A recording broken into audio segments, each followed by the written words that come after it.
Sound check. 1, 2, 3.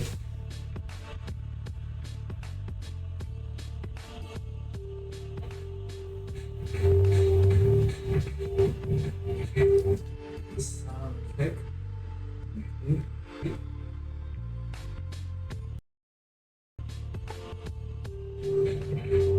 Sound check. Last sound check.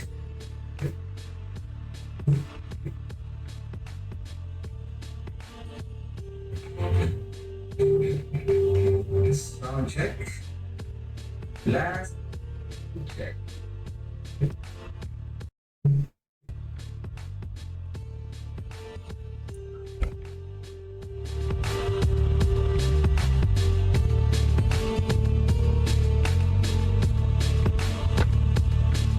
Hello and welcome to the stream.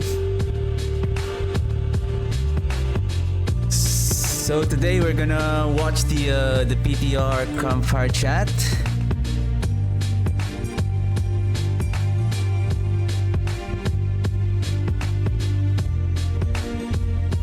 And I just adjusted the volume, so I guess the background music is gonna be too loud. But during the Campfire Chat, it's going to be I think there will be a balance between my voice and the developers the stream, basically the developer's voice, because the background sound will not be gonna be continuously playing during the Campfire Chat.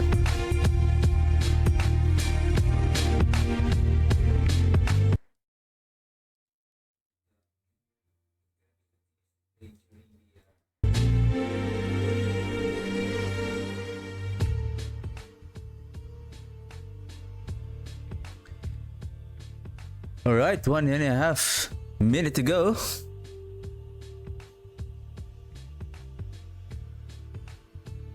So I guess we have an intro for the season 9.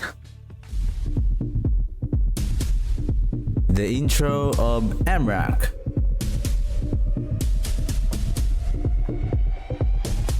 So I guess I hope Amrak is going to be available at the start of the PTR.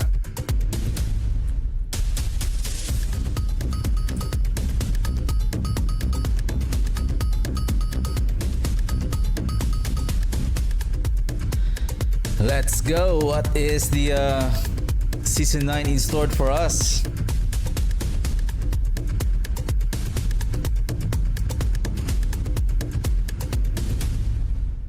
And I believe after this we're gonna go through with the patch notes for the PTR 2.2, 2.3.0.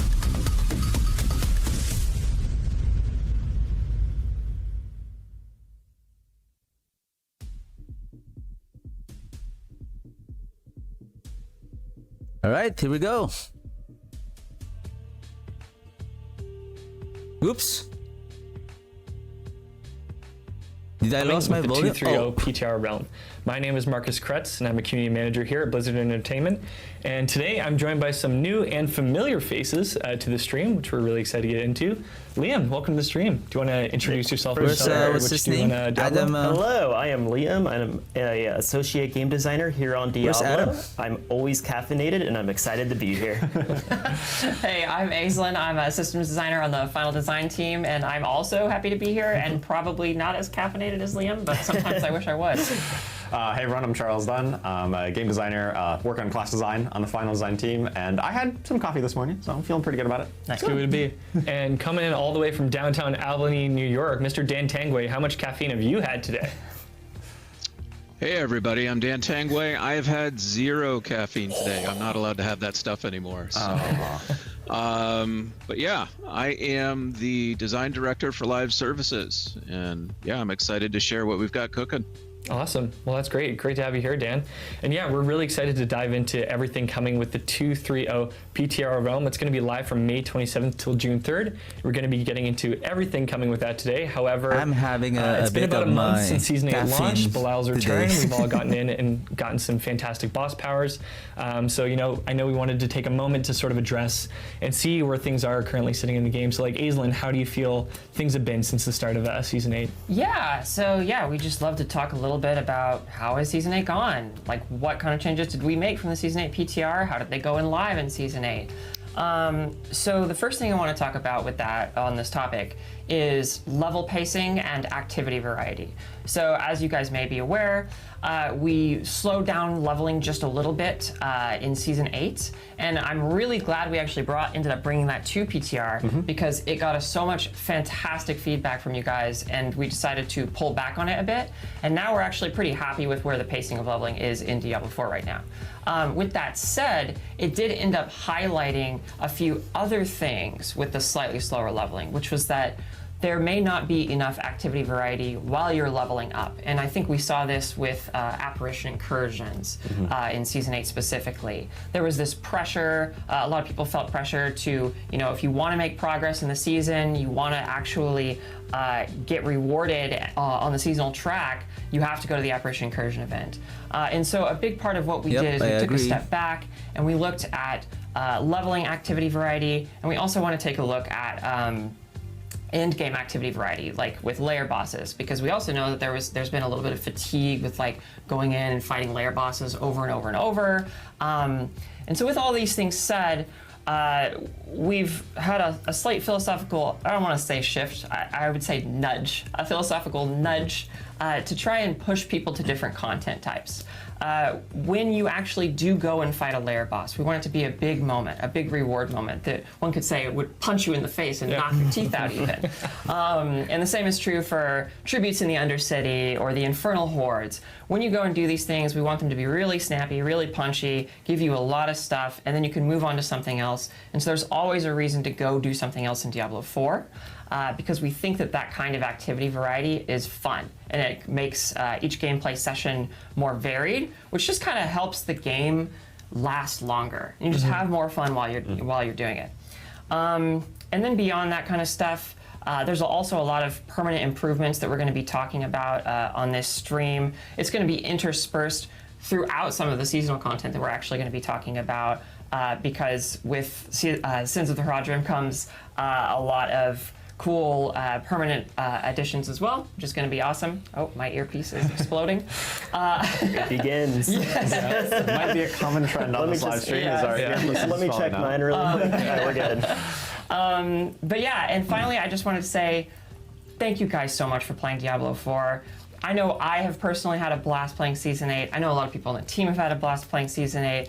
We're constantly just playing the game, finding what works, what doesn't, listening to what you guys are saying about it, and we're all here to make Diablo as just fucking awesome as it can possibly be. And so thank you for joining us on this journey. And with that, I wanted to pass it off to you to talk about class design. Yeah, absolutely. I'd love to talk a little bit about where we see the class balance and relative balance of the different builds and classes in the current season, in Season 8 here. I think broadly speaking, class balance, at least in terms of like the spread and diversity of the meta, is in pretty good spot, certainly compared to some of the previous seasons of Diablo 4 where we had one or two outlier builds that were just so far above what anything else or any other class could do. We don't really see that this season.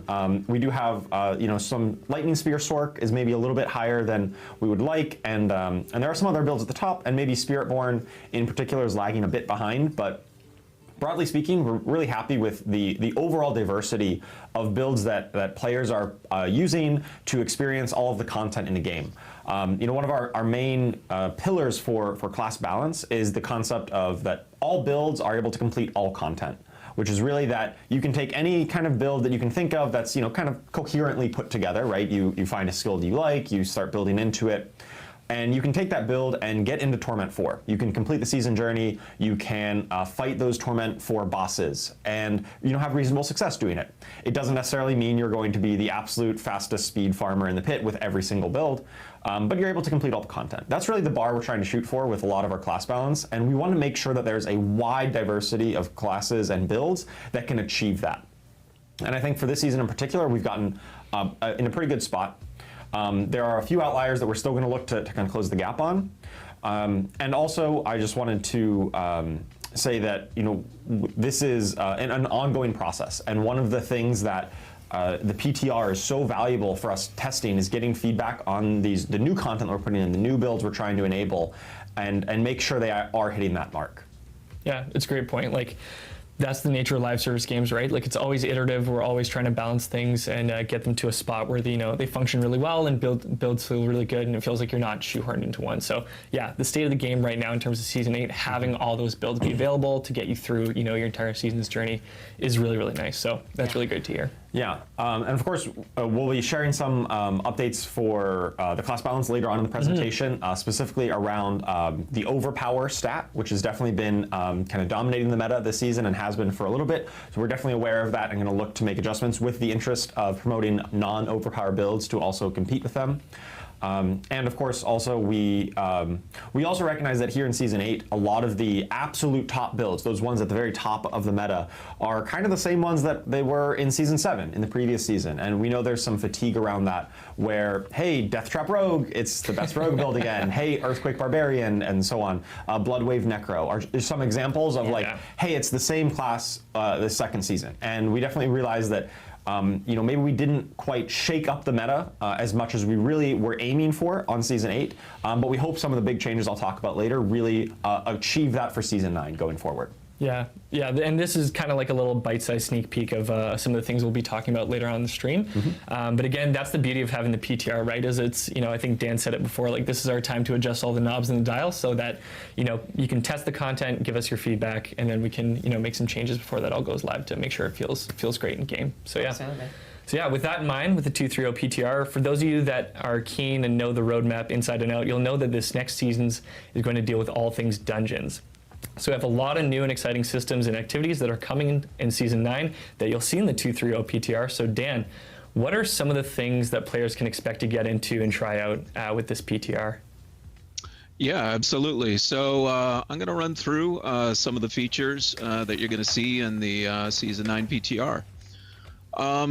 First off, I'm going to talk a little bit high level, build on some of the things that they were saying before. I think when we've been looking at our seasons after X1, we've really been thinking about, what are those areas that we need to really kind of plus up, what's become stale. And one of those areas that, really felt as if it needed some love was the dungeons, specifically our Nightmare dungeons. And so we slotted that in Season 9.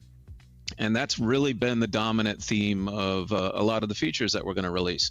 Obviously, if you're familiar with the roadmap, you'll understand that this is where we're headed. But it's important that we're still trying to, even within that, promote that activity variety and create a lot of permanent additions to the game.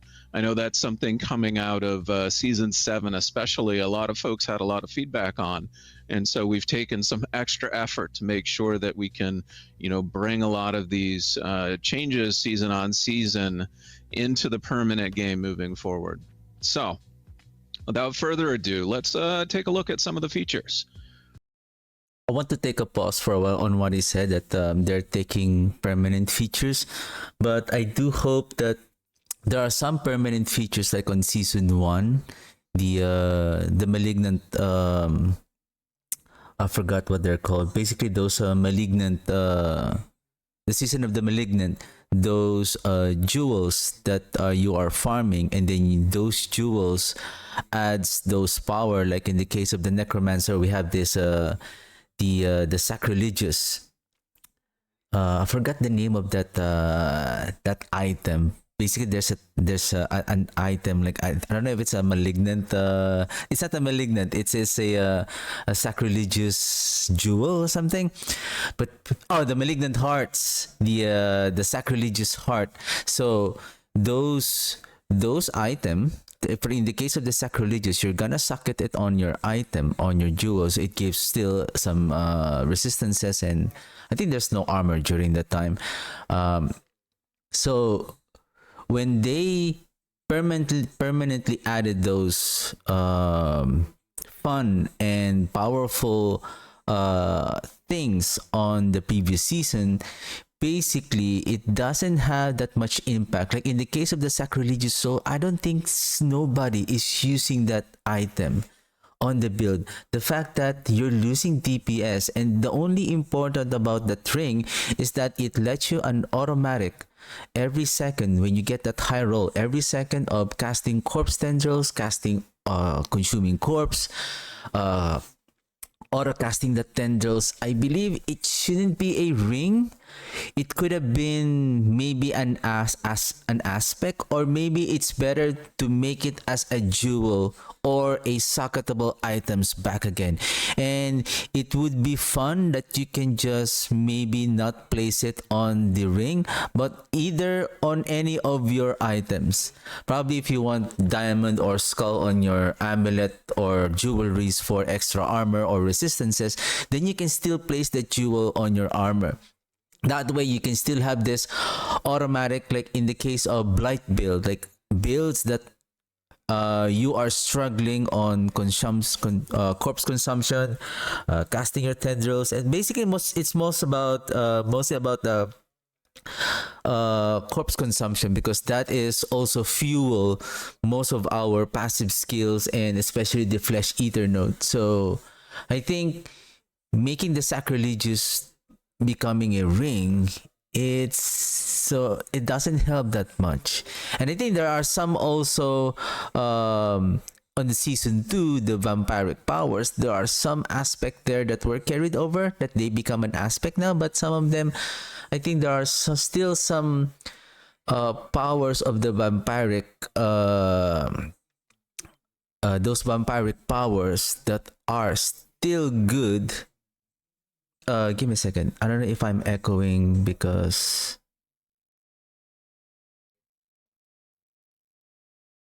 or is it on? Okay. Where am I? So I think there are some vampiric powers that are still more powerful that were not carried over on the permanently on the game. And then what else? I mean the pet on season 3, season 4, Luther. I think those are the things that or maybe how about also on the season 7, like those mini, I would say those mini events, like I know we have the apparition incursion. We can also add those mini hell times, like the season of witchcraft, right? And then I think again, I believe I have the clip of that Raven of the Tree, that it should be scattered around on all waypoints, not just on the main towns, but the Raven of the Tree should be on all across the waypoints, basically all waypoints, so that when you move to another event, it's like minimizing your time to go to it. It's still the same. You are going to a main town, and then when you go to a mini waypoint, a sub town, to go to the Apparition Incursion event, and you are ready to turn in your Whisper Cache, you have to go back again, either on the Tree of Whispers or on the main town, to exchange it again, then go back to that waypoint. It should have been, again, Ravens of the Tree should be every waypoint. Now, as with any PTR, I'm just going to say up front, we're not going to include any story. We're not going to. Give me a second. Let me adjust. I don't know. Did I adjust something like... Give me a second. Let me adjust the web capture.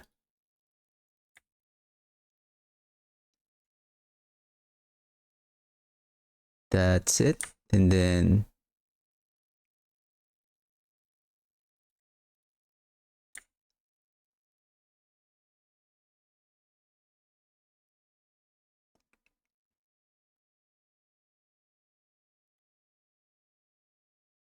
all right, I think that's good enough. Right?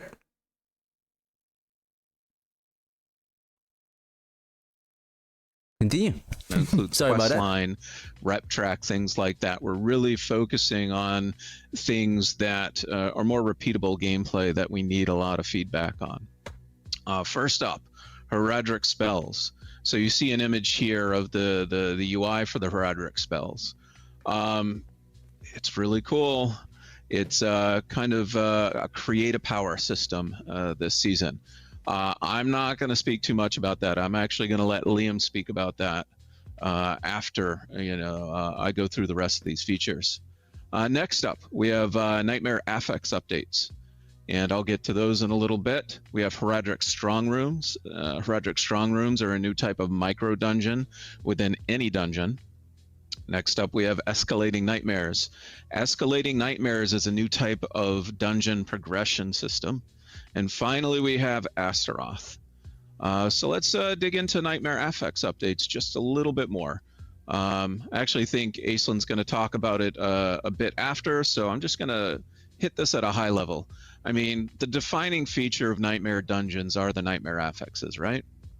And so, we've spent a lot of time over, 8 seasons basically saying, oh, well, people don't like this one. Let's tweak this one. Maybe we can add a few here and there. But, we really haven't put, a strong lens on the Nightmare Dungeon affixes as we have in Season 9, especially when we're looking at trying to promote new types of rewards, or at least variations on the type of rewards that dungeons can have.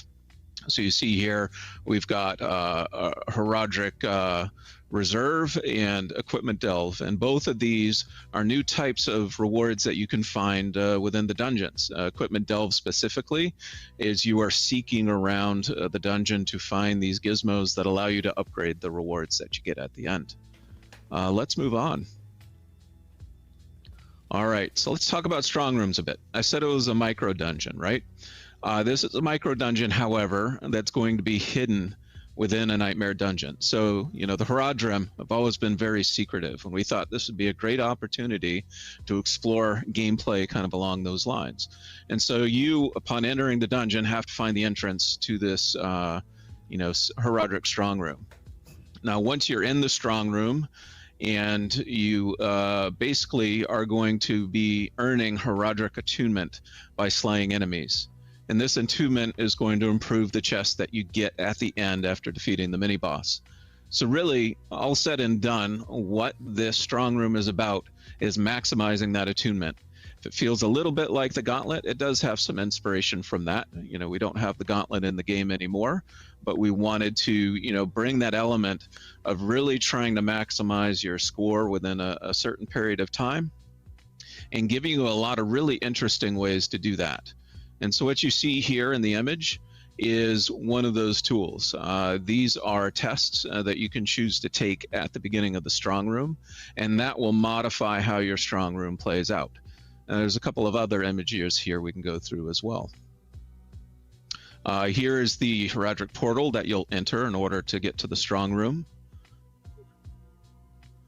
Here is the gate that leads to the Strong Room. So you have an ante room right before the Strong Room where you have to perform a little test to make you have there's a couple of other images here we can go through as well. Here is the Heraldric portal that you'll enter in order to get to the Strong Room. So you get to a Heraldric portal. So entrance is hidden. So the entrance of the Strong Rooms is hidden in the Nightmare Dungeon.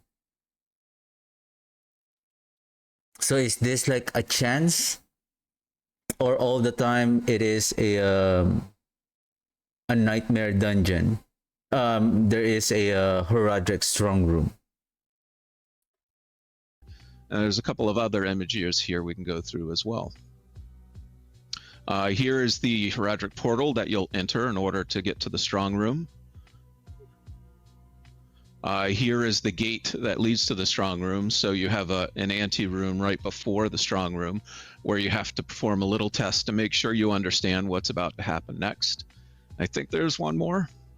Yep, here's some combat around one of the Heraldric pillars. You're gonna I'm not going to tell you exactly what the Heraldric pillar does. You're gonna choose which Heraldric pillar is one of those ways the difficulty and the rewards before you enter the. So with the Heraldric Strong Rooms, we're really interested in just getting a good amount of feedback about, is it fun enough? Does it differentiate itself enough from some of the other modes that we've created? And so, yeah, let us know. Next up, we've got Escalating Nightmares. Now, this one, I just got done playtesting this morning, and it's really coming together at this point. We're really happy with it. So this is a progression that allows you to fight through a series of nightmare dungeons. 3 specifically, and each time you enter a new nightmare dungeon, new affixes get added to the list of dungeons, increasing both the difficulty and, of course, the fun part, the reward efficiency. So And there so is it's an going to culminate with a boss escalation fight. sigil. The one you're going to play in the PTR is going to culminate with that Astaroth boss fight. And in order to get into, an escalating nightmare, you're going to need to get an escalating nightmare sigil. Now, this is currently going to drop in Torment 1 from Strong Rooms. All right, I think there is an image of a totem coming up. So let's take a look at that real quick. Yep. So at the end of a dungeon, you're going to be looking for this particular totem, and that's going to allow you to open a portal immediately to the next dungeon, which is honestly going to create a nice flow state running from dungeon to dungeon to dungeon. So you don't have to back out if you don't want to. You don't have to go into your inventory and hit it again. You just hit the portal and go. So that's pretty cool. With the escalating nightmares, I think the thing that we probably want the most feedback on is actually how you go about acquiring it. Right now, you can only get them in Torment 1, and going into the PTR, we're like, well, that feels pretty good, but we're also like, well, do people want to try and experience this earlier? So this is something we'd love to hear from y'all on. Finally, we've got Astaroth Reignited. So Astaroth, of course, is, a very recognizable demon from Diablo 4 base game. And, we were really trying to think of somebody we could put a face, to for the upcoming season. And somebody said, well, what about Astaroth? And we thought about it, and we're like, well, yeah, that's kind of unfinished business. Really, this is kind of a rematch when you come down to it, because you defeated him the first time, right? You knocked him off the amalgam, and then you saw him in hell, but we really haven't seen him since. He's just sitting there relaxing. I hope it doesn't have a multiple so face. we really wanted to have this that becomes rematch. invulnerable. But if it's a rematch, we don't want to give you the Like same the fight, Harbinger. right? So we've But we'll take the updated fight more the longer. combat mechanics, and there's some things that will feel familiar, but So there's some Astaroth new is twists only in this fight available as on well. the Nightmare Dungeons. The final thing I want to say on the about escalating Astaroth right now dungeons. is he is not immediately going to the boss ladder. We're really trying to find ways to integrate some of our bosses in new fashions within the overall end game. It's pretty important for us to, kind of branch out. We did a great job iterating on and polishing up the boss ladder last season. So we want to try some new things here, and let us know how we did there. But I think there's a tease of Astaroth coming up, so let's check it out. So here we are entering his lair, and this part of the fight, first phase of the fight, it's going to feel a little bit familiar. He's going to be riding the amalgam, but pretty soon it varies up quite a bit. And so we're going to leave it at that, I think. Honestly, yeah, I don't want to spoil it for So folks. Just the go check it wolf- out when the PTR hits. The wolf is gonna revive so I think again. at this point, we If you are don't kill going him right to away. chat with Liam next. So I'm going to kick If you it back don't to kill him Irva. quickly, then it will revive, and then you're gonna kill the wolf again. Then Oh my gosh, I am so nervous right now. that caffeine is combining with that nervous energy, and it is creating something. I don't know. We're just gonna go for the ride. Ride that wave, Liam. Ride that wave. Ride that wave. Let's get into this section. So we just talked about a whole lot of really cool permanent content that's going to be coming to Diablo. Everything Dan just mentioned is so cool. I'm so excited for it. Now we're going to start talking about some seasonal content. So we can't wait for you guys to get in and play around with this stuff. Heraldric spells, all new this season. And the team has put so much love, so much energy into designing all of this. We're so excited. I can't wait to tell you about it, which I'm going to do right now in this overview section, starting with these bullet points. So several spell components. That doesn't do it justice. We have 30 different components you're going to be able to combine together. That's a lot of choice. And you're going to basically be building your own spell. What does that mean? We're going to get into it. And the last bullet point, unique utility. Again, what does that mean? It means a lot. There's a This is a pretty intricate system, Yeah, these spells are not just like, oh, what one does the most damage, right? Yes. It's a lot about like, what kind of functionality do I want with these skills? And you can really customize it exactly how you want. Yeah, the possibilities are endless. Go ahead, Yeah. Previous seasons, like in season 8, you get the power from the boss, and that is the one thing that you have, and that's the visual component. But like you said, you build these Heraldric spells. Like you get to pick the different things you want to put together, which is really cool. Exactly. Yeah, it's so cool. With that said, let's just hop into it. Let's start digging into what these are. All right, so right here, what we are looking at is a catalyst. And a catalyst, for those that don't know, which probably most of you don't know, is the foundation of your spell. This is what gives it its form and its function. And as you can see, there is already so much depth here. It has a lucky hit chance, it has its own cooldown, it has a rank 10 bonus, and it does a really cool effect that isn't just damage. Each one of these, they do something unique that you're going to love to play around with. And there are multiple of these. So how do we trigger the catalysts in the first place? How do we get those going? That is a good question. There's even a lot of depth when it comes to that system, and I think the next slide is actually going to be the best thing to convey that. So in all, 16 seconds. All right, so what we are looking at right here is the seasonal interface for Heraldric Spellcraft. And if you look, you will see that there is actually a bar right there on the UI that kind of mimics your action bar interface. And if you notice, when the catalyst got placed into the slot, the action bar skill now has a purple blinking border around it. What does that mean? It means that your catalyst is now bound to that action bar skill. And that's where the cooldown comes in, right? Yep. That's where the cooldown comes in. The cooldown is the limiter, so you're not just going to always be able to press that button and make your catalyst fire off. Right. It's beholden to its cooldown. But thankfully, ranking up does lower the cooldown, so you're going to get more and more frequent use out of these catalysts as you rank them up and make them more powerful. Excellent. Yeah. So that's what's going on in this interface. Let's see what happens when this rogue presses the button with Celestial Surge equipped. Okay, yeah, that's awesome. You see, that does most of the talking for itself. So basically what just happened is that the rogue threw the smoke bomb.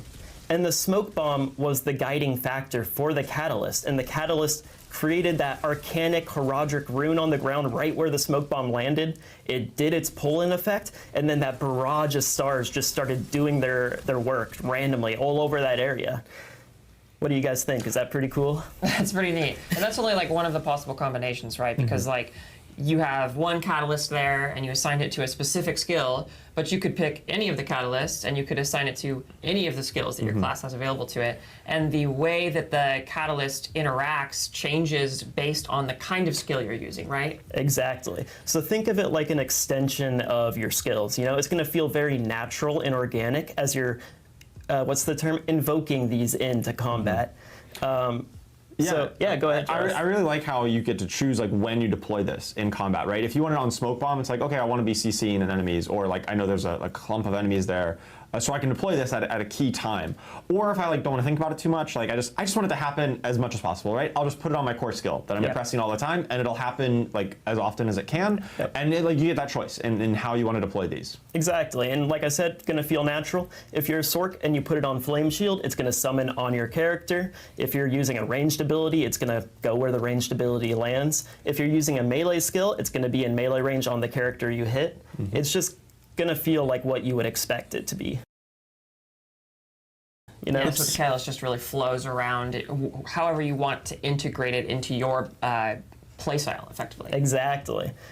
We don't want to spoil all of the catalysts. We want you to experience them on the PTR, but we do have one more for you to look at right now that's really cool. So let's go to that tooltip.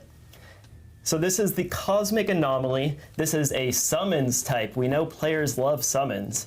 It's going to scale off summon damage bonuses naturally because it has the tag. It has a passive and an active component. For those of you familiar with Druid Companions, this is going to feel really natural to you. It's that same kind of setup. But at 5 anomalies, You are unstoppable. I'm not even going to mention the rank 10, but it's pretty insane. Like, just if you read it, that's a powerful effect. So That's when you cool. reach that threshold, you are unlocking a whole new realm of power for your catalyst. And yeah, let's go see what this looks like. What does it look like in game? Oh, shiny. So shiny. Look at that. Very lightning-y. Very lightning-y. Yeah, that's a. There it goes. That's a real word, right? Yeah, yeah. Absolutely. I'm going to say it is. Oh, I love this clip. Oh, that's so satisfying. Okay, that's also a little heartless. I can't believe the Necromancer would do that. Those are your friends, and you just send them to go explode? Unbelievable. It was synchronized But at good Bone news, they come back. Prisons Your friends come after back. So summoning a you can Bone go send Prison, them the over to catalysts are explode, they do their activated. thing, and then they always return to you. That's yeah, cool. something I really love about this clip in particular is that the Necromancer's chosen this catalyst and assigned it to Bone Prison, which is very clever because they also have a pull-in with corpse tendrils. And so what they do is they pull everything in with corpse tendrils and then cast Bone Prison, which invokes the cosmic anomalies and kills all of them while they're That's cool. stuck all together inside the Bone Prison. Exactly, well said. There's so many satisfying combinations for you to discover. We're gonna leave it there, but let me tell you, the amount of depth in this system is so fun. We've had so much fun playtesting this internally. So, Oh, yeah. I've been playing it quite a bit Yeah. in the last couple of minutes or however long. And apparently I lose track of time while I'm doing it. No, it's great. I love it. This is just such an awesome addition to the game. Yeah. Super Yeah, cool. like honestly, gotta say, like, so I did write the 230 PTR blog. I hope y'all like it. But this is definitely a system, like going in and testing it out before to then help write the blog. I was like, the blog is not going to cut it in terms of listing out all the different tools, like the way all the different aspects of the Heroic Spellcraft interface together. It's really something that you need to go in and play test yourself because of all the different combinations, all the way the different powers interface with each other. It's very hard to get on paper, so it's really something you got to go in and test for yourselves. It's a ton Which you of fun. can, right? Yeah, and you get that opportunity. How about that? Exactly. Going forward, we have something cool to show you. So we've Infusions. talked a lot about catalysts. Now let's talk about infusions. This is another thing you can socket into your Herodric interface. And this is going to change the damage type, the elemental damage that your catalyst deals. And it doesn't just stop there. The damage type has mechanics attached to it that change its function too. Right. So what would you expect fire to do? Like, fire is destructive. It's really, it's all-consuming. So naturally, it's going to destroy enemy structures. Well, what does that equipped, mean? I'm your not going to tell fire you. damage But you're bonus is gonna- equal to maybe you're that gonna of see your it in just a highest moment, damage actually, type but I'm not bonus. going to tell you for this time So, right now. And fire those who also doesn't creates have burning fire areas damage, you on the can ground equip that will this damage enemies that you keep in that area. To deal And it fire doesn't stop damage, there. I'm sorry, there's to so take much fire depth on these items, and there are damage, 5 of them, whatever right? So you have so multiplier, much if you choice. have. But also, But in the while case of it's the Necromancer, we equipped, don't your have so fire much damage bonus is equal to fire. that of your highest damage type bonus. Yeah, What does This is that going to mean? be awesome Yeah, for... so even if you're like playing like a frost I think for sorcerer the who just has sorcerer. like a lot of frost or cold damage, right? You can still use this, and it kind of benefits from all of your cold damage because all the elemental damage types kind of get Yeah. equalized here. So I could be, for example, a Frost Sork, and I just have copious amounts of frost damage bonus, right? It's just, it's flowing want. everywhere. I have too much of it.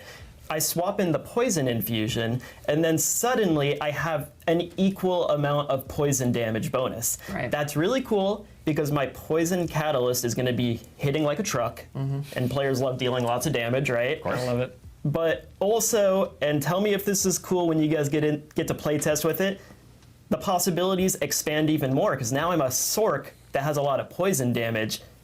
And What does Ariel's that mean? Visage? Yeah. Like, do I want to throw that on my helmet now? I don't know. I've never really had that That kind of build crafting opportunity. kind of build crafting opportunity. So there's so much there.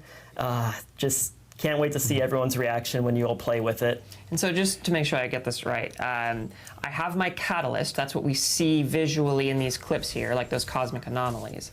And we just talked about infusions. And infusions change the elemental damage type specifically of my catalyst, right? Correct. Yep. Okay. So as you're seeing right here, he's swapping out the lightning gem with a fire gem. And now look at them. They're all fiery. They have smoldering flames. And watch this. When they combust, look at it. There's a burning patch on the ground. And you can get multiple of those. It isn't just always going to be one.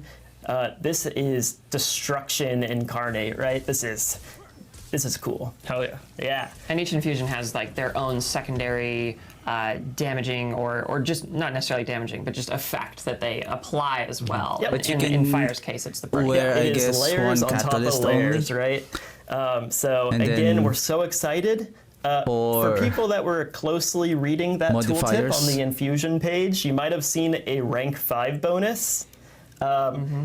Even more depth. We keep talking about depth. That rank, that rank 5 bonus, we're going to get into it right now. Basically, it allows you to deactivate monster affixes depending on the damage type you are using. So what would you expect Fire to deactivate? Well, it makes sense that thematically it would deactivate Chilling Winds. Those are those like icy winds that monsters can summon in. They like slow your projectiles. Yeah. So annoying. Annoying chilling I was just winds. playing a Gotta go fast. yeah, I was Gotta go playing a fast. Blood Spear Necromancer season 8, and the slows chilling down. winds were so annoying. Oh yeah. So let's look at a clip and see chilling winds being deactivated. So this is a different catalyst than we've seen before, right? This one draws like a damaging beam. Yeah, so this is Disintegrate. It is another catalyst. We're not going to show you the tooltip about all its possibilities and what it does, but yeah, you'll see that the moment he deactivates the monster, those chilling winds just disappear. And they will stay disappeared as long as they are, consistently deactivated. So as you know, this is going to be very satisfying to use. Like, you're going to be able to swap these in, and if certain monster affixes just ruin your day and you really dislike them, well, they're just gone like that. And we have one more clip to show you. Yep, so, Ooh, okay, that's there we cool. go. The Waller wall is just gone. The wall is gone. This is also Fire, because I talked about structures. That's Waller walls. That is lightning totems, those like things that arc lightning damage, the red lightning damage all around the arena. That is tether points, those things that like chain you to the ground. Fire destroys all of those. So we're going to leave it at that. We hope you really have fun playing around with that. Yeah, No more so- wallers. Yeah. If you hate Wallers, Yeah. your problems your prayers have been answered. That's great. Yeah. I mean, that's super handy because now if you're going into a nightmare dungeon that has a particular monster affix, you can just slap in whichever whichever infusion you need, and then you won't have to deal with it. Exactly. So yeah, there's going to be so much choice here to like swap things on the fly and react to things to kind of suit your play style. And that's really cool. That's really exciting. But wait, there is more. We have more in this system for you. Actually, we have 3 more socket spaces of things you have to think about Okay. while you are designing 3 your socket spell. spaces. So let's get into that. So we have Arcana. Arcana are going to be dropping in seasonal content randomly in the released version of this season, but on PTR we're just going to be giving it to you, so you'll be able to play around and with all of denial. them. Probably there's But more types Arcana of this are one. like, think of them like the tuning knobs for your powers. Increase the these size are of your small, catalyst, subtle effects invoking that when you add catalyst 3 grants of them, they really unstoppable. kind of tailor the power, This is nice. the The catalyst, unstoppable one. to your play style. Yeah, so we have, okay, so let's recap again really quick. Yep. We have the catalyst, which is the visual effect. We have the infusion, Oh, which then we can determines use the it to bolt catalyst's will more elemental type often. and gives it fancy bells and whistles. If we Then can we have cast the the unstoppable Arcana, which most of the even time. modifies it further, and like we saw we can there, like you invoke could make that, it bigger, or you unstoppable. could give yourself a buff when you use your catalyst and that kind of stuff. Exactly. So like, let me just walk you through these 3 Arcana right here. So I picked these 3 because they kind of show off different reasons you might use an Arcana. So starting on Then the your left side catalyst with destroys Gleaming enemy Conduit, oh, this is it one is increases good. the effect size of your catalyst. Your catalyst destroys enemy What does barriers. that This is mean? the one I Let's mean. go back to the first Because catalyst of we those, showed off. It was the Celestial skeleton Surge where you had warriors, the stars raining from the Those sky. defender skeletons. That's a randomized always pattern, have right? these That's a bit of barriers. a downside. This is But going with to be this good. placed into the socket, suddenly those stars are creating bigger impacts when they land on the ground. Right. Meaning by swapping in this Arcana, you are overcoming a bit of that downside and you are making that damage more consistent and just more overall impactful. Yep, and that's just going to apply differently to each catalyst. Yeah. For Tranquil Stone, I'm actually just going to throw this over to Charles. Charles, what class might be happy about this Arcana? I mean, I've heard some classes, Necromancer, talking about how they don't have too many options for Unstoppable. Well, now you have many, many options, 5 different Catalyst options, and tons of different ways to invoke it to gain that Unstoppable. So, You need a Necromancers, catalyst look that out for that has- Tranquil Stone. Exactly. Yeah. So this again, Can this be kind of goes to that casted. philosophy Doesn't of have a long these will kind of cooldown in fill order in for holes. this to be Oh invoked. my gosh. Taking my 1 sec. Okay. Technical difficulty aside, I can hear again. Tranquil Stone will basically overcome some downsides of your class. It will, fill in the holes and allow you to overcome things you lack, and that's really cool. And then Potent Alloy. Alloy? Alloy. Alloy? Alloy? Okay, I Potent pronounced alloy. it correctly. Potent Alloy. We talked about how infusions interact with monster affixes. You're even going to find some Arcana in the mix that will also additionally interact with even more monster affixes. Right. So if that really suits your playstyle, feel free to place those in. But wait, there's a little bit more. We're getting there, but there's a little bit more. There are also give me a legendary second. more. Place those in. Give me a second. Because I was focused on listening. Okay. But wait, there's a little bit more. We're getting there, but there's a little bit more. There are also legendary Arcana. And when we think about legendary Arcana, we're not really thinking about pure player Catalyst power. gains We're thinking about specialized fear effect. I don't like fear how though. hard they are to understand, the depth of them, Fear right? There's just fear a lot and going apply on. 80% And what do I slow. mean by that? So there are 5 Excuse legendary me. Arcana that you can discover out there. And as you see in this slide right here, we have Nightmare Orb. But if you look at it, it changes. What's going on? So let's start on the left side. So on the left side, your Nightmare Orb is speaking to the Cosmic Anomaly Catalyst from before. Oh, yes. And it adjusts its effect to match it. So when you put this on your pet summons catalyst, suddenly they're going to have this little aura around them where as they run into enemies, they're going to fear and slow them. But if we go to the right side, Anomalies, fear, and the apply. Nightmare Orb is talking to Celestial Surge. And this does a completely different okay. effect. It's going to fear unaffected enemies. But once the fear ends, you have a chance to create I even think the more anomalies stars. are the So the these summon legendary type arcanas care about each individual catalyst then. catalyst.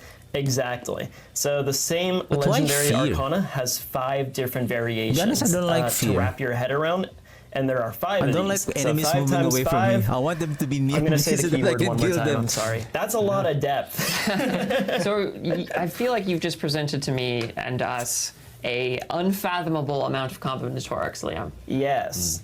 Yes, I did. Okay. Excuse me. My earpiece has fallen out now like 5 times. So the funny thing is, if that's you a guys remember record. from last stream, Adam's earpiece was falling out all Yeah, the time. yeah. We actually changed that, and I got the souped up earpiece. So this What's this his name maybe again? that's locked Adam in. Fletcher? We're gonna be getting those for the rest of the stream. So Fletcher or Liam Fletcher? struggles. Adam I Fletcher? I'm good for like a minute, and then it's probably going to fall out again. Actually, I already feel it falling out. Don't worry about it. Instead, we okay. have some really cool video content to show you while the rest of us just talk broadly about this system and why we're so excited. So, everybody, the floor is open. What is your favorite combination? What are you the most excited about when it comes to these spells? Yeah, I really think that I love finding ways to get my ultimate cooldown really low so that I can trigger it on my ultimate constantly. It kind of mixes really, really well. Just playing like an ultimate build in general. It's really fun.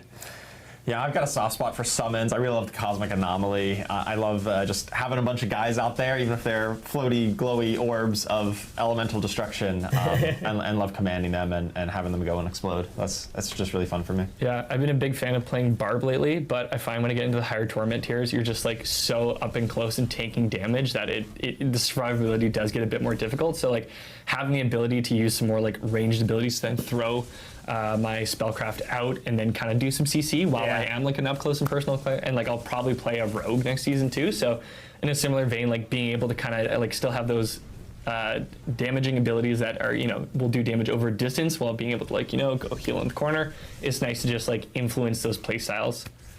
Yeah, definitely.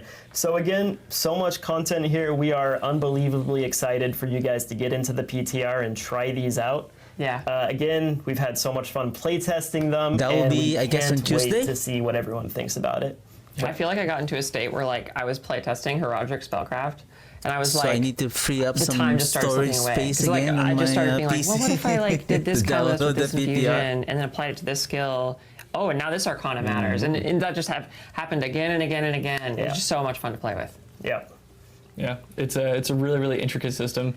I just want to throw it to Aislinn, and I get to say one more thing. Do it. There's more. There's more. There's already enough, Liam. Yeah. You think we need more? Yeah, you want to Oh throw my a God. whole another layer on top of this, Liam, Yeah. you crazy man? Well, yes, you are correct. There is more. There are Heraldric Jewels. Heraldric Jewels are what you might be reminded by, well, you Jason might be of reminded, Witchcraft. excuse me, I can speak English. Occult Gems from Season 7. They are very similar to Occult Gems from Season 7. We have a lot of similar effects on Heraldric Jewels that you might have seen from Season 7 Occult Gems, but we've added lots of new shiny layers of paint and glorious effects to these Heraldric Jewels, and we've also really brought them in and both aesthetically and mechanically unified them with Heraldric Spellcraft. So what you're going to be doing is you're going to be finding these Heraldric Jewels through tomes starting in Torment 1. So once you actually get to the end game, you'll start finding the ability to craft these Heraldric Jewels. You can then, once you've found the tome, take it to a crafting station and actually craft it with the seasonal currency Heraldric Files and gem fragments. And don't worry, it's not as many gem fragments as Occult Gems if you have Earn tomes PTSD from that like I do. rooms starting at Torment 1. It was a lot. And yeah, you can then just socket them into your jewelry sockets and just pump up your build even further. And our first example here is Liminal Echo, which you might actually recognize as an Occult Gem in terms of a cheat death. But we have reflavored it and rethemed it and changed its mechanics to actually invoke Propulsion, which is a different one of the catalysts that we didn't actually show here, but you will see that in the PTR. And it makes you invulnerable, and then it has an ICD. But yeah, we have way more Heraldric Jewels than just that. There are 15 total. They all do lots of crazy different stuff. So we're going to go over some After of you our deal favorite damage here, over just to give you guys time, a they sneak take peek. 33% first more one is damage Tyrant over Bane. time from You can you look over forever. that text there, and you might think to What does yourself, it mean that forever? is this Bane of the Stricken? And the answer would be, yes it is. If you are a D3 enjoyer, it is Bane of the Stricken for dot builds. I'm very personally excited about that one. The second one we have is the Starflux. This one is fantastic. It's just punch you in the teeth, straight value, double your catalyst damage. It keeps on That's a stacking lot that of damage, point though, 33 so if every you time do you wanna take the do damage. that, Like it you're keeps on probably gonna stacking lose control forever. of your That's gonna be Heraldric nice Spellcraft again. to some degree, Blight which build, causes your hooray. catalysts to inherit their infusions randomly, so you don't actually get to determine or decide rather how that's going to happen. Idol and then from finally, below. we have Idol from Oh, below. this You is may the, also recognize this effect from Occult Gems, but with a twist. I mean, the Friend of twist the bug. it's probably fine. The friend of the bug Jewel from Season of Guardians, I Witchcraft. bet they're pushovers, but Oh, don't yeah, worry yeah, yeah, about it. No, Don't no, worry no. about Friend it. of No, the yeah, bug. no. So focus on the first line for that Yeah, one. yeah. That's the important However, part. Primary you'll be course at max haunted. life, unhindered. Yeah. Great stuff. You'll be Absolutely. hunted Nothing else to worry in about. Sanctuary's For sure. darkest places All by right, Jewel and I Guardians. think we have a video of the Starflux to kind of give you a sense of what that is like. So this is the Cosmic Anomaly Catalyst with the Starflux equipped. And you might notice that they have different infusions applied to them because it's determined randomly each time a new Cosmic Anomaly comes out. And this can be really actually interesting because, Liam, to your point before, different infusions deal with different enemy affixes. So if you have the Starflux equipped and Cosmic Anomalies, you might actually be able to deal with a bunch of different enemy affixes simultaneously, which is pretty cool. Exactly, and just look at that kaleidoscopic explosion, right? Yeah. So satisfying. It's so beautiful. Absolutely. And we have, like I said, we have 15 Heraldric Jewels, and all of them do various wacky, amazing, cool stuff. So while you're experimenting with Heraldric Spellcraft and trying out all of the new things in Season 9, slot some of those in and see what kind of madness you can accomplish. Yeah, not gonna lie, chat was pretty excited about the Heraldic Jewels. And like the Starflux, it looks absolutely nutty. Oh, I'm yeah, really, yeah. really pumped to test it out. Heck yeah. A few callouts for everyone watching as well. We will have a Q&A towards the end of the stream, so if you do have any questions for our development team, any questions for Dan, like what's the best way to make poutine gravy from scratch, he's your guy for it. So we will have that towards the end of the stream, so drop your questions in chat. We do have community team members pulling those. And again, like, we want your feedback. That was a ton of information, Oh, yeah. a ton of systems, and we actually do have specific things that we're looking for in Yeah. terms of what we're seeking for each bit and component going in the 2.3.0 PTR. Yeah, that's true. Like, I guess I'll speak specifically to Heraldic Jewels. Got to make sure I get the terms right. Yeah, so we want to hear what you guys think about all the different Heraldic Jewels. We want to know, like, do these effects feel correct? This is the perfect time to give feedback on just straight up balancing. Does this give you enough bonus damage? Does this give you too much bonus damage? Does this feel good? Does it not feel good? Are the Jewel Guardians... I don't worry about them. Yeah, no, don't give us feedback on that part. It's Maybe you fine. should worry about them, Maybe they need to get a little juiced up. Yeah. Surely. It's not. But yeah, let us know about Heraldic Jewels, and of course, I'm sure you'd love to hear people's thoughts about Definitely. us. For Heraldic spells, please just let us know how it feels both in early and late game. I know it's PTR, a lot of people are going to be mainly jumping into the late game, but early game is also really helpful. We want them to feel really cool and satisfying to use in all realms of content. We also just want to know about the effects themselves. Are they satisfying? Does anything feel off? Do we need to tighten up cooldowns or things like that? Just get into the weeds with it. We will definitely be reading through as much as we can and making these spells the best they can be for launch. Yep, Heck now's yeah. the time to get that feedback, tune those knobs. It's the best time to do it. And for everyone watching from home, we also will have the D4 patch notes and the blog hitting after the stream. So if there's anything you missed on the stream, that will be available for you to read in depth and disseminate over the weekend before you jump into the PTR. But I know one of the biggest parts of the patch notes has to do with class balance, and we do have some. Yeah. Charles, you got a lot to talk about today. I got some notes here. We you've been got cooking. lots to talk about. I kind of teed it up at the start of the stream how we kind of think about class balance currently. But of course, it's an ever-changing process, and we always want to be Here we giving go, class new balance. things to play with, new ways to play Diablo 4. And so there's lots of updates this season with that in mind. Yeah.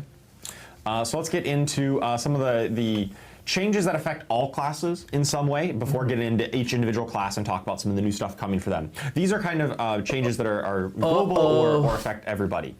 So first up, Overpower Overpower nerfs. has been overpowered for a while. We should have seen that coming with the name. Oops. Yeah, it has been really just one of the strongest things you can be doing across any class for the past handful of seasons now. And so we're definitely taking a big swing at it here in Season 9. So Overpower's initial design philosophy was it was supposed to be a stat that tankier kind of builds, things that have that strong defensive fantasy, things like Werebear, Barbarians, Blood Necro, Right. could build these defensive stats like max health and fortify and convert that into offensive power. Right. That's the initial design conception of it, and which is why whenever you did overpower, you got bonus damage based on the amount of maximum life and fortify that your character had. This ended up being a lot because it was kind of tied to the ratio of how much of health you already had. I don't want to get in too deep into the math here, but basically it was a lot of additive damage. So it would be the equivalent of you having plus 1,000 or more % damage on your gear when you overpowered.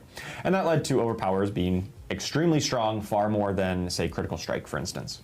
And even dominating builds that originally weren't intended to Right. benefit from that so much. Yeah, we saw it just every class was Yeah. trying to overpower because it was so valuable. Yeah. Probably also didn't help that it's already so good to just stack max life, Yes. right? So it was you're doing a ton of damage and you're doing the right thing by stacking max life because it's so potent, right? So it was very dominant for that reason. Right, and so in this season, I in agree. Season 9, we're going to be making an update to that additive portion, the additive damage that you get from the overpower, that messy behind-the-scenes formula that you would get, essentially reducing it by 80%. So if you used to get 1,000% bonus damage there, it's only going to be 200 here in the PTR. It still gives a multiplicative bonus, just like Critical Strikes, because it's still rare. It's still you need to work to get your overpowers online. Are they saying that they're reducing the overpower by 80%? Oh, that's a lot. just like critical strikes. So it's still going to be powerful. Overpowering is still going to be better than not doing it.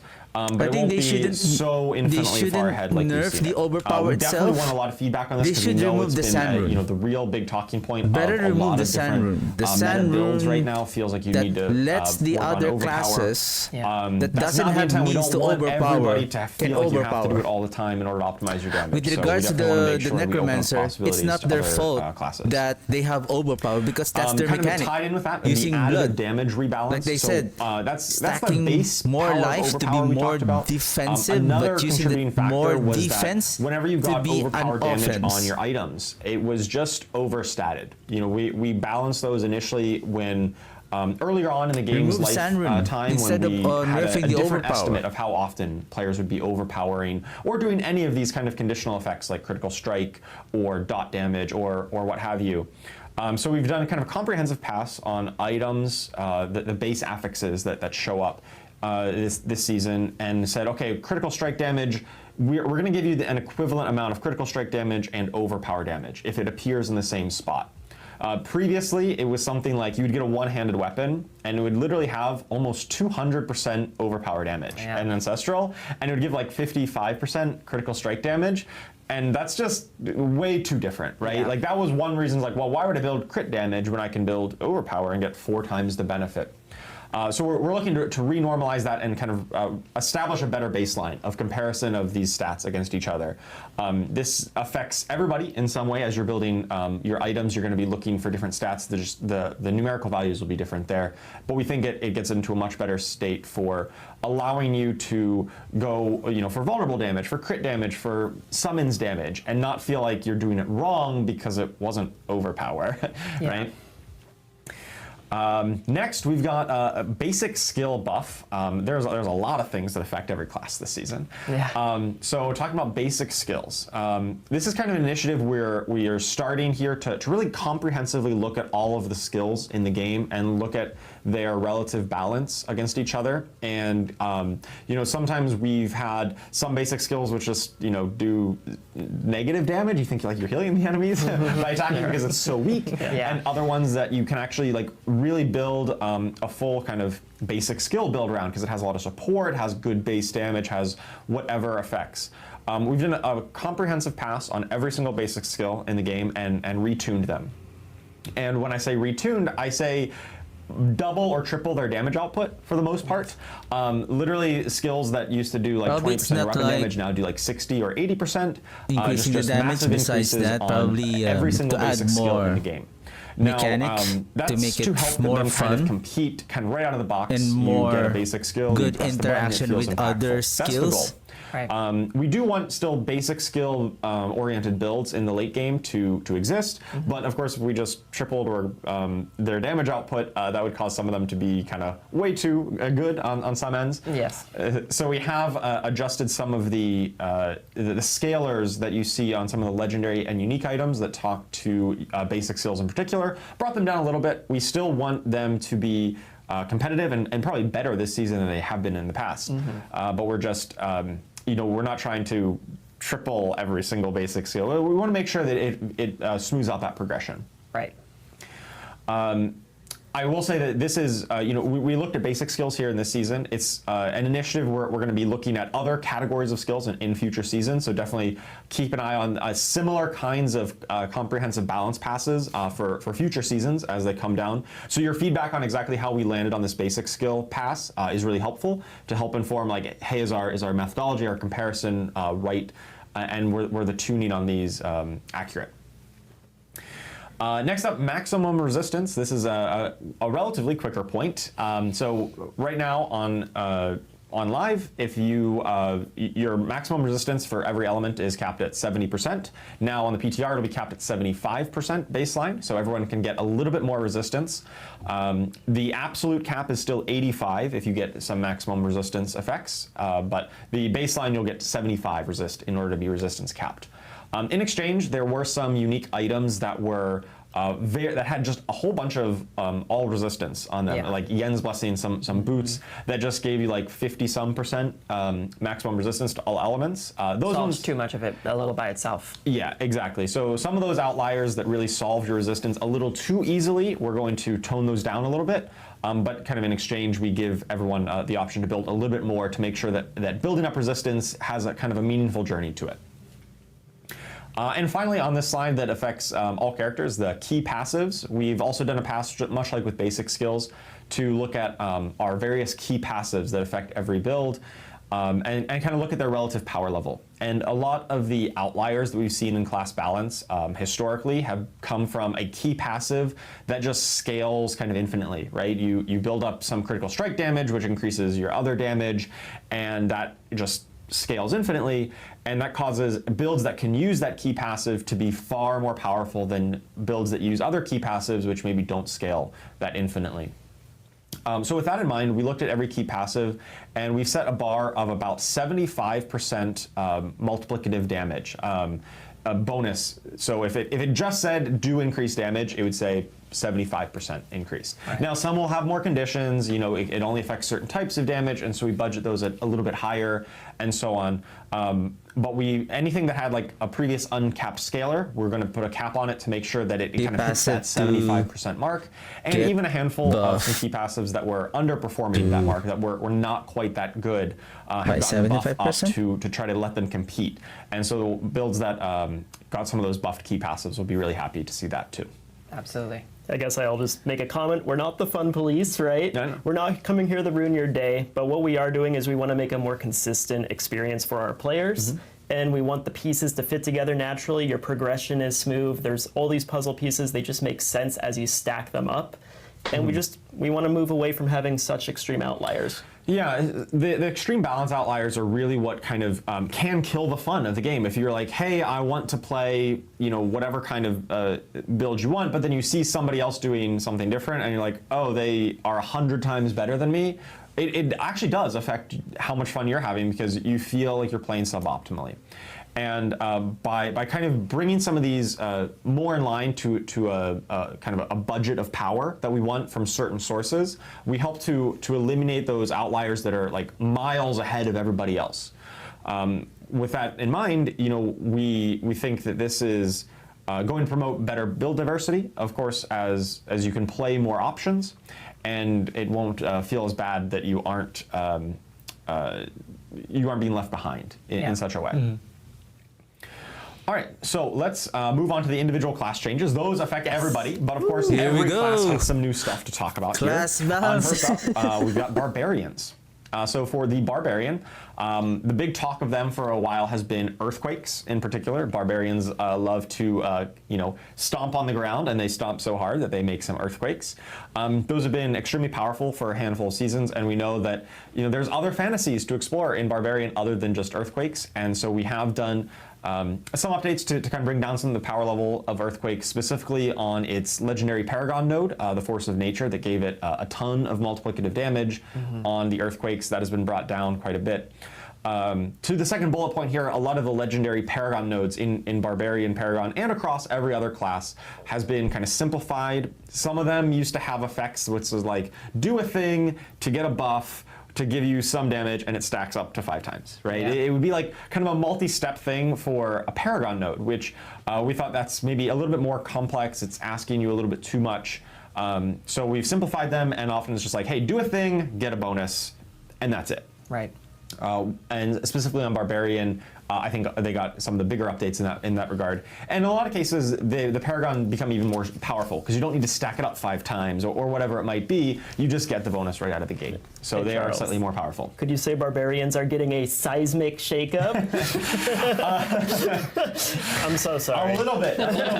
On some of these, it may feel that way. Yes. Yeah. Additionally, we've got a new unique item this season. We know that players love playing with Bash Cleave from a while back, and now what if every other one of their basic skills could cleave? Well, have I got the unique for you? And it's my favorite named unique in this season, which is saying something. It's true. It is the Hooves of the Mountain God. So good. So, Hooves of the Mountain God, whenever you attack with a basic skill while you're at maximum fury, you kind of enter the state where your fury is going to be draining, and you're kind of empowered here, and during that time, your basic skills will cleave and deal increased damage. All of your basic skills will do that while you're empowered here. And of course, your fury is draining, so you're going to want to keep spamming those basic skills to rebuild it back up and kind of maintain that state as long as possible. Yeah, so at this point, with this unique, you really care about generating a tremendous amount of fury, but it's not actually to cast a core, it's just to keep going. Yeah, keep going and keep hitting with your basic skills that are just hitting hard and cleaving all around you. It's pretty awesome. We got a video clip here of this in action. Of course, we've seen Bash cleave before through some of the tempering affixes. That tempering affix is going to be updated to give another multiplicative bonus to Bash here, but because now it can cleave through this unique, and of course you can mow through a whole set of skeletons here with your Bash while your fury is draining. Yeah, I love that the part that's coming up where yep, one hit, they're just all to the side. Those Get poor out of here. skeletons. Oh my goodness. All right, we've got next class. We've got the Druid to talk about. All right, so the Druid this season, the talk of the Druid has been Cataclysm for a while. A couple points on that. So a lot of Cataclysm, it's this long-lasting ultimate, right? You press Cataclysm, you get the storm around you, it lasts a while. And it suffered from some, like, what we call snapshotting, where you get a buff or some effect that says, hey, your next skill cast does increase damage, or it has some effect. And when you press Cataclysm, it's obviously a very long effect, and it benefits from that effect, from the bonus damage to your next cast. That's absolutely intended, right? When we say your next cast, we mean the whole cast. Cataclysm is a great thing to do that on. That being said, we do find that Cataclysm being the only way to play Druid, or at least the only kind of competitive way to play Druid, is not really healthy, because we know that is a kind of mechanically intensive play style that you need to think about buffs, you need to set it up kind of precisely, and for players who like that play style, we love to encourage that. But when it becomes the only way, or the absolute best way, the kind of mandatory way to play a class, that's kind of unhealthy. And so we've done some numerical nerfs to bring Cataclysm and some of the modifiers to it I think down to Cataclysm earth is that a little bit. the ultimate so it will skill of the Druid. allow for other opportunities, I other think what ways they're to play saying Druid here in is a the same competitive as way. the Necromancer, that So some of those somehow, are Grizzly Rage. with regards to ultimate, We've got updates unless you're to using a lot Blood of Wave as legendaries your that used main to talk to damage. Grizzly Rage, and that does also remind Soul me Rift is about so what mandatory. we're doing with legendaries this season as we talk about this. In previous seasons, we've Like always had non-negotiable a new unique item and a new unique legendary aspect skill for every that you need class. to use. Here for Season 9, we're just going to be doing a brand new unique item, and we're instead doing reworks to a lot of existing legendaries. So a handful of legendaries on each class have been rather substantially reworked, where we looked at them and we said, hey, we have a legendary that already talks to Grizzly Rage, but it kind of sucked. Right? And we said, well, rather than make a brand new one, let's take this existing one that really wasn't hitting that mark and then just like functionally change a lot of things to it. It may still have, the same kind of theme, same kind of niche, probably keeps the same name in a lot of cases. But instead of like adding a brand new legendary aspect that kind of dilutes the drop pool, right? Every legendary we add makes it harder to find any in particular legendary. You also don't want a situation where, like, if we leave that aspect not desirable, but then we make a new one that is, you're like, oh man, I really hope I find the good one and not the bad one. So that's another positive for this. Exactly. So we've done a lot of updates in every Rework class or remove to the take Mothers their, Embrace. the And bad again, the Ring of legendaries Sacrilegious and Soul, look to update them to support the some of the new play Sacrilegious styles that Ring, we're interested in better encouraging make this it season. as And a so for jewel, Druid, not a several ring. ones talking to Grizzly Rage and Poison in particular are going to be updated. So benevolent of us finding homes for all these legendaries. It's great. Like, now they have a home to go to. They actually hopefully find a new niche to fit into, and they won't be so sad off to the side and people pick them up and they're like, no, in the gutter. Yeah. That's absolutely the hope, is that we're able to look at every legendary and unique item in the game and say, hey, you pick it up and you read it and you're like, oh, I see where this would be useful. And you would feel excited about it. It might not be the build you're currently playing, but you see that it does have a home and a niche. That's our goal. And we know that a lot of legendaries in the game right now aren't hitting that mark, and that's why we're focusing on reworks, at least for this season. Right. With that in mind, with Grizzly Rage and some poison updates, let's talk about probably one of my favorite visual uniques of the season. I call it splashing poison puddles, right? Because you know, we're coming up on summer here. Everyone loves splashing in the sun, you know, playing in the water. But we're in Diablo in the World of Sanctuary, and nothing's ever that wholesome. It's poison puddles. Let's take a look at the Rotting Lightbringer. So the Rotting Lightbringer, every 10 seconds when you cast Pulverize, it'll form a poison puddle where you pulverize. And if you pulverize that puddle again, then it'll splash additional percent of that damage to enemies nearby. It'll like throw out some extra little projectiles of poison. And of course, you are splashing in the poison puddle to damage everyone around it. Sounds horrifying, Charles. Oh, it is. Sounds For your absolutely enemies. terrifying. Yeah, for your enemies. Yeah, I don't know what you're talking about. This is fun in the sun. This is great fun in the sun. This is a We had a maze, video but they clip have here of this in removed action, the right? Of course, implicit we're at the affix. beach. Where else would you be? Supposedly You maze splash, make a has poison puddle, overpowered, and they as you do replace that, it with the little, poison damage. globs of poison go out and hit the enemies around you.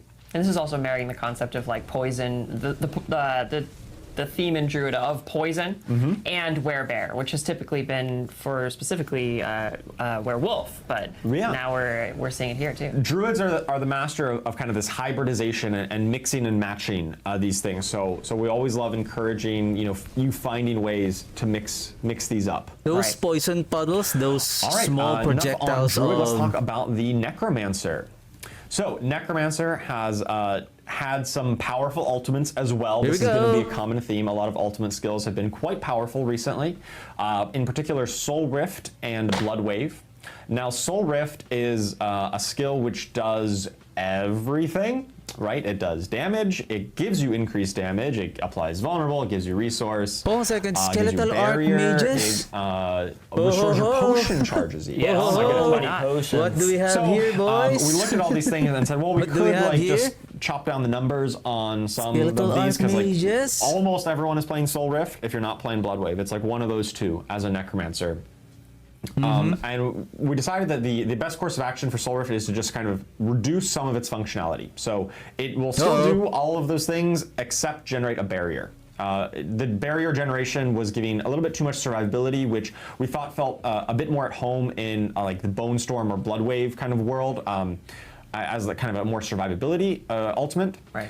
Soul Rift will still give you lots of resource and still increases your damage by just a little bit instead of a ton. But we think that'll bring it a bit more down to earth and give some other options like Army of the Dead and Bone Storm a bit of chances to compete. So overall, you would say like it's kind of moving towards being, its theme is kind of like it's an engine for you, right? It sustains your potions, it gives you a sense, and that's its big, gameplay niche. Yeah, rather than being kind of your defensive tanky source. Blood Wave as well has been kind of the other ultimate skill that most Necromancers have been building around. Like once you have Soul Rift, it does like a ton of damage, and a lot of that has come from some of the unique items that interact with it. They give kind of a disproportionate amount of damage output in increase to your Blood Wave. Specifically Indira's Memory, which works on your pants, your leg armor. That's a slot which, for most characters that don't have a unique item, is not really an offensive slot. You can't really get a whole lot of bonus damage from that.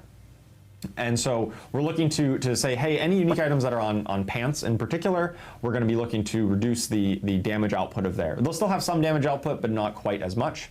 And so that's where we're looking to reduce the power of Blood Wave overall, is on some of those uniques that talk to it.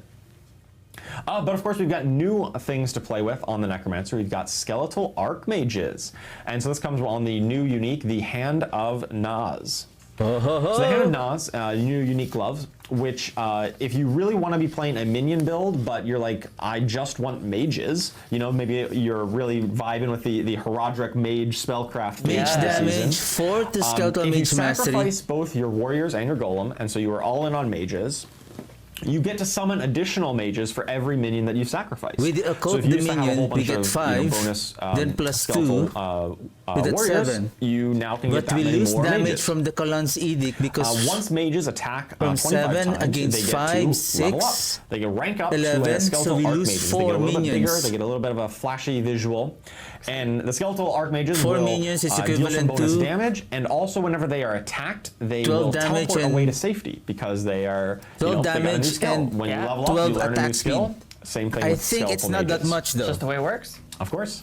Considering that we have let's take 2 a look more at this in action. Mage So Mastery you got, rank, just an 4 mages here. Of additional course, you're going to be able to damage, have more if you really plus spec they into it. become And, skeletal as enemies come up archmages and attack that those mages, have an occasionally they will additional teleport away. Their increased attacks damage now again. can do some additional burst damage, and they've got little like lightning effect on their hands, and they're a little bit bigger to show I that they think are they're still promoted good. to archmage status. So with this unique, Though I we don't can't have the actually advantage have my of warriors take, or my we golem. don't, Right. we cannot take So advantage now again of the dying tank of the minions. for my mages. You do need to be tanking for your mages, right? It kind of Now turns that the we're traditional tanking for minion the play style mages, of, we like, don't have the my back. minions go forward and protect me, and it turns it on its head, right? You have this powerful backline of a lot of mages who do bonus damage, but in exchange, you need to protect them. Right. They can protect themselves a little bit with the teleport away to safety, but it's going to kind of be on you, the necromancer, to be the front line in this kind of build. It's pretty awesome. I do hope that they All right, change next up, the. we've got the rogue. I do hope the that they rogue, big talk change has the, been their ultimate skills, death trap.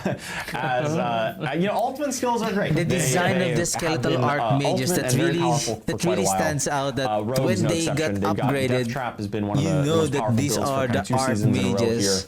Probably Similar they have to Soul Rift in a hoods, lot of ways, it kind like of did a lot of everything. glowy robes or something, And right? we also know that it did a ton Different, of damage on its yes. own right. So Like it also undead had clothing? a unique pants item, the Eyes in the Dark, that really talked to it and increased its damage output dramatically. So much in the line of our philosophy of, hey, pants armor shouldn't be so ridiculous Sorry, I'm amount not of damage familiar with output, Rogue, I'm just even still if it is trying unique. to, We've done some think. tuning on the Eyes in the Dark to make sure that Death Trap is not We have quite reanimation, as no gloves. explosively damaging as it has been in the past. We are looking to Losing buff up 4 the minions, infiltrators losing and bursting 4 venoms, skeletal minions. Now we can legendary sacrifice the items that talk minions to for more poison critical trap and strike poison chance. builds, and say, Or hey, there's other resistances. traps out there. You can We don't play worry poison about the trap. resistances. So giving a little bit more support here with those legendary reworks. We can go with And we also have some updates to Eagle Horn. critical This is the strike penetrating chance. shot unit. Right, critical bow. strike chance. I Just think we just don't some have any numerical more buffs there to make critical sure strike it's chance actually hitting buff harder, on the. and penetrating shot has a bit more of a reason to use it. We know that kind of ranged rogues have fallen out of favor for a while. It's This been a lot is more about nine, melee, and I mean Death Trap is even a melee kind of skill. Yeah. Power And we know mechanic. that players love to play ranged rogue as well, so we want to make sure that we give a little bit more support to that to enable We it. can add For sacrificial those who do like aspect. melee playstyles, but maybe not trap, you might like Flurry. And if so, we have got a great Or unique not. coming next season. The No, we don't need Death Mask sacrificial. of Nirmatruk. I definitely pronounced that correct. So you can now overexert yourself while casting Flurry. Well, that's a weird thing to say. What does that mean? It does mean that you spend your life total if you don't have enough energy. So energy, that's not a problem anymore. You have your whole life total to work with. Yeah. So you can keep on casting Flurry, but With when it that does said, cost do you we your still life total, need you're kind of overexerted the in this Blood state, Moon breaches? it's going to stack up a buff. It's going to increase Do we the just still attack need- speed of Flurry, now that we have and seven it's going to more- increase its 7 damage mages output in for 5 total. seconds. So you really want to be in this Does kind of the pants- overexerted state. It doesn't actually do anything I if hope you're that not they should have overexerting. changed Yeah. it So to you really want pants to make though. sure that you're getting to this state. I love how this kind of Or a changes chest up some of armor your, instead. like how you think about your build. You don't necessarily want a lot of resource regeneration. Right. You Or want they more just- health they regen. just wanted it to 'Cause be if you on have the too much gloves resource, so then maybe you're that- not even getting into this state as often as you'd like. Because now it's on the gloves. Let's take a look at this in action. I actually really love this clip of the rogue just going You're super using- fast, right? So you're they using an sneak offensive in, aspect. and as they're stacking up, you can see they've got like no resource. But take note, They you have go that increased hyper damage. Fast. This is such a fast attacking I think it still skill when you compensated stack the up. loss But on of the course, offensive the faster you aspect. attack, the faster your life total drains. Yep. And if you're really low, it's not going to kill you by doing this. You just won't be able to cast it there, but it does mean you're on very low life, and any stray attack might take you out if you're not super careful with it. I will raise a flag for those of you curious about trying this out. It's called a death mask for a reason. Yeah. It might not necessarily be their death. It might be yours, so be a little careful. But on the positive side, you do get to look like an anime character Our zooming problem around now like is the crazy. barrier. Like, look at that. Absolutely. Definitely hardcore players, beware with this one. Might be a little risky for you. All right, we've got the Sorceress next. So the Sorceress has been definitely one of our top builds this season, I would say, in Lightning Spear. And I think one of the big talking points around Sorceress for a while has been Lightning Spear. A lot of players have felt like that is the only or best way to play Sorc for a number of seasons now, and it's not just been just one season here. And one of the reasons for that, I'd say the main reason, is that Lightning Spear baseline is pretty bad. Like, if you just get the skill on its own with nothing else, it doesn't really do a whole lot of damage.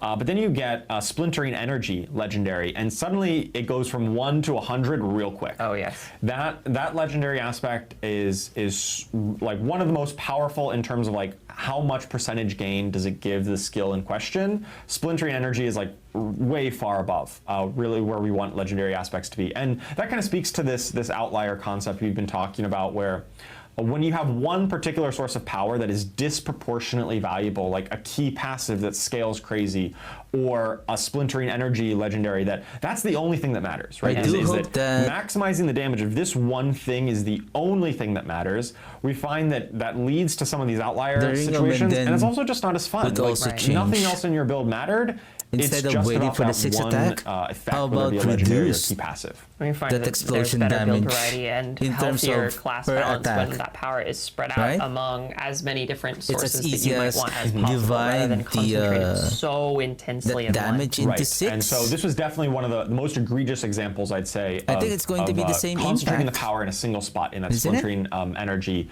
aspect. So But with that in basically, mind, we've taken the the baseline explosion Lightning damage Spear is for and buffed every up its hit, damage rather than rather on waiting on the substantially. 6 attack. But of course, the Because Splintering Energy with has regards to playing dramatically our reduced ARPGs, in it's like effectiveness. always dealing so overall, burst we still and think the very Lightning quick Spear builds are going to damage, be brought down rather quite a bit, than waiting because they for were a huge quite amount of far damage. above everyone else. It's They good, also definitely relied but on some of the overpower changes, or they with relied regards on to overpower farming, to really, right, get you into the need highest levels of pit pushing. a good clear And so that's overpower is obviously a little clear bit weaker speed. in this season, so we think that'll bring it down a bit.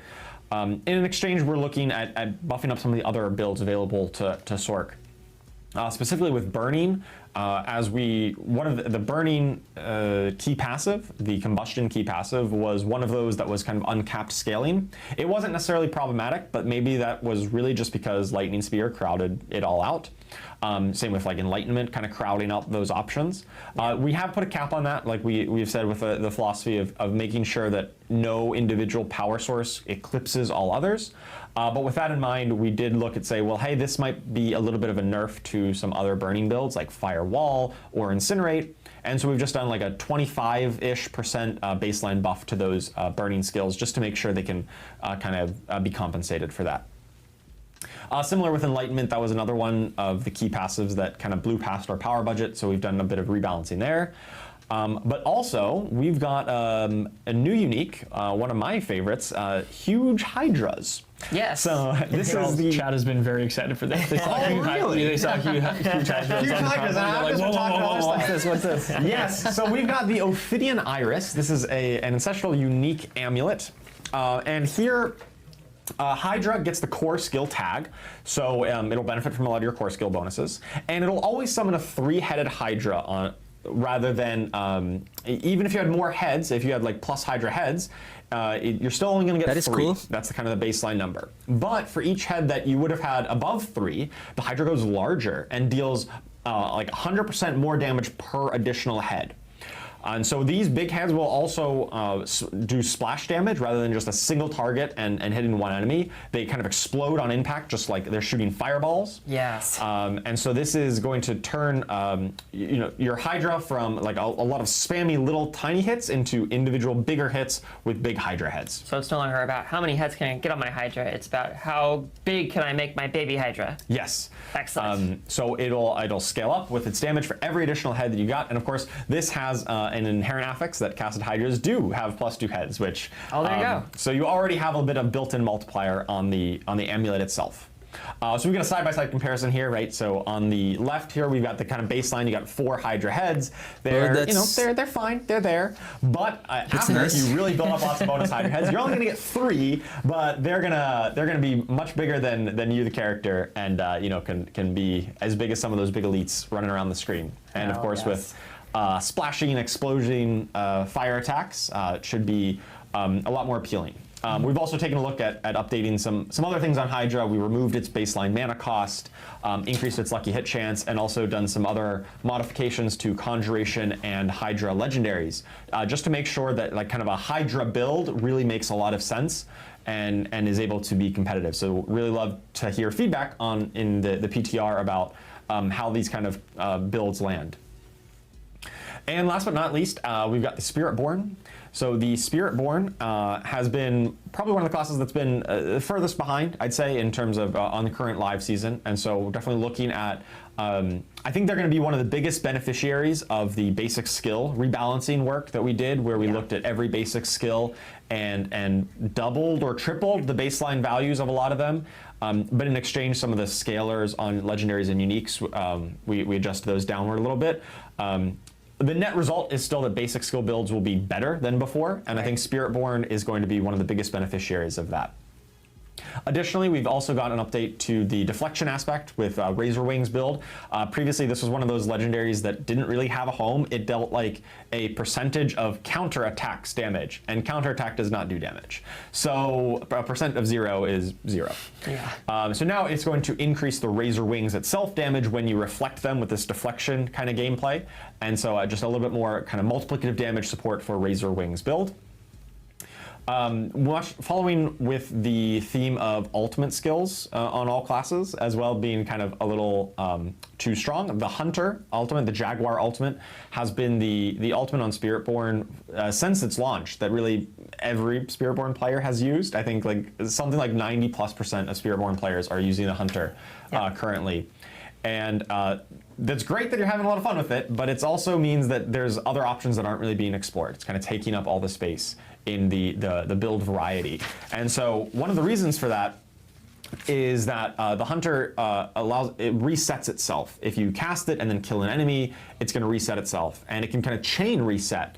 The chance of chain resetting reduces every time it does, and so it just kind of like feels bad whenever you're like, oh, I guess I ran out of luck and now I have to wait. Yeah.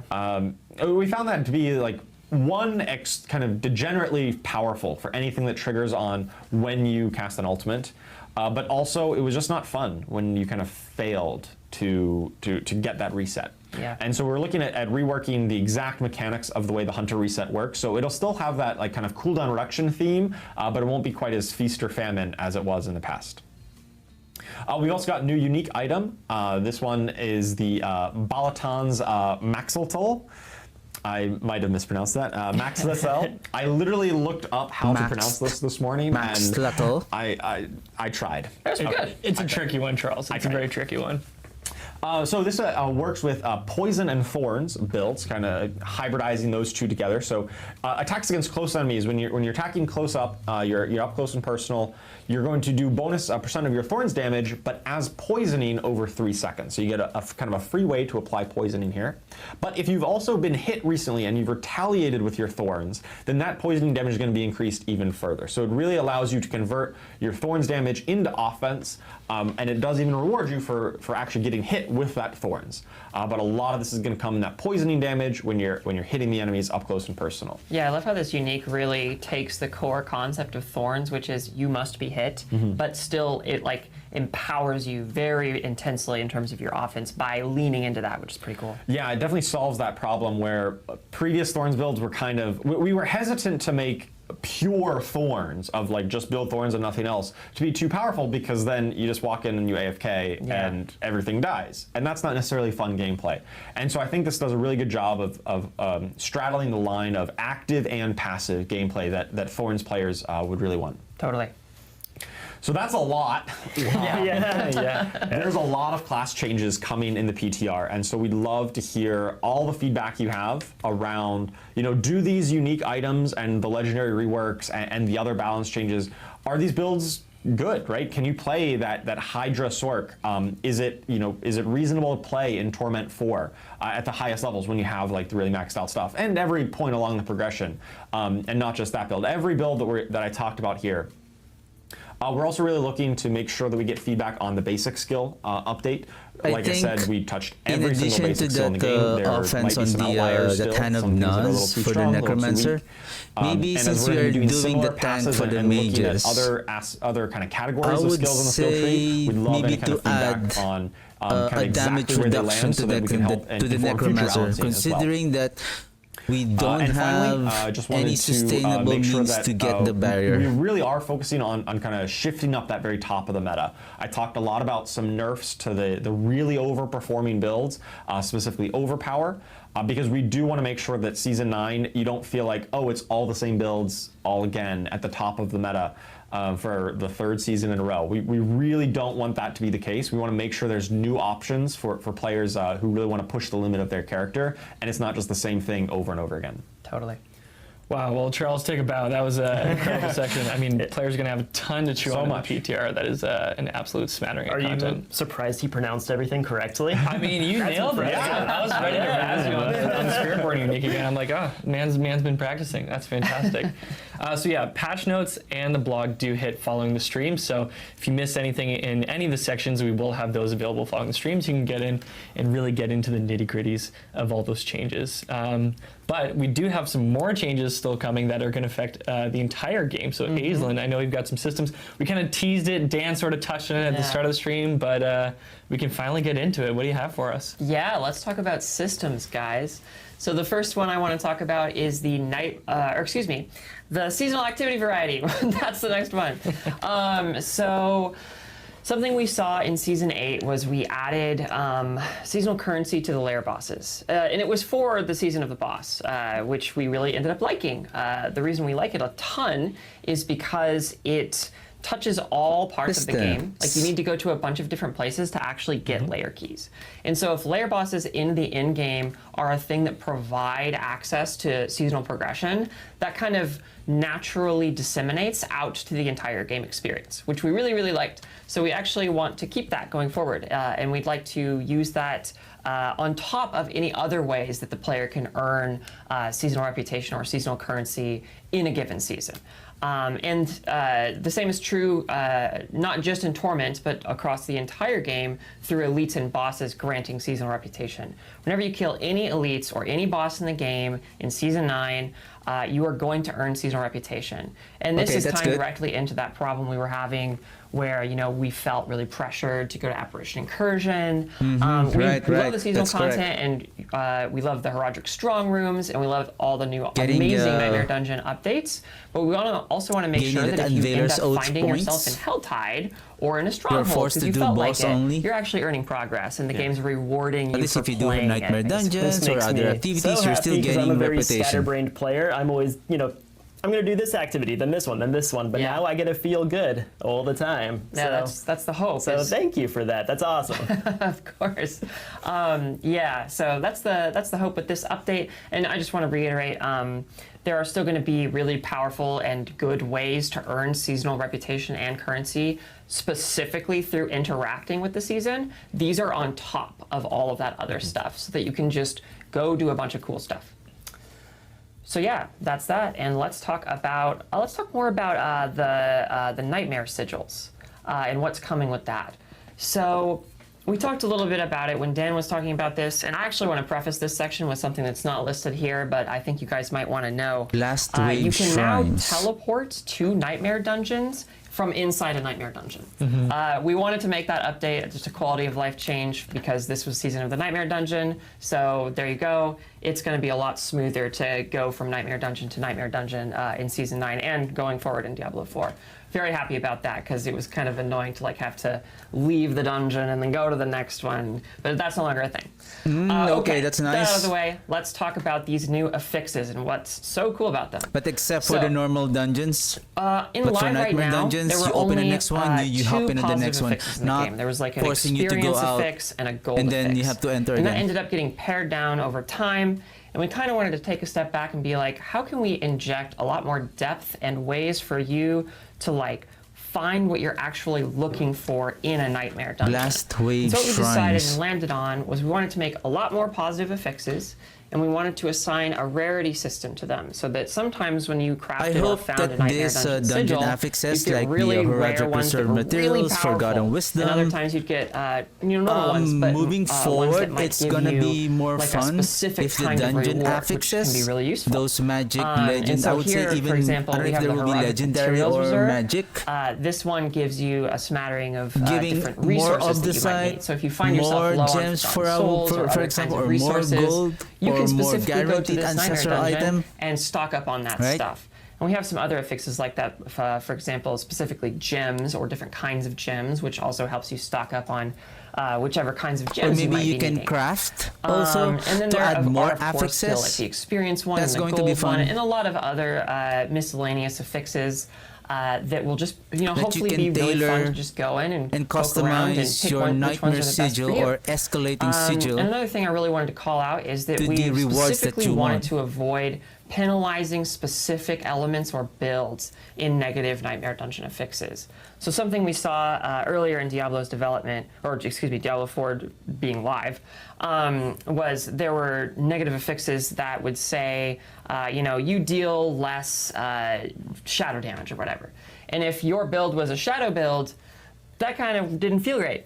And so we wanted to make sure that all of these negative affixes were more agnostic of speaking directly to your build, but still provided a challenge. And so with these two changes together, we're really hoping that we're going to see a lot more variety and depth in actually engaging with Nightmare Dungeons, and that they're not going to feel too frictioned, or you're not going to find a Nightmare Dungeon that just that feels like it's telling you, no, you're not allowed to play me. Like, we don't want that happening. And again, this is a permanent update to the game. We've done this because it is, a season very heavily focused on Nightmare Dungeons, which was like the perfect time to do this. And now we're super stoked that it's going to be going forward. And we want to hear what you have to say about it. That, like I said, there's a lot of different affixes. Let us know how they feel. Run through these dungeons. Let us I know think how instead of interacting with those the mechanics blast of them wave works, shrines, and if you like it it's or not. better that the and we'll be able to take that feedback affixes, and the make magic the system even better and for Season 9's the launch. magic and rare Yeah, there was actually a question that affixes Addiction would had be in Twitch drops. chat, which is, are these dungeon changes permanent? And so for Crafting this section, materials all these or changes that items. Aizen's speaking to are permanent, and Yep. the same thing with Escalating Nightmares and Horadric Strong Rooms. Those are going to persist beyond the 2.3.0 PTR in Season 9. So, and then everything Aizen's getting to now, that's all going to affect the Eternal and Seasonal, and will be permanent. So, Correct. Yeah, Yes. super nice, super good changes. Yes, super excited about it. All right, cool. Yeah, I think we have an asset here kind of showing off what you might be able to find in a Nightmare Dungeon. So that nifty little purpley mirror thingy is a Horadric artifact, which is a part of one of the new affixes that you'll actually find when venturing into Nightmare Dungeons. And of course, our rogue is getting rid of this pesky blood blister. So yeah, can't wait for you to try it all out. It's going to be fun. Next up, we have, drum roll, please. Big moment. I'm so excited. I'm very, very happy and excited and proud to be able to say we are increasing the quality of items per Torment tier. There and what you this go. means is when you go into Torment 2 or then further into 3 or 4, you are going to find more ancestral items. You are going to find more ancestral items from all sources.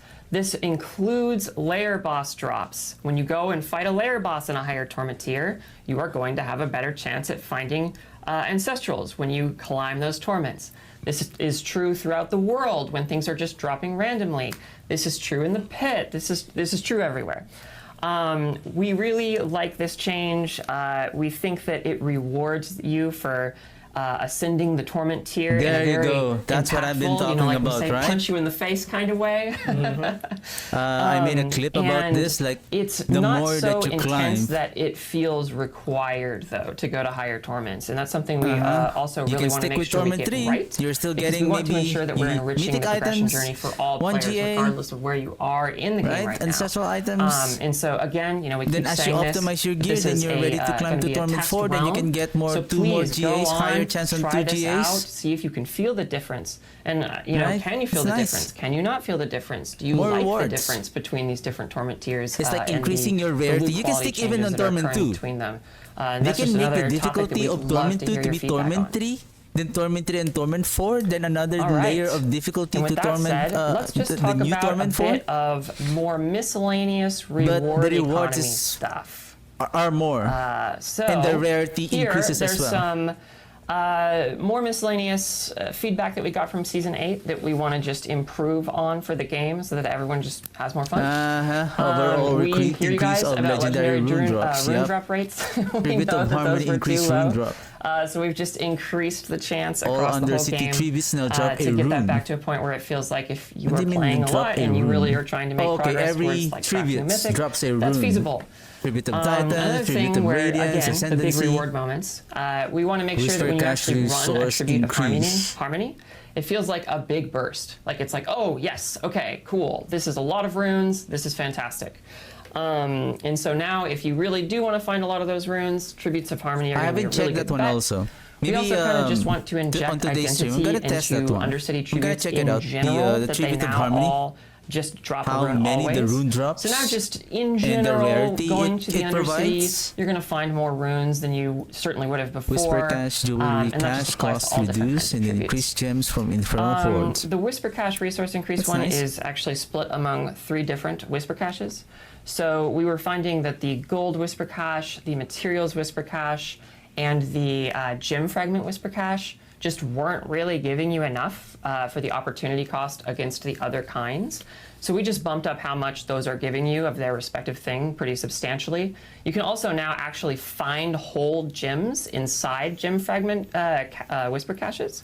And it's only a chance for some of the good ones. Like, for example, I think there's actually a very small chance to find a grand gem now in a gem cache, which is a lot of gem fragments, so it's not a very high chance. You gotta stop making my day. That sounds so cool. Oh my gosh. Yeah, let's go. And oh yes, this is one of my personal favorites. So we saw that the Jewelers of Sanctuary had adopted some wanderer unfriendly practices, and their caches were perhaps a bit too expensive. And we have decided to, crack down on that and make sure that they are being more friendly to our wanderers. So now here we have these different jewelry cache types. Their cost has been significantly reduced, and on top of that, not only has their cost been significantly reduced, but they're going to give you quite a bit more actual jewelry. So with the gem fragment increases, or rather like the different sources of getting more gem fragments and the reduced cost and the increased stuff from the caches, they should be more lucrative. And finally, talking about gems, we have increased the amount of gems you're going to be getting from Infernal Hordes as well. Again, punch you in the face. At this point, All right. I'm sorry if I've given you a bloody nose, but that's Lots of face point. punching today. There's a through line in the stream. It's good, it's Poison good. puddles and We're face rated punching. M for How excitement. about add you this go. resource economy today Yeah, on Season 8? thank you guys It's for not listening that to hard. the systems I mean, it's updates. not yet, There's a lot to doesn't unpack affect here, Season 8, and right? these kinds of updates are Increase the sometimes a rate little now. challenging to test within No a need for PTR Season environment because you're 8. getting like all these boosts, and it only lasts a short period of time. But if this kind of stuff interests you, please, by all means, test it out. Let us know what you think. that we can Give feel us it all right the away. feedback, I think it's on it not you going want, to ruin because the Season 8. everything is just super valuable for us to tweak it to make it even more awesome. Yeah, like as Dan said, or sorry, Until Dan, now, I as haven't I'm got the citing nug. Dan, one of the things he said is like Still now's no the time that we can nug. turn the knobs and really juice things up. So Yeah. definitely go in and like take your time with a lot of these changes. Some of them Yeah. might not feel impactful at first, but like really get a feel for how things have shifted because there are so many different components in this PTR that it's gonna there's a ton of different influences from all the different areas of the game. So Yeah. that's really exciting, Aislinn. I'm super excited to check those things out, get some more jeweler caches. Yes. Yeah, that'll be great. Yes. But yeah, so the 230 PTR, so some just general reminders for everyone watching. It's going to be exclusively on PC BattleNet, and it'll be available from May 27th until June 3rd. So get in, test it out. Please give us your feedback. The PTR forums, the Diablo 4 PTR forums will be open. That'll be the best place for you to drop your feedback. Of course, we will be monitoring our socials as usual, but we will be definitely looking into the forums to get most of the feedback there. The PTR boost will be available right outside of Kyovashad. Marak, our favorite dancing demons there. Marak, he's kind of been getting fit for the summer. His offerings are so diversified this time around. Like, you can really segment out between seasonal currency into the different like item caches. Like there's a lot of great custom boosts that you can get from Marak. So he is there, he's in Kyovashad, he's happy to see you as always. And yeah, give us your feedback on the PTR forums. Nice, We're at really least, looking forward to it, but definitely get in there and test and give us all We your can feedback. get the boost right And away. with That's that, nice. That brings us to our Q&A portion of the stream. So hopefully you've been dropping your questions in Twitch chat. We're really excited to get into it. But first off, we do want to take a moment. Give me a second. Your I question. forgot to, because I need to We're take really looking take a screenshot of this. Give me a second.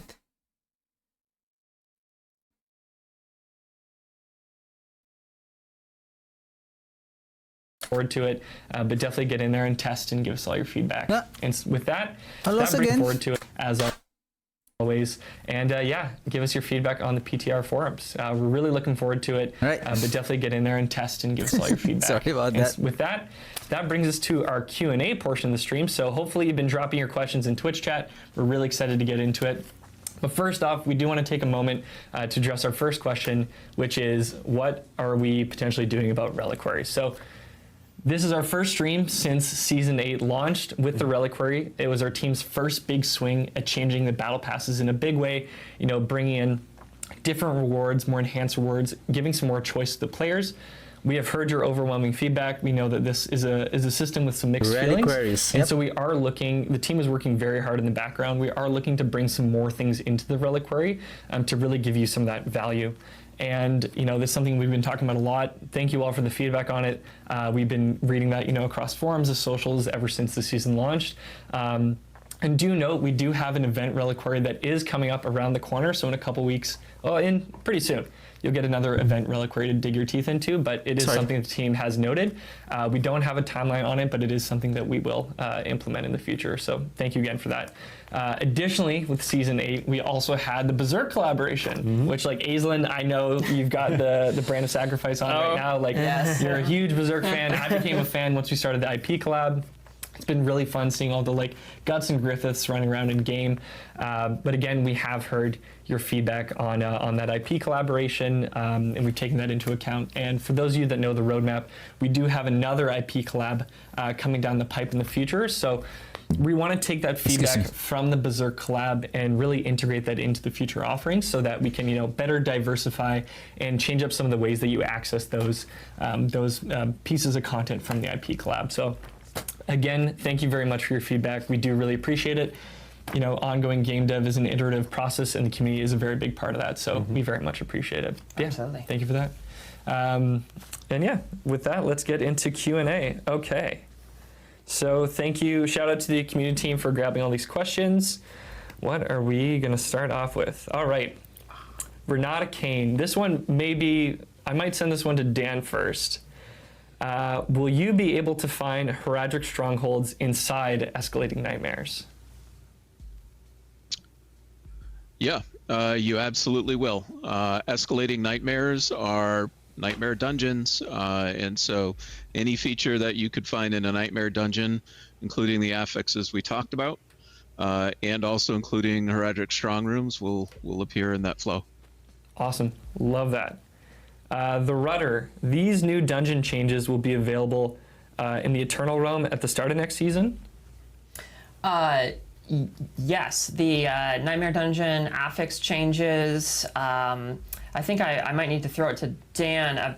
No, they're permanent additions to the game, so yeah, they should be available in Internal. They should all be available in Internal. Fantastic. Yeah. Fantastic.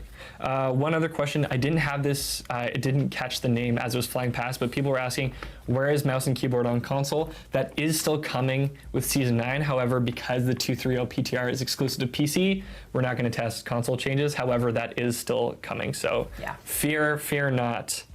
Wow, okay, I have to read this question just because of the username. Big Daddy Den 76. This one's for you, Charles. With Soul Rift not generating barrier, how is Necromancer going to gain defense? There's lots of different options for Necromancer to gain defense. Okay. You've got some new options in the the seasonal heraldic spellcraft. You've got Fortify through some of the blood magic. You've got other ways of generating barrier, but not just on Soul Rift. They've got some passive and some other ways of generating barrier from legendaries. And you may just need to, access some of the defensive legendary options that are out there, which have typically been very underutilized just because you had other ways of solving that defense. We still think Soul Rift will be pretty appealing because it has, like a lot of resource gain. But if Actually, you really want there's pure none. defense, then maybe look at some of the blood skills. There's maybe only look at one. If we're Bonestorm going to instead, use which Soul still has Rift, a large damage there's reduction only component one attached to that it we as can well. utilize, if I'm not Fantastic. mistaken. Mippy. Which Are there is any the updates on Necrotic tempering Fortitude. and masterworking? But Yeah, so tempering and It masterworking has is something a that we have been 15% talking about lucky internally. hit. We don't Unless have anything we to share increase that exactly yet lucky about hit, how we like want to tweak the maybe system. 15% chance, so hang 50% tight. chance. But I can say, in terms of a quality of life update, Increase the chance in to have the lucky hit. 2.2, so the So at patch least you coming have the out means in to have Season producing 8, that we are barrier. actually going to be updating the amount of Increase the lucky hit non-gold, chance of that Necrotic Fortitude. non-Obdicite resource and materials that it costs to masterwork from rank 1 to 4 and on the reset. And the reason why is because we were seeing that people that were getting pretty far into the end game would end up like effectively deprecating the need for the gold and even potentially the Obdicite, and then getting blocked by those other resources. But that was never actually the intent of the system. It was there, those resource costs were there to like slow you down basically, or just rather friction you in other ways. And tax those resources, never to be like the primary thing that blocks you. And so we don't want that to happen, so we've pulled back pretty significantly on how much that actually costs. Yeah. But beyond that, stay tuned as we keep filtering through feedback, and please keep giving us feedback. That's really great, Ethan. Like, I know we've all been masterwork blocked at a specific point, so anything to reduce friction in that system is pretty great. Liam, this one's for you. Scroll of Wisdom. With a system like Heraldric spells being this awesome, are you looking to maybe make it a permanent part of the game? I already feel sad knowing it's going to leave the game for the next season's power. So I can't specifically speak on that, but what I will say is nothing is ever truly gone because we are developers. We have access to everything, right? So and this is a game that will continue to evolve and evolve. So the team hasn't talked about it. I can't say anything definitive, but we love all the seasonal stuff we create, and yeah, who knows for the future. Yeah, it's something we've seen in previous seasons where, like, way back in Season 2 when we first did the Vampiric powers, we brought some of them back as, some of the more popular ones back as unique items. Once again, we're not committing to any particular bringing back, but it's always on our radar, and that's why we love hearing feedback about the things that really resonate with players, and then that can help us to design future systems, whether it be future seasonal or future kind of those permanent systems as well.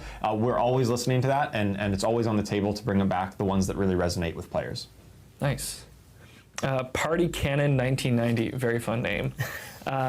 Will there in the future be a possibility that the Nightmare Sigils can have active whispers shown on them? Yeah, that's another thing that we've seen a lot of folks talk about. That's correct. It's something we're interested in exploring that space because it's a really fun and kind of a natural connection. Right now for Season 9, that's not something that's going to be directly in the season, but we do look to make these kinds of changes going forward pretty consistently. I agree with that. So if But that's when something you you feel open your strongly about, inventory, please you keep will know letting that us know. there's like a and we'll, highlight mark, we'll probably see like what a we can do. red border Absolutely. one. That shows that this is now Charles, I an feel like active I already know Nightmare what you're gonna say Dungeon, this. right? That's gonna be cool. Will there be any more balance changes for the current season? For Season 8, the current season that is live. Oh, actually, yeah. For the Yeah, 22, currently, no. There's no plans for any more balance changes on Season 8, the season of bosses that's currently live on the game. We've updated our seasonal balance cadence a little bit. So now, starting in Season 8 and going forward even into Season 9, we're going to have, the PTR before the season. That's when we do kind of our initial batch of like, hey, these are the balance changes we're looking at. We take in a lot of the feedback from the PTR, and then we iterate on it, and we when it goes live, the season goes live, we say, hey, here's the live season. We'll take the immediate feedback from that if there's any kind of progression breakers, things that are really outlier, things that we kind of missed, or an interaction that, oops, that wasn't intended, and we'll try to make a rapid reaction within the first week or two of a season to bring it, bring it down to earth, or to bring some of those builds that were really underperforming our mark and bring those up a little bit. But after that point, our intention is to really let the season ride, right? Once you're about 2 weeks into the season, you've already committed some time into your build, you've invested in your character, and we really want to respect that time investment. And we don't want to come in and say, oh, just kidding, we're going to dramatically change the meta on you right after you've already done all that investment. We just know that's going to feel bad for everyone involved.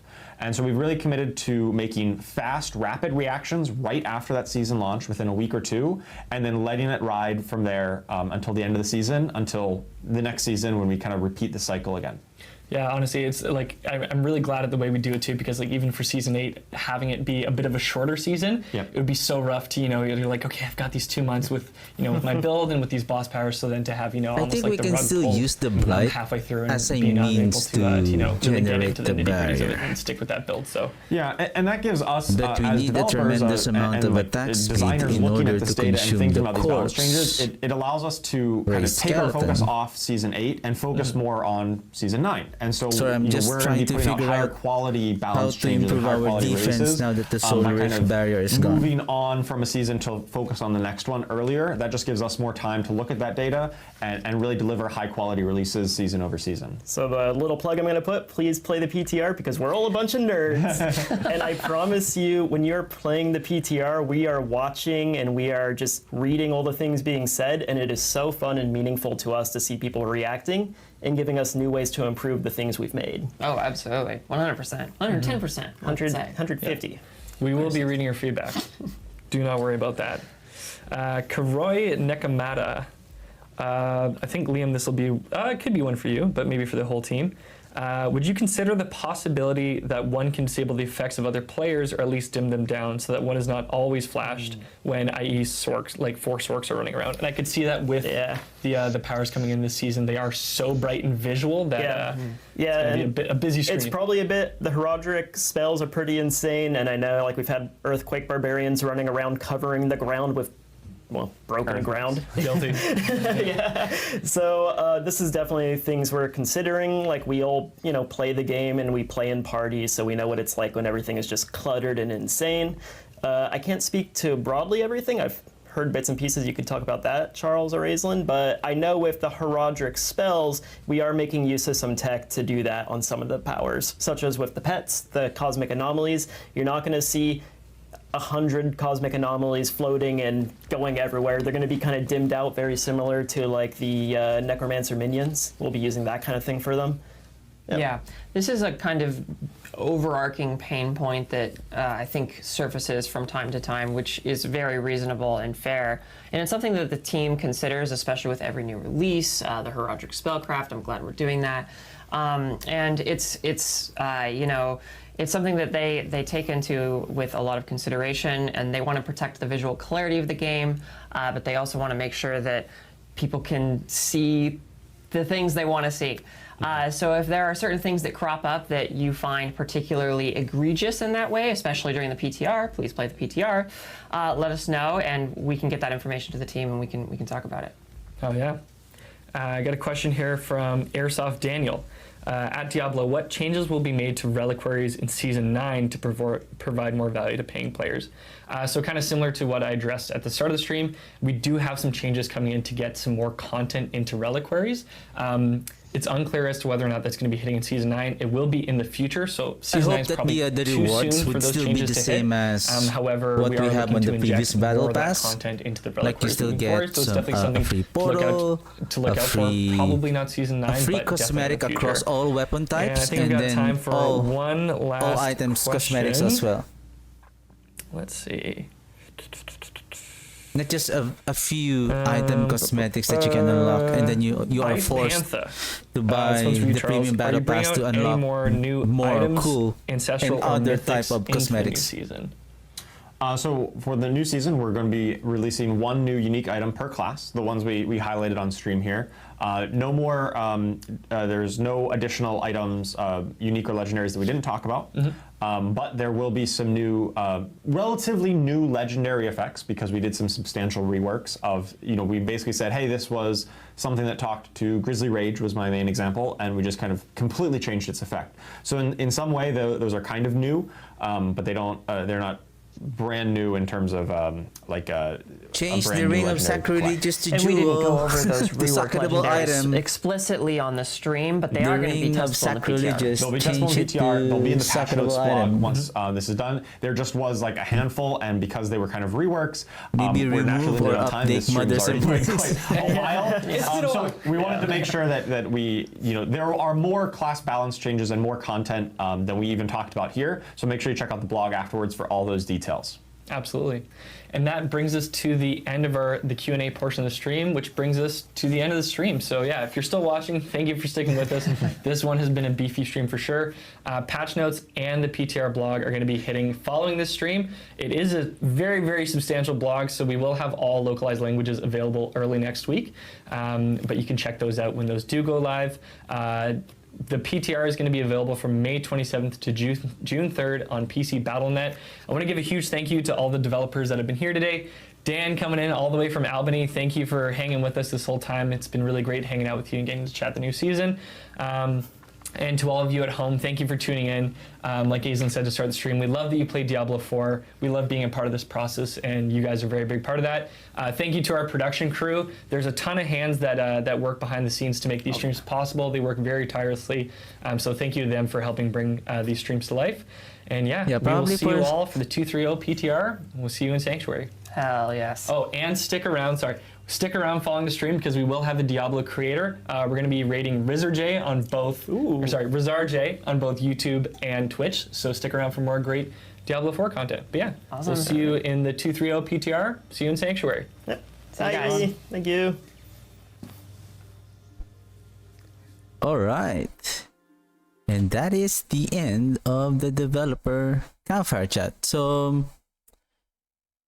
I'm gonna make probably just to make an overall summary. So technically, with regards to other class, so they have their own items. With regards to Necromancer, I'm excited to play this new Skeletal Mage build using the Hand of Nas, the new unique that we're playing, basically more on skeletal mages.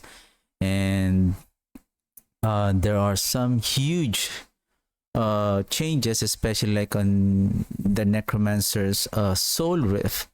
And for me, I understand the point of why they did that, because the Soul Rift is so mandatory. Like, you don't have to choose any other means.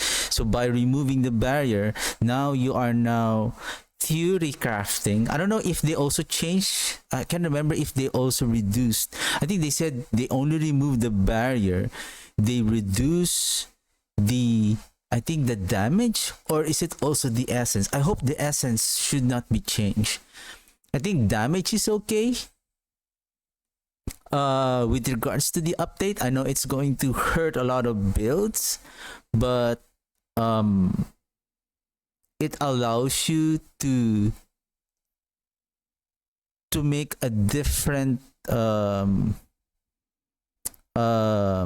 I would say like build, or to craft a new defensive mechanic that you can utilize in order to generate this good defensive mechanic. Like though from what I have seen, the only barrier that we can generate is we're not going to use the Soul Rift, but through the shielding storm of the Bone Storm. But if we're going to use it on the mages, I don't think that the Bone Storm is not going to give us just defense, but we're losing utility and damage. So basically it's still Soul Rift, but we need to have a means to generate the barrier, and the only way that we can generate the barrier, from what I know, is the Necrotic Fortitude, that through lucky hit we can get the barrier. Now the thing is, if the essence is still there, all we need to do is really to sustain the essence so that we can spam the Blight as quickly as possible. The thing is, the lucky hit of that Necrotic Fortitude is only 15%. So even at 46% with the 15% additional lucky hit from forgot that passive skill of ours for the Necromancer. I think it only hit around 46%. And then 46% of that lucky hit, so approximately around 7%, that is your chance to generate the barrier. So considering how hard the enemies are hitting on higher pit, and especially the bosses, without the barrier, how can you survive? Especially when you're walking away to evade the mechanic of the bosses or the elites or any other types of monsters. Now you don't have any other means to generate the barrier. You're stopping to generate the barrier because you're stopping casting the skill. So I think it's going to be a bit of a struggle. Unless, as I have mentioned a while ago, maybe if they could add an increase in damage reduction,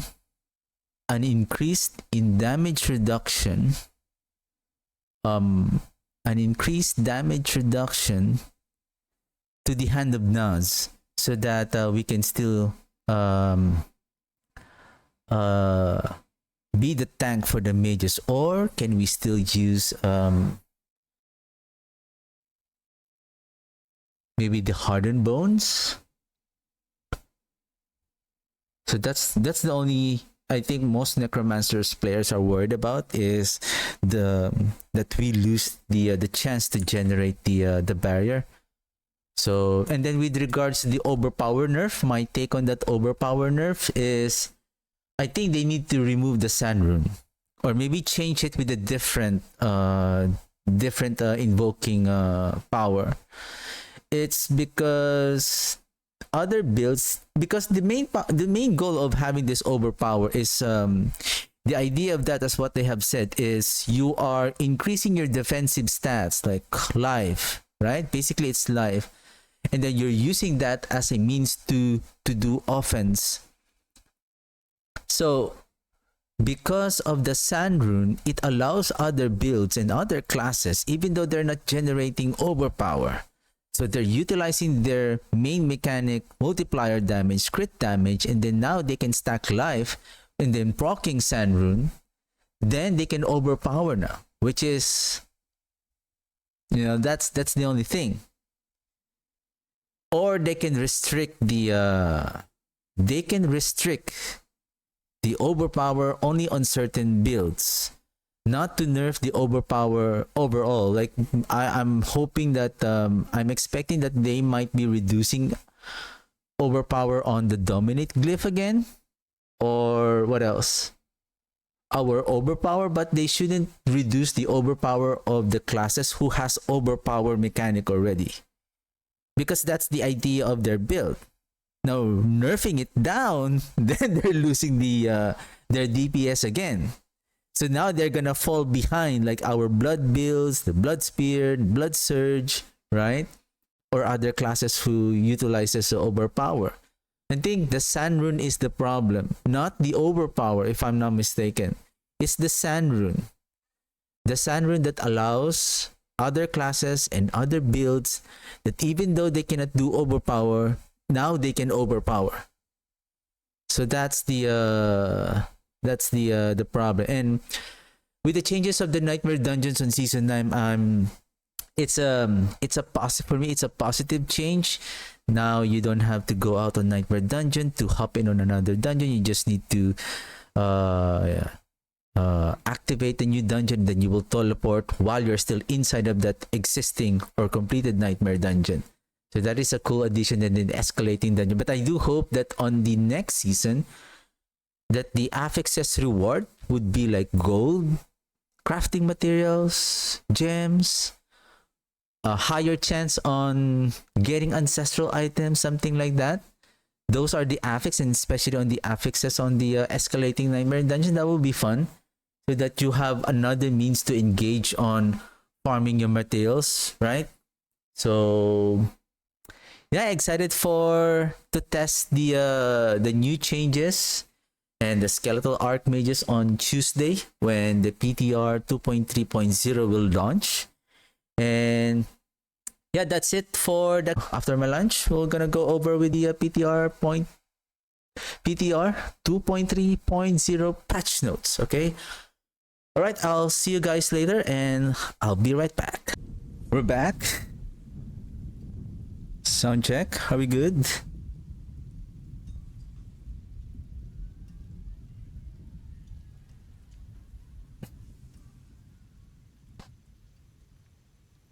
Sound check. Okay, we're good.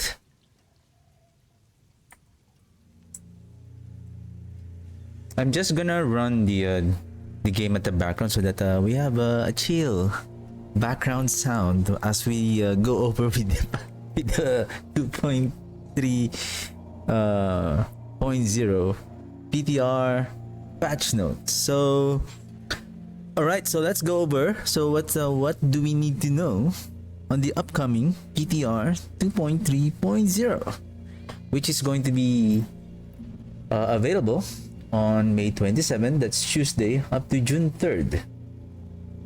Okay.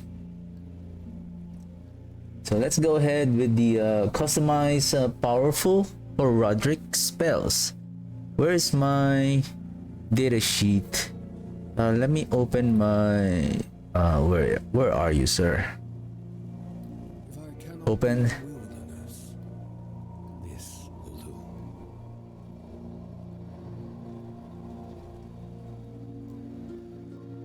I think I'm just gonna add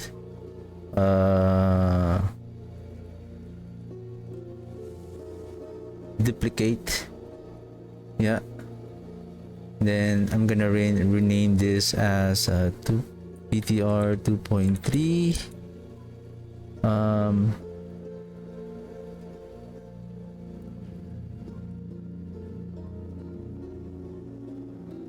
overview. So I'm gonna remove everything.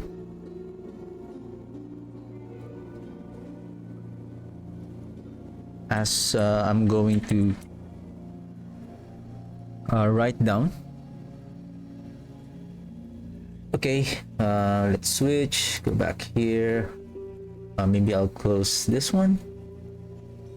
Alright, customize powerful Horadric spells. So we're talking about Horadric spells.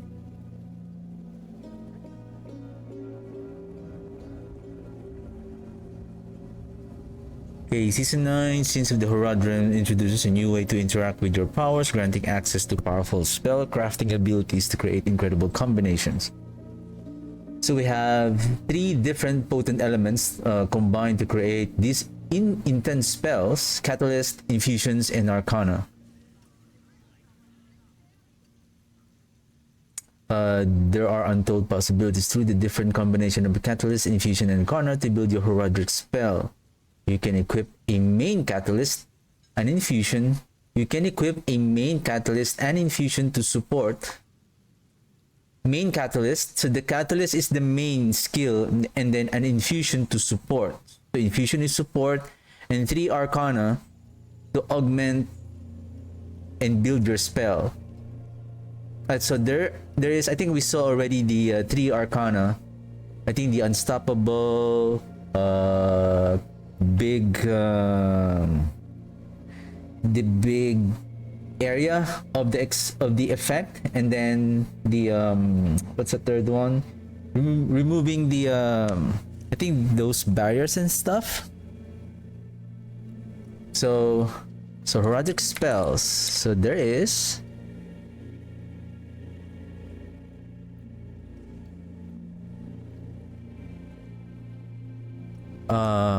catalyst.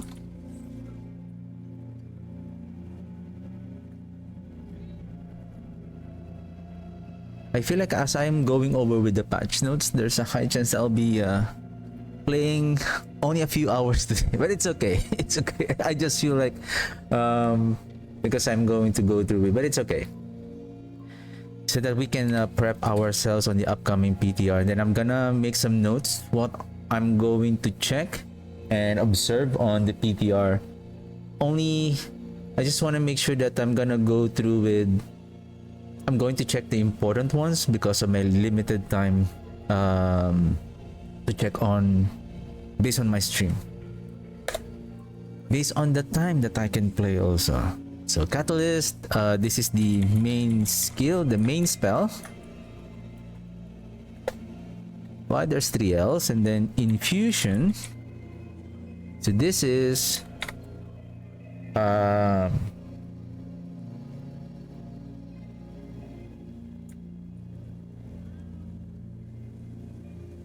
support.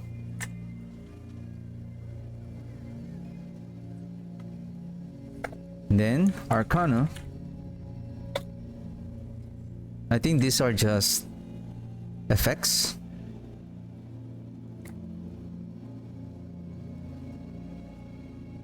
Is there like fit?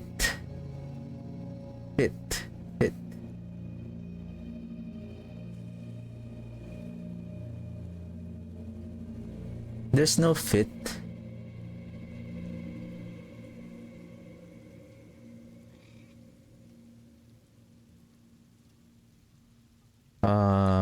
Arcana.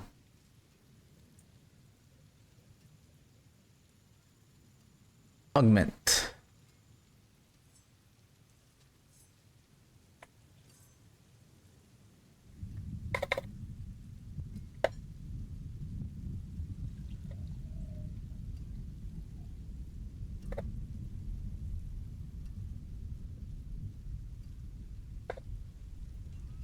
Okay.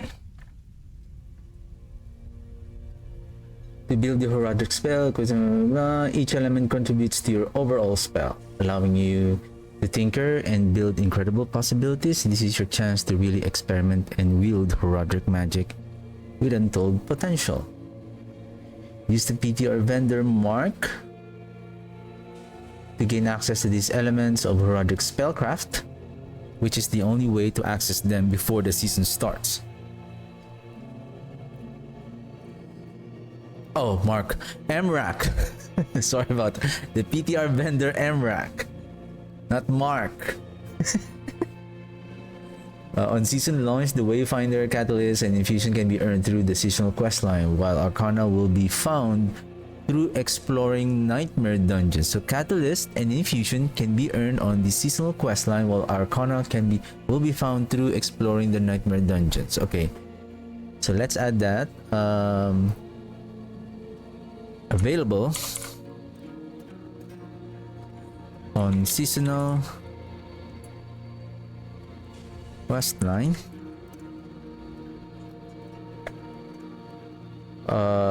This one too. While Arcana is drop only at Nightmare Dungeon. Catalyst. The foundation of your spell. Catalysts have their own cooldown, lucky hit, and rank 10 bonuses. Catalysts will activate off a specific action bar skill based on the interface slot they are placed. Okay. Your action bar will glow with the purple magic while your catalyst is available to activate. This can be customized further with infusions, and Arcana. So Celestial Surge, Astral Magic, Awaken an oracular rune that pulls in surrounding enemies. Cooldown 15 seconds. Lucky hit chance. It has a lucky hit chance. Okay. We need a lucky hit. Again, to proc the necrotic fortitude for our necromancer for that additional barrier. Cooldown.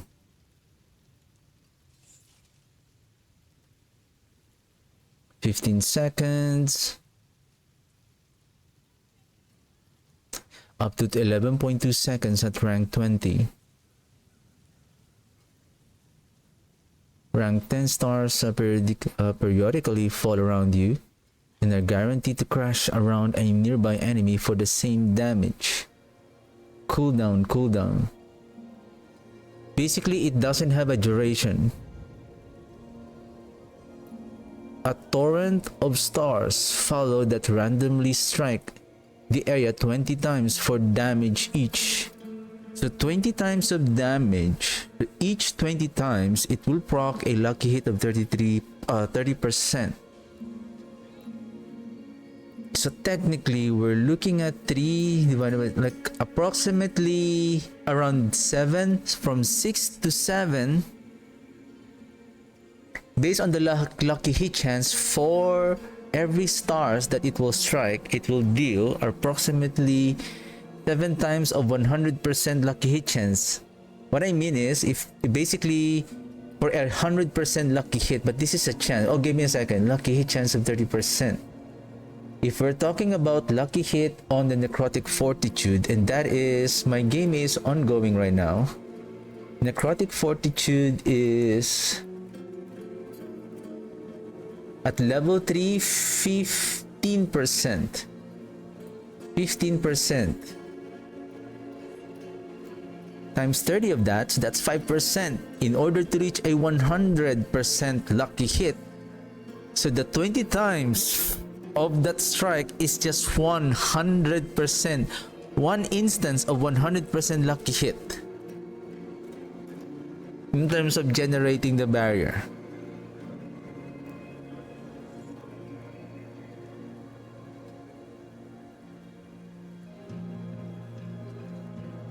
Meaning out of those 20 times, one of those stars will proc a 100% lucky hit.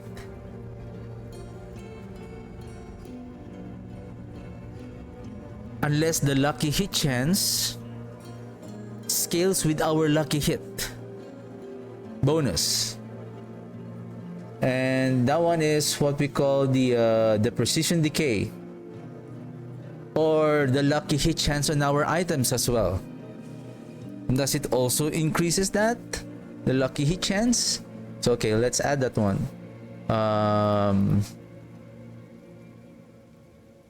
Notes. Does lucky hit. So let's start with. So maybe let's drop this down here.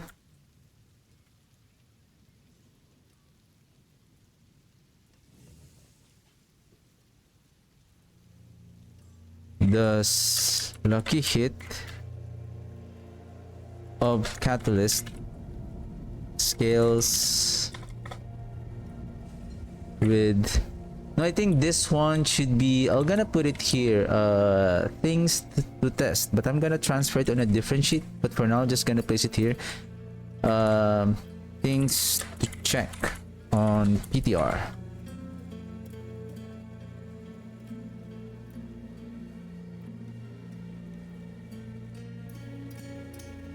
One is, does the catalyst, oops, why are all caps?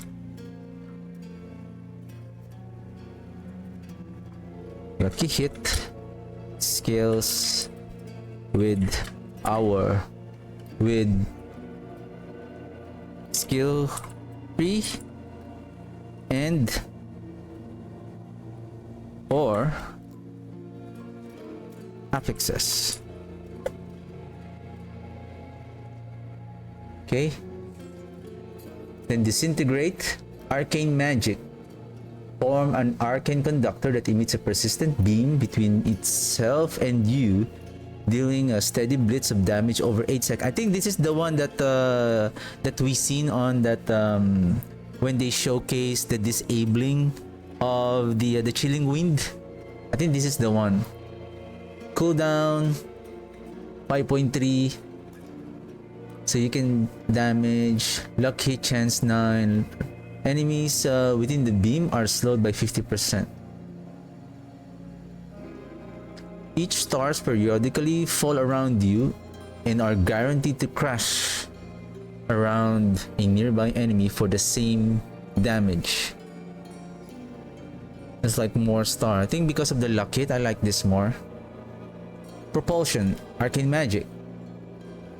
So this is arcane. Oh, this is astral. Arcane. This is arcane. Rank 10. Generate a mana blast that delivers damage and knockbacks enemies. Enemies that collide takes another damage. Rank 10. The knockback is gargantuan. An enemy slam into terrain by it. Form a lesser mana blast that the first time it happens to them.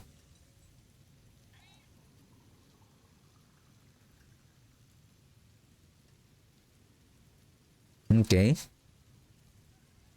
Like doing the knockback, but the thing is, sometimes I don't like fear and knockback as well. Like the enemies are going away from us. Okay, and then Astral Pillar. Shape an ethereal column that taunts for 3 seconds. Piercing waves flow from it and deal damage until you create another one or move too far away. Lucky hit chance of 12. Lucky hit of 20%. Oh, did I? Sorry. I think, Cosmic Anomaly. Astral Magic passive manifests up to 5 anomalies that emit particles which deal damage over 4 seconds. Active, command your anomalies to converge and implode, dealing damage per detonation. Spawn rate every 5 seconds. Lucky chance of 20. And then rank 10. While at 5 anomalies, you are unstoppable, and the next implosion will deal double damage. Okay. So this is the one that we can utilize unstoppable, but we can also use an astral, an arcana, a arcana item that we can use for being unstoppable.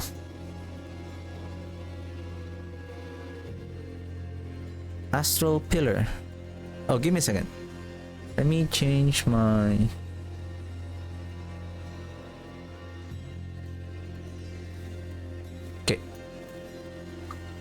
Lucky hit. Spawn rate at 5 anomalies should become small.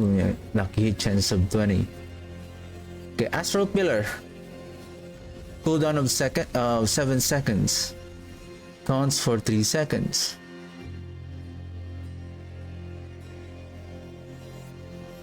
In order to take advantage of the lucky hit chance,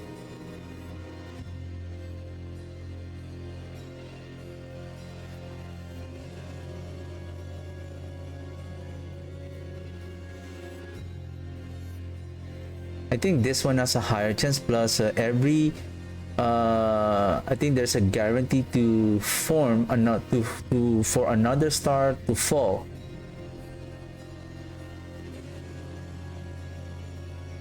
Astral Pillar. I think this is the Cosmic Anomaly. These are them, the 5 anomalies. Infusions. These are incantations. Imbue your catalyst with power and magic. Modifies the damage over time that your catalyst deals.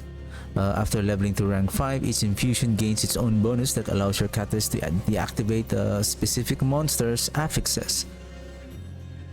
Deactivates. So Smoldering Ember. Your spell catalyst now deals fire or burning damage.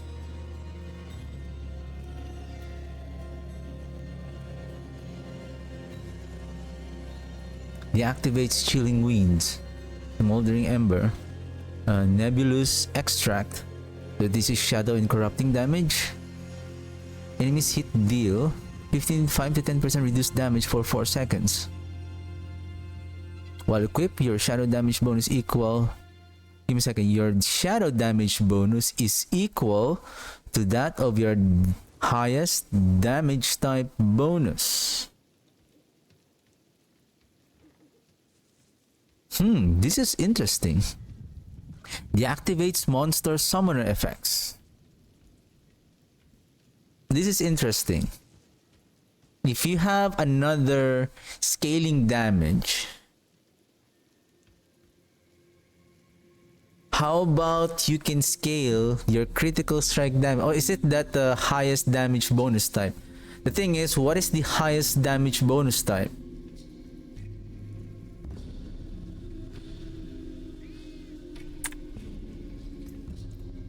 Damage bonus type. Can we damage bonus? We can refer to overpower, right? Damage with overpower can reach up to 20,000%. Oh ho ho, oh ho ho. Give me a second, right? Because if I'll show you this. So these are the damage bonus types. Critical strike damage bonus. This is a damage bonus type. Overpower. That's why. What are the damage bonus type? We can check if we are going to build an overpowered damage. Then we can use that one to scale like our physical damage or even shadow damage. Right? Like overpowered damage, this is 243.6. It doesn't say 50% of that damage bonus. Because it says here, while equipped, your shadow damage bonus is equal to, only for the shadow damage. So the Sever and the Blight can take advantage of the overpowered damage bonus, if I'm not mistaken. If it says here the overpowered damage bonus is, it can reach up to, well, they said they nerfed it, so we don't know how much overpower bonus that we can yield, that we can build. And that can, and that damage bonus will be more than the damage with corrupting here. While you still have this one, then you have the overpowered damage, then you can take advantage of that one. It says here, while equipped, your shadow damage bonus is equal to that of your highest damage type. Oh, your shadow damage bonus is equal to that of your highest damage type bonus. So whatever the highest bonus one, that will be the one. So it will overrides the existing shadow damage bonus. If you're doing corrupting damage or pure shadow damage, then it will override by the highest bonus type. Okay. See, what's the name of that? Nebulous Extract. Does Nebulous Extract really scales with other bonus type like overpower?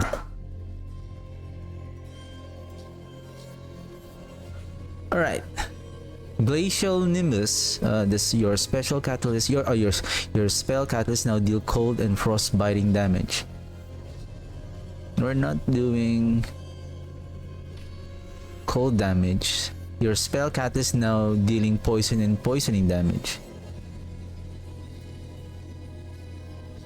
Basically, for others, lightning and sparking damage. We're also not using this one.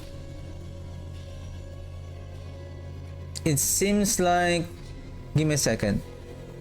This one, while equip your fire damage bonus. It seems like the the infusions have the same characteristics, which is it scales the element damage by the highest damage bonus type. And then the only at rank 5 they have their own specific deactivation of the monster effects, like the if we're going to use the Nebulous, so this one deactivates the summoner one. Then this one, if we're going to use this one, it deactivates the chilling winds. The thing is, we are not taking advantage of this fire damage. Basically, we can still use this one because the damage of the fire will now it's like we are dealing a fire damage using our highest damage bonus type. If you want to use this one.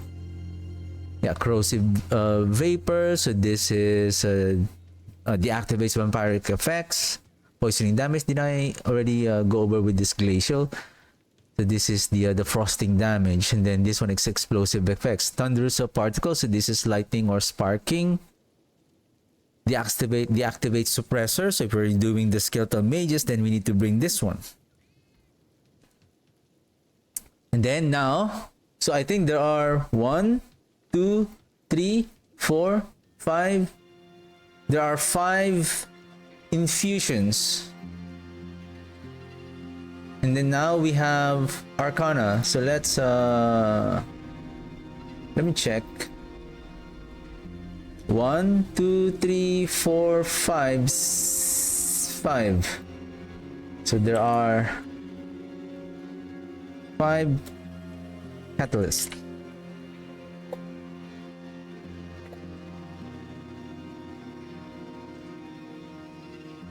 What the?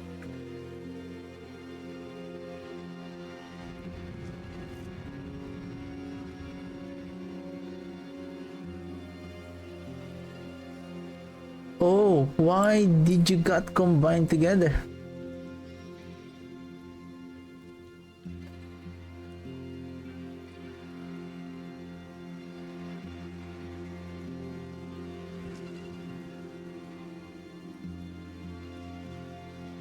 What?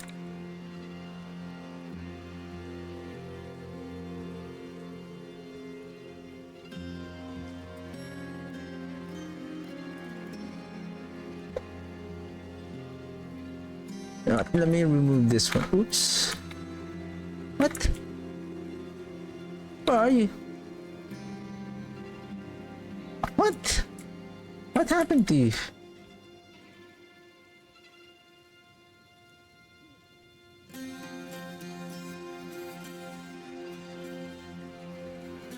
Support.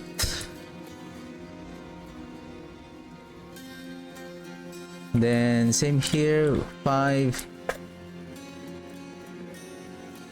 infusion.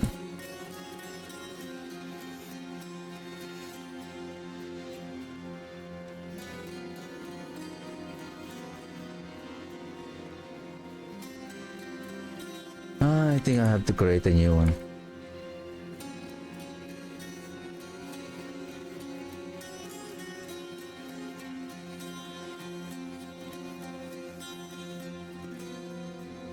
Drop only at Nightmare Dungeons. Okay, let's go back. 1, 2, 3, 4, 5. Then infusions 1, 2, 3, 4, 5. Then Arcana.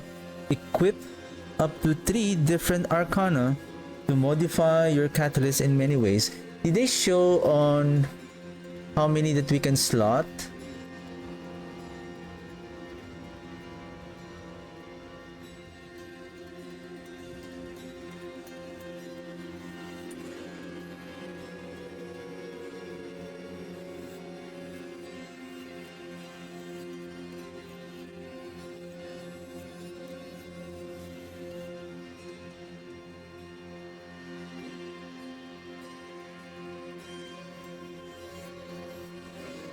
It says here that we can use 1 Celestial.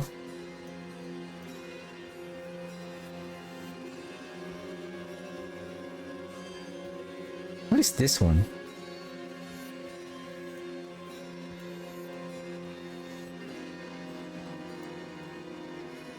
Does it mean that we can use this one, then one infusion? I think these are the infusions. These are the 5 infusions. And then I guess these are 1, 2, 3, 4, 5. 1, 2, 3, 4, 5. And then there are 10. What's 10? there are 10. There are 10 5 rares, I believe. No, I think this is also the Arcanas. These are the legendary Arcanas, rare Arcanas, and then there are 10 magic Arcanas that we can equip here. I think the infusions probably we can just automatically activate it to link with our Celestial. So the Celestial is here, and then 3 Arcanas. Okay. So rarity, magic, rare, and legendary. And there are, so basically it's not just only 3 that we can only equip, and then 5 magic, sorry, 10 magic, 5 rare, 5 legendary.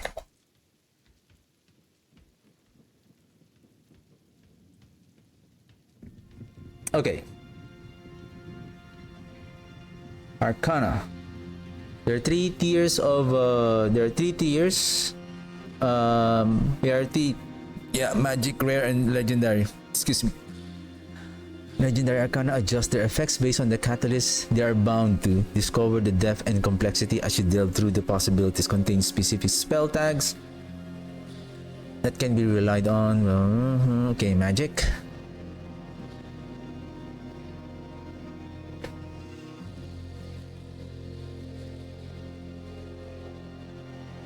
This is the one that we need.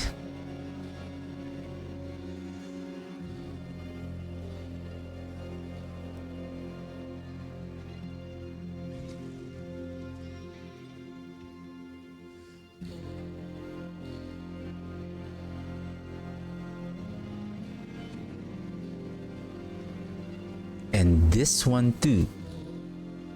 Invigorating Helix. So the Tranquil Stone for the Unstoppable, and then Invigorating Helix.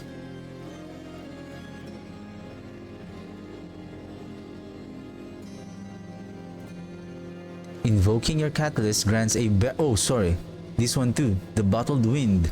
Invoking your catalyst grants a barrier equal to 30% of your maximum life for 4 seconds, plus 4% each rank.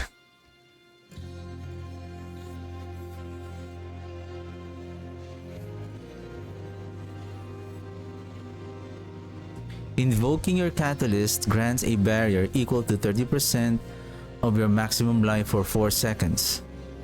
After it dissipates, its essence is bottled back up.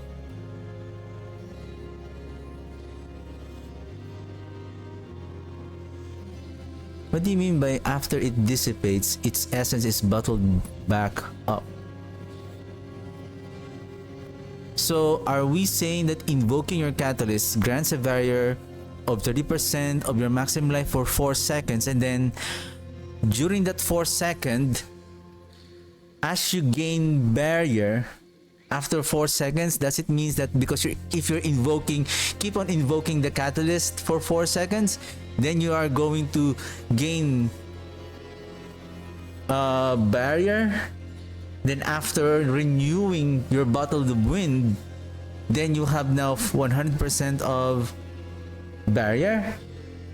But would it be like generating a barrier even though like 5% of your maximum life for every time that your catalyst hits the enemy? Something like that, right? Lucky hit damage from your catalyst have to has up to 50% chance to deal 130% of your thorn damage.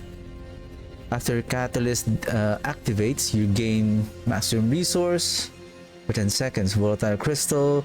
After your Catalyst, it grants resistance to the grants 10% resistance and maximum resistance to the element of your infusion for 10 seconds. Okay. Well, this is nice, knowing if you can use this one for farming tormented bosses. For example, Duriel, you can generate up 2% for each rank. So I think the rank is up to 10, or is it to 20? So 2% times 20.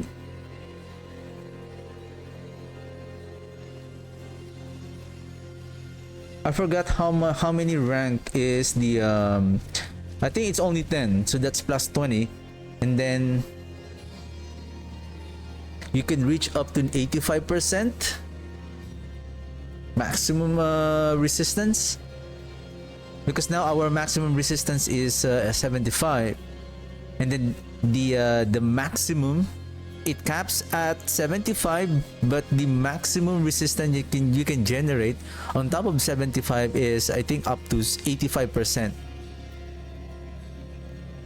Rare. Okay, let's now go to the rare Gleaming Conduit.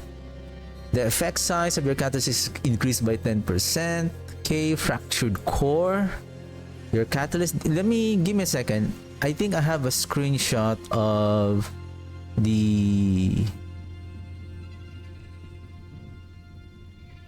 those catalysts, if I'm not mistaken.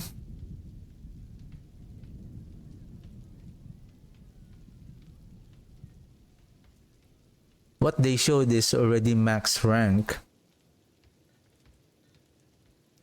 but I have this Scorching, the infusion, it's only rank 10, so I think it's also rank 10.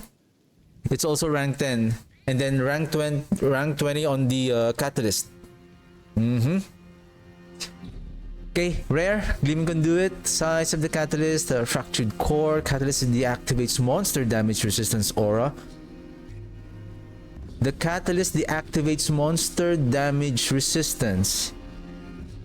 Is this the I'm talking about the damage, the damage reduction elite for 2.5 seconds, but you take 10% more stacking damage for the same time.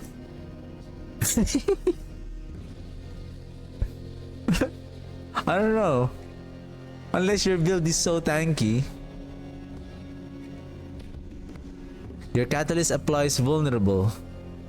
Your catalyst destroys enemy barriers and knocks them down for 10 seconds after the removal. Oh, this is the one that we need also. Especially on farming the pit to destroy these enemy barriers. Siphoning Gizmo. Damage from your catalyst up to 40% chance to consume damage overtime effects and deal 100% of their damage instantly. Consume damage overtime effects.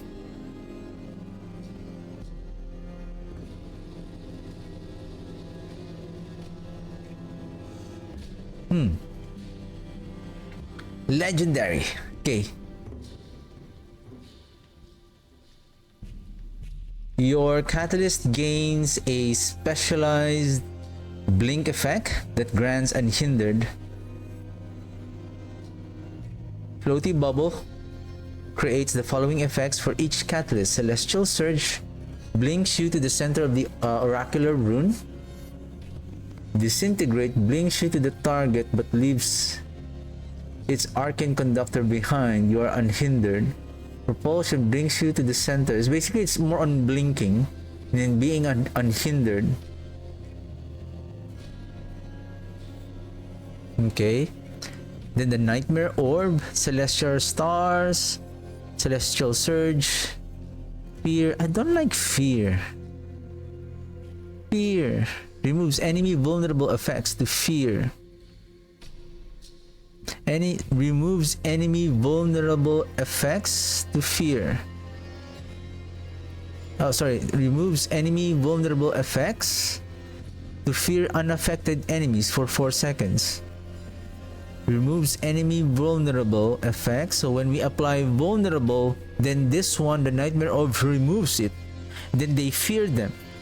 If they are unaffected, to fear unaffected enemies. I don't know what is unaffected. Unaffected by vulnerable or without the fear. Then it will fear. But why it's always fear?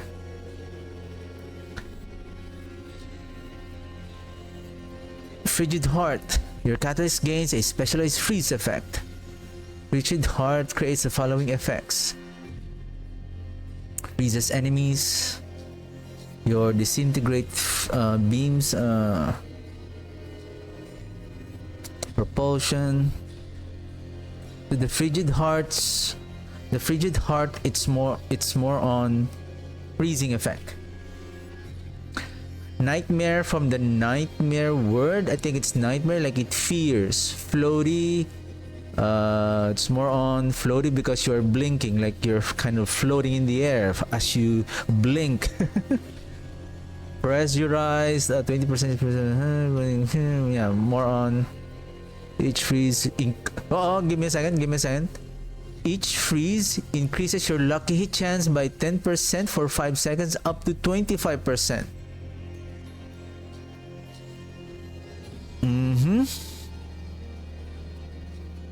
But we need to use the astral pillar in order to take advantage of this Frigid Heart.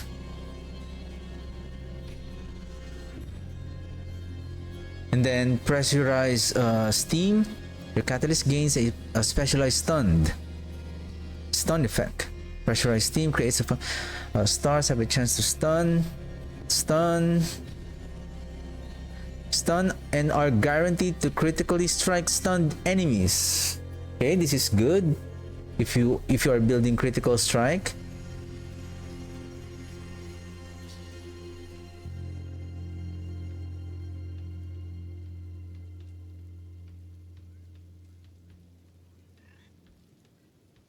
After being invoked, disintegrate stun damage enemies.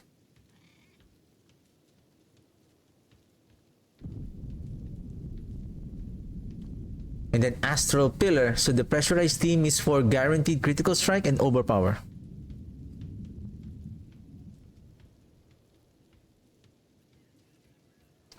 See, this is the thing. This Astral Pillar will be used by classes that doesn't overpower. 100% they're gonna use this one.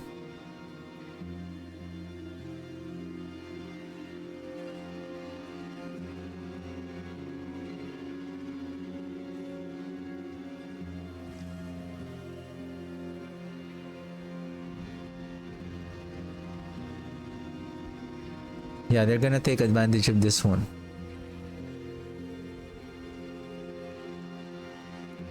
Bloody Charm.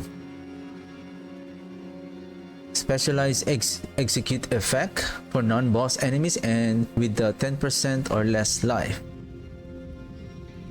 We can use this one to replace the Watt rune if we have to, if we need to. Bloody Charms, the moon's impact executes non-boss enemies with 10% or less life. Successful execution reduce your cooldowns by 2 seconds. Okay. Non-boss enemies with 10% or less life immediately execute. This threshold is doubled for non-elite enemies. This is nice. Propulsion. The Mana Blast. Successful executions resets it. Astral Pillar will launch additional waves toward executable non-boss enemies to execute them. Successful execution increases your attack speed by 20% for 8 seconds, but during boss fight, you will not be able to use this. Okay, then explore Horadric Strong Rooms.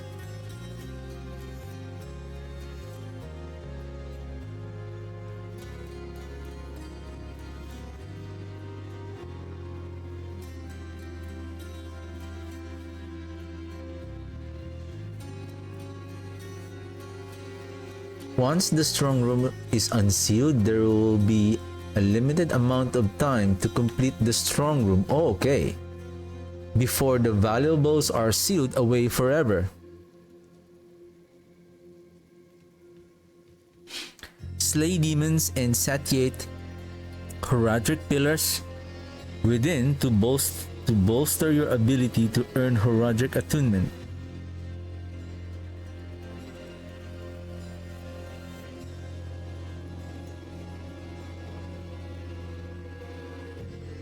Which can be used to grant illustrious rewards. There are a few ways to improve your chances of finding Horadric Strong Room with Nightmare Dungeon. Within Nightmare Dungeons, increase your difficulty level on Torment or Torment tier. Upgrade your Wayfinder using Horadric files. Use your Wayfinder.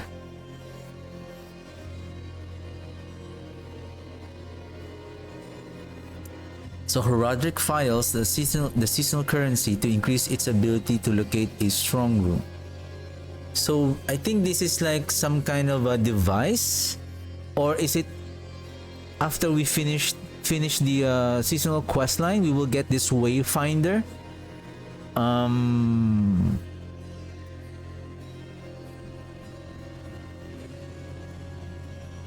It's like a compass that leads us to I think within the Nightmare Dungeon, it will tell us where is the strong room is located, the portal of the strong room. Find and use a Nightmare Dungeon sigil with an affix that guarantees a Horadric strong room will appear. So these are the three different ways to get. So the strong room is by chance. Strong room, if the affix has a guaranteed strong room, the Wayfinder, and through the tier, the Torment difficulty. How to enter a Horadric strong room?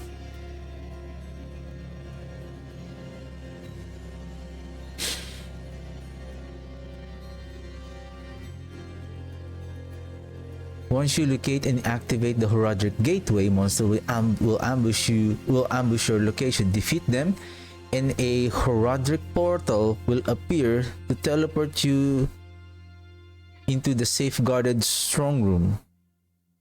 Once in the strong room, you'll have a few decisions to make.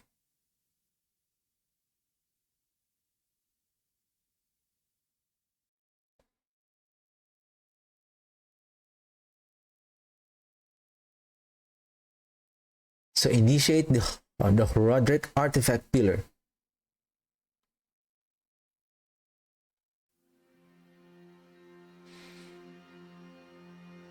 So let me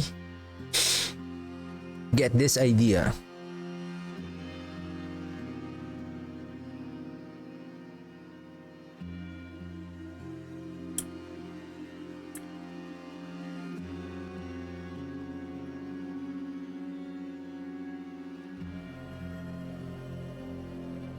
Horadric strong rooms.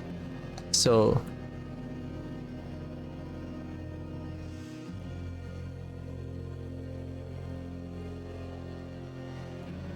by chance to access the strong room portal. Then next is chance is increased from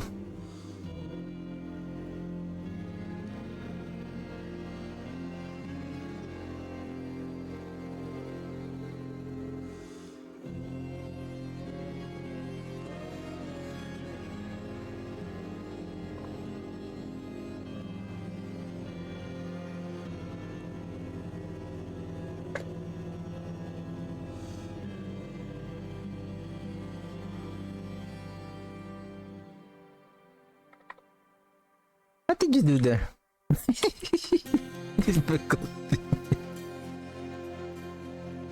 What's wrong with my fingers? Wayfinder.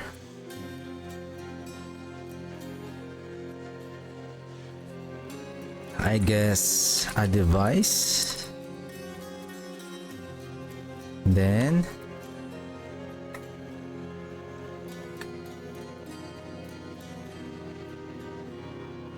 affix on NMD sigil that guarantee.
Let me fix this indent.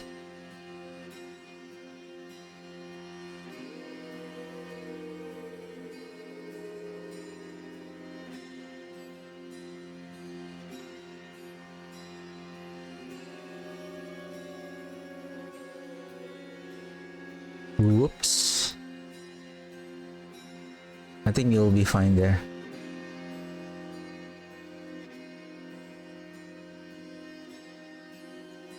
Or should I just move you here? Are you gonna be fine? Okay, next is find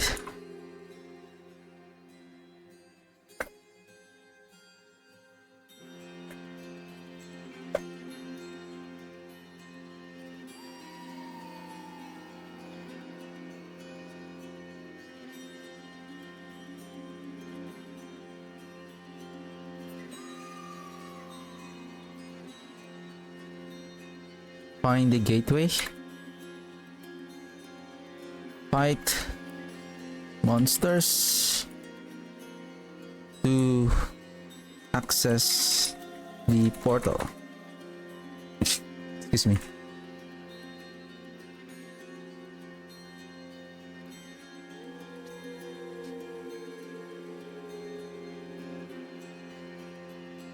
So initiate the Herodic artifact pillar. So this one will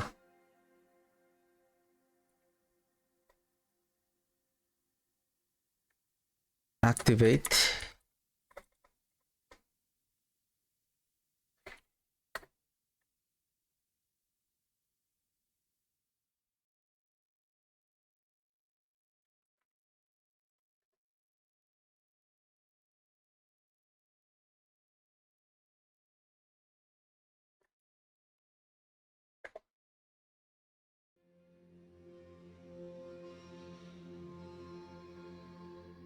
Initiate the Herodic artifact pillar and slay the enemies.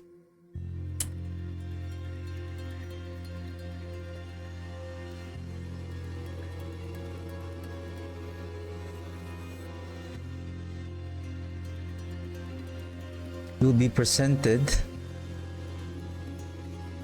with Herodic pillars. Once in a strong room, you'll have few decisions to make. Initiate the artifact pillar. I think this is the one. This is the one that you activate and then we fight the monsters and slay the enemies to complete the initial ritual. You'll be presented with Herodic pillars that can augment the strong room by mutating the rituals necessary to satiate the Herodic pillars within. Some pillars have held the bonds of their initial intent. You will need to select the pillars to influence your strong room. Choose wisely the amount of pillars you need to select, and the amount available to choose will increase as you increase your difficulty level.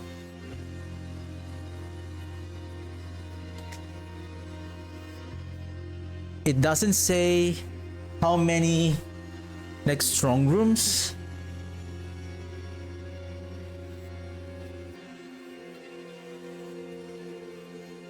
I think you can enter one strong room and then one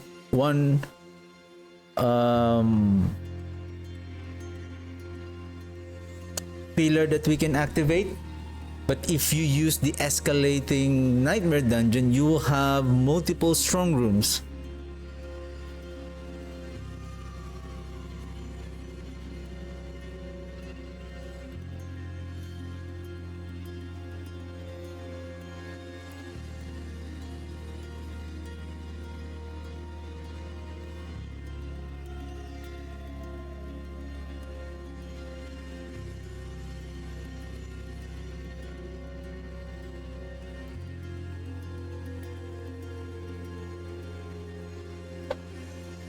I think it's not artifact pillar, it's the task.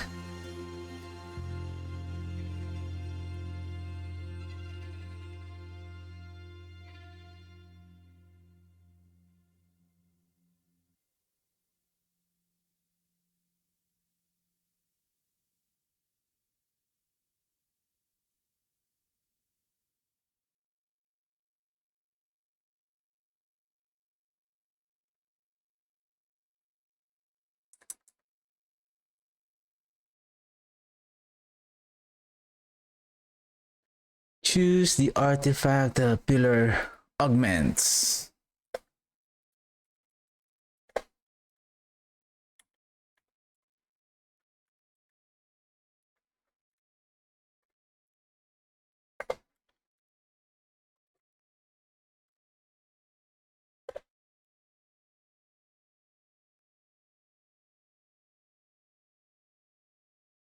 Within the strong room, you will have a limited time to earn as much Horadric attunement as possible. Slay monsters in the manner requested by the Horadric pillars to satiate their need for demonic carnage. Upon completing each pillar ritual, all monster kills will grant 2 increased Horadric attunement.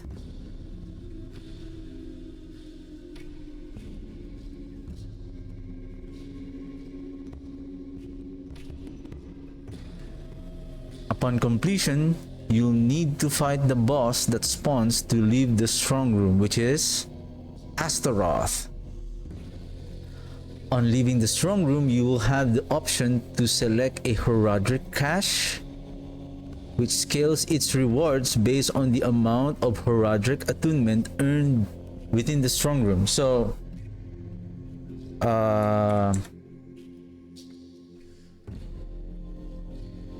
kill monsters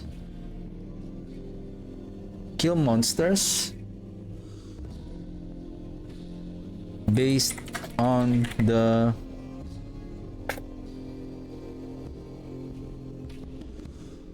strong room has a limited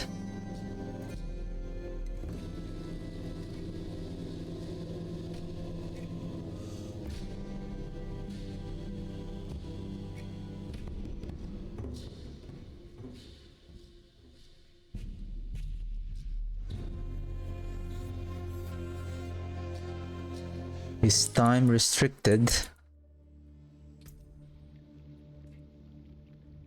Kill monster based on the requirement of the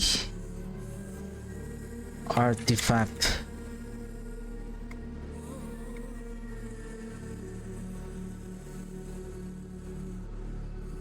To gain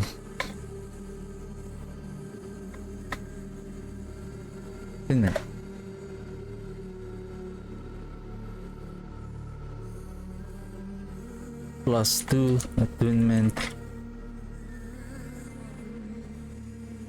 per monster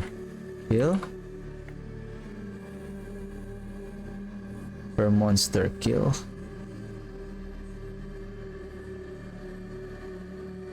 And then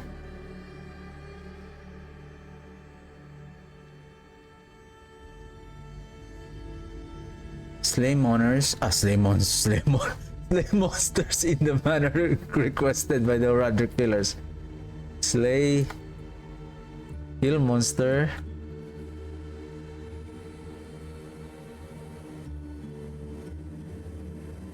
In a manner required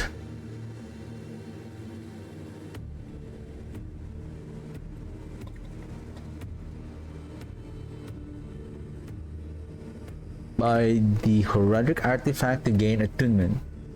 Then +2 attunement per monster kill. It will give us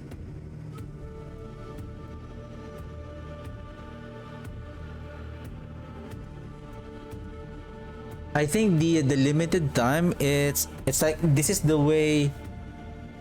No, sorry, not time restricted. I think the way I understand this is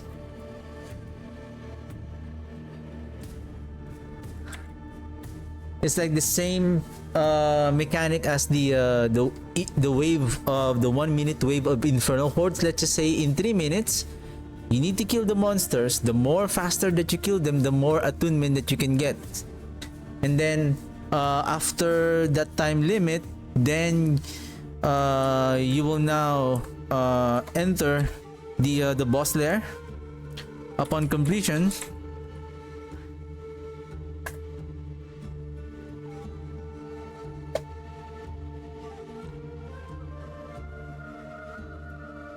you need to fight. So you need to fight the boss, and you'll have the option to select a Heraldic cache. Then select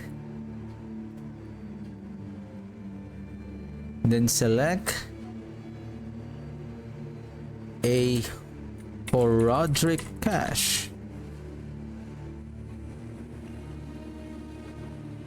and scales with your gained attunement.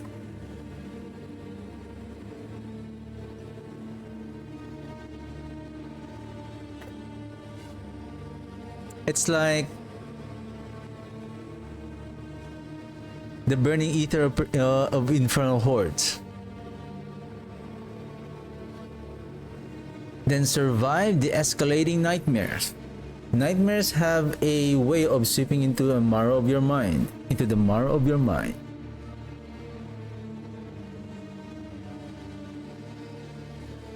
Starting an escalating nightmare, you'll first need an escalation sigil, which can be obtained as a reward from Heraldic caches granted from strong rooms starting at Torment 1. Activating this dungeon sigil grants you access for the first nightmare dungeon in the chain. So I think for normal nightmare dungeons, not the normal dungeon, normal nightmare dungeon, the regular nightmare dungeon, I think you have a guaranteed access if you found it. If there is a portal, if there's the gateway to the strong room, then that's only one strong room encounter, so one Astaroth fight. But if you get the escalating nightmare, so when you finish that one, you have the chance to get an escalating nightmare, then you can make a multiple chain of this strong room, so you have a multiple rewards on that particular nightmare dungeon. A Heraldic portal will spawn, which displays an affix information on the next dungeon. On completion of the third sequential nightmare dungeon, you'll finally be transported to Astaroth's lair. Oh, so only on escalating nightmare dungeon that Astaroths will appear. I think on regular dungeon, the boss fight would be like maybe the Sea Hag, Blood Bishop, Scourge of the Land, Tomb Lord. Probably those are the one that you're gonna fight. That's the boss. But on the escalating nightmare, you will be fighting Astaroth as the final boss.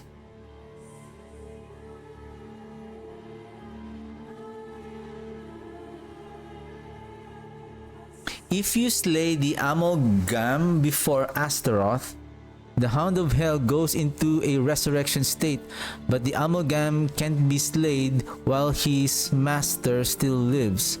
After a brief time, the Amalgam will recover and rise to rejoin the fight. Slaying these two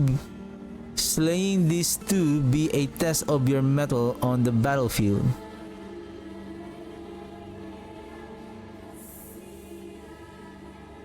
So you need to kill Amalgam first, and then Astaroth will be dismounted, and then you need to quickly kill Astaroth. Otherwise, once the Amalgam, the Hound, if the Hound will is revived, then he will mount again and then fight, and then. But I would say if he dismounts again, he will not be in full life. Whatever that his states of life before he hops in again, before he mounts again, I would say it would be that same life. Otherwise, it's going to be a difficult fight. Okay, dungeon content for all realms. The dungeons of Sanctuary often sits idle. New Nightmare Dungeon affixes. So we have this. And then the escalation sigil.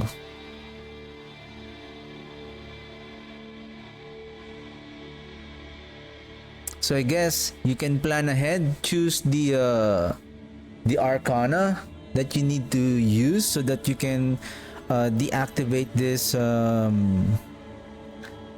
affixes, the elite's affixes. So you will have an efficiency, unless your build is really strong, then you don't need to worry about those disable those things that will disable the affixes of the elites.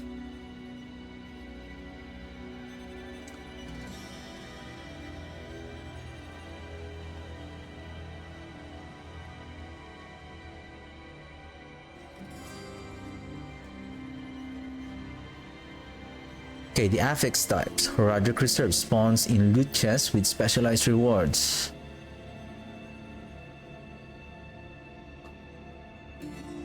Gem fragments, obol, seasonal currency, resources. Then equipment, power, miscellaneous. Okay.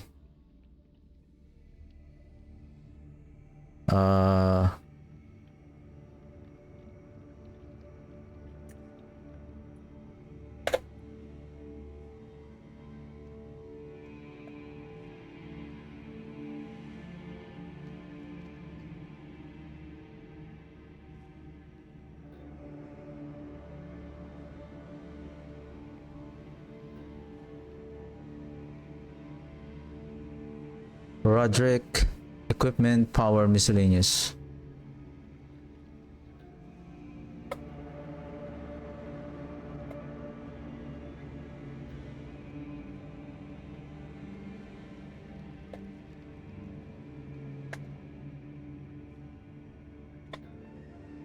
What's wrong with my fingers? I feel like my fingers are too big on the keyboard.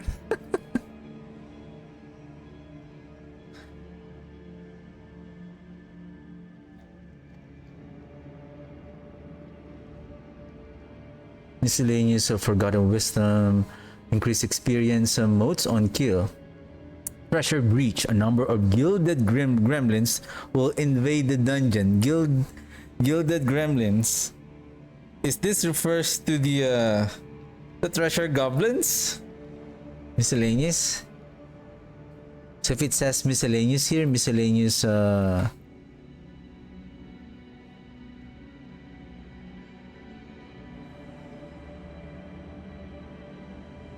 Roderick file reserve. It doesn't say here the file reserve. Or that is just an additional affix just for this season, right? Like for example, this one, Pressure Breach. Is that the miscellaneous? Yep. That's the miscellaneous Treasure Breach.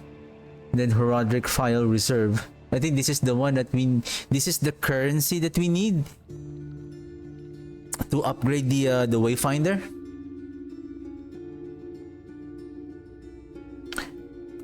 Okay, Horadric Jewels.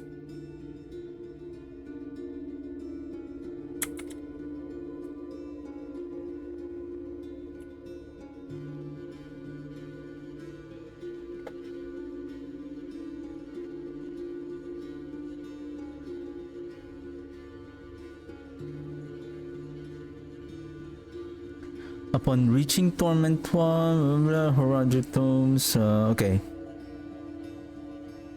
Horadric Tomes can appear as rewards from completed strong rooms.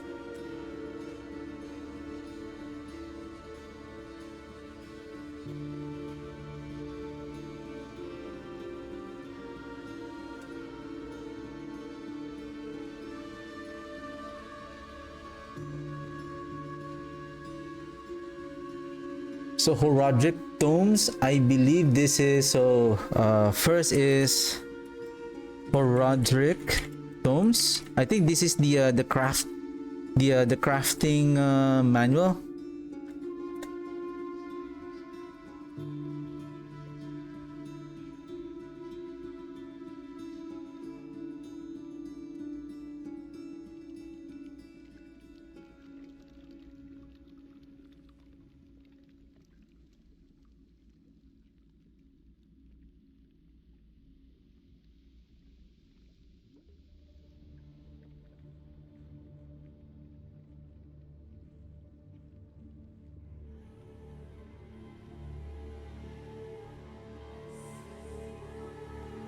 And then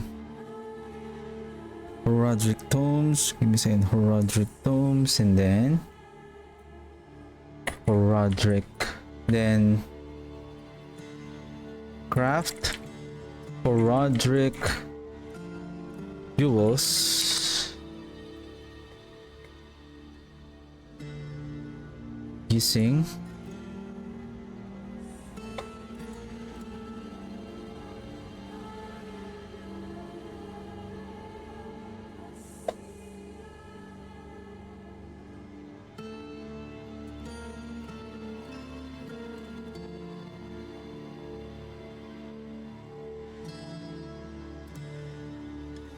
at Wayfinders.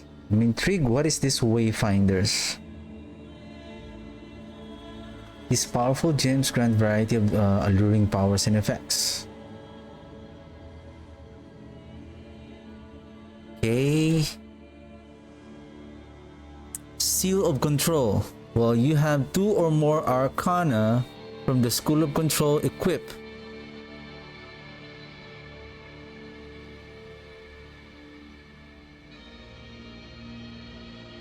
Seal of Power. Seal of Power. While you have 2 or more Arcana of School, gain movement speed and critical strike chance. Seal of Denial. While you have 2 or more Arcana. Barrier.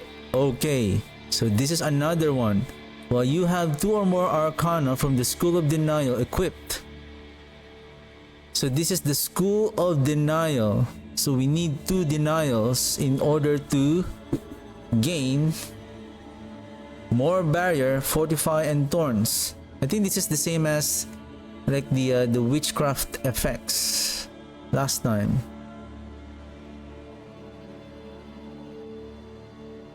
For each Arcana equipped from a unique school, damage reduction and resistances.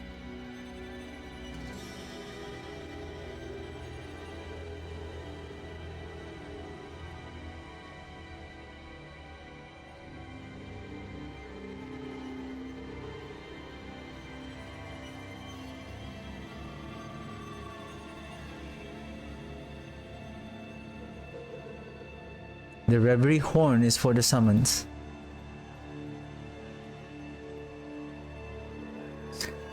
second for the damage over time. Corrupting damage.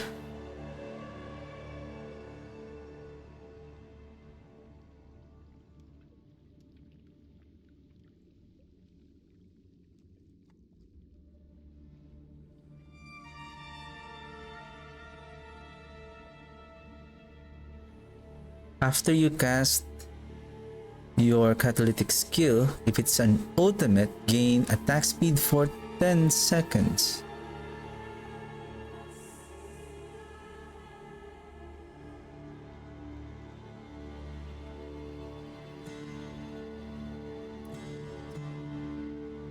Your catalytic skill gains 20% cooldown reduction. This is nice. I think this Luminate Eye might be a legendary Horadric jewel, given the effects.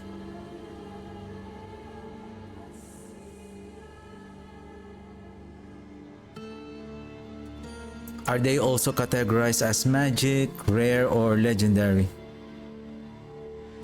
Like the same as the witchcraft powers on season 6. Oh, season 7, sorry.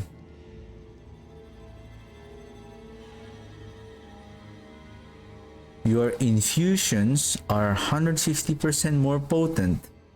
This is also nice if your infusion are having that barrier again to ensure that we're generating the barrier as much as possible. Elemental Brand, your catalytic skill deals 33% damage of your fusion element over 3 seconds. Lucky hit. Dealing damage of your infusions element has up to a 33% chance to trigger its secondary effect.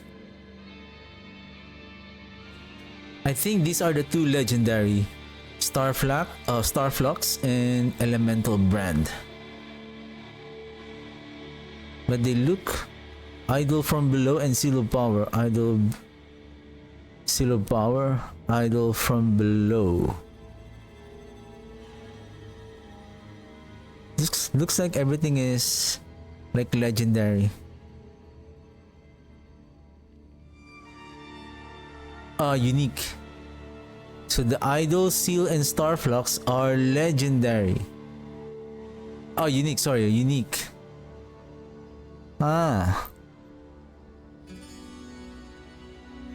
Okay.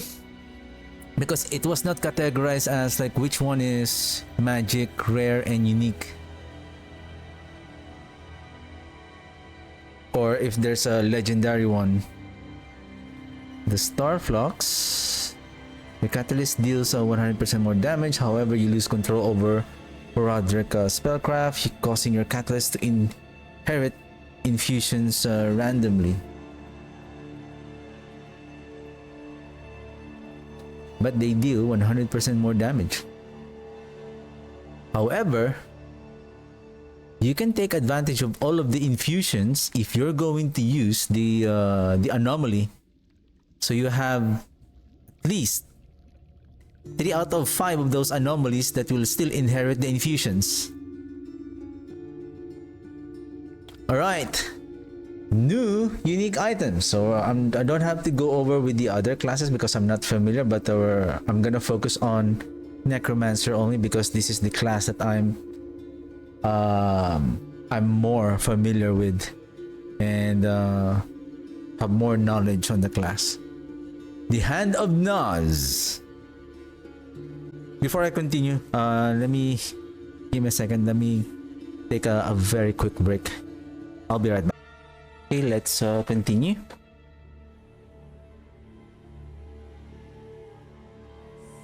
So the Hand of Naz. Unique gloves. 2-4 Skeletal Mage Mastery. Sacrificing both warriors and golem grants an additional skeletal mage for each minion sacrificed.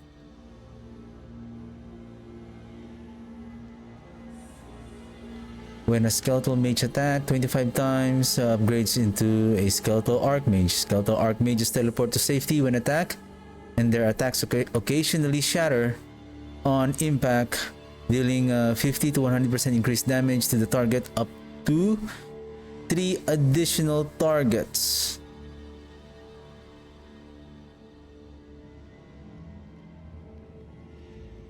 What if there is a single target? Does the shattering will occur 3 times on the same target?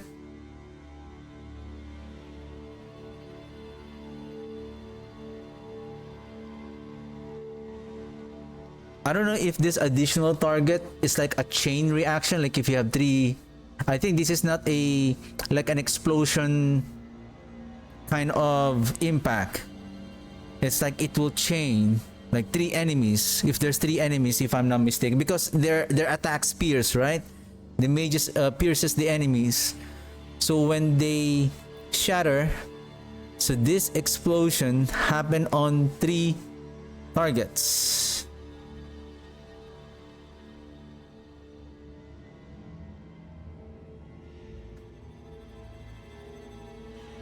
The only question here is when you have the Ring of Menden,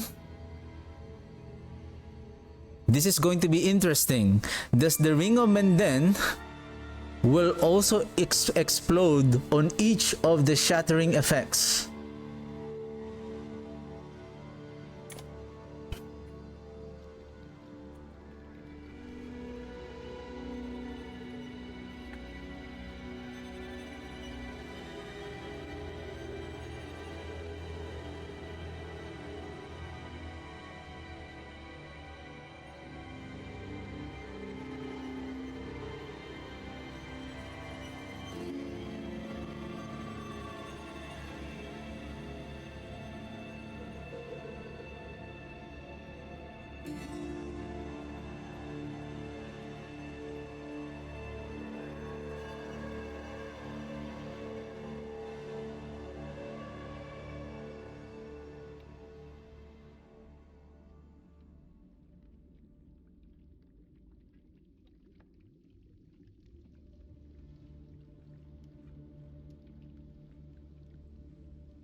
Thus the Ring of Menden explosion will activate on each inflicted by shatter impact.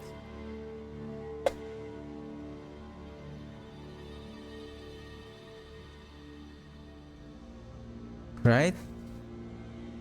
Because the mage is just going to be more powerful if that is the case, because the Ring of Menden explosion is not an AoE damage. It happens on the monster, on each monsters only.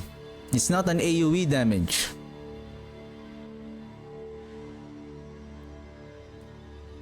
Because if this is really true, this is going to be amazing. And take note, their attacks, they're there. They didn't say each mage. It says their attacks, and each of the mages can activate the explosion of the Ring of Menden. Now you have 7 mages. They will pierce 3 enemies. So you have so many enemies, chain up to 3 targets. Let's say at maximum 3, right? 3 times 7, 21 enemies. Proc the Ring of Menden, then all of these enemies are going to explode from the Ring of Menden. This is going to be amazing if my assumption is correct. This is going to be amazing. Okay, sir, don't get too excited.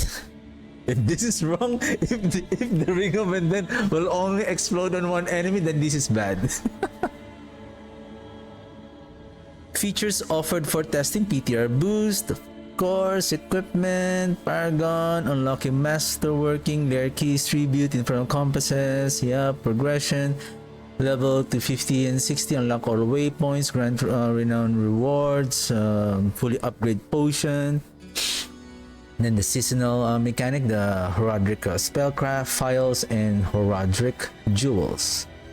Provide feedback Of course, install PTR.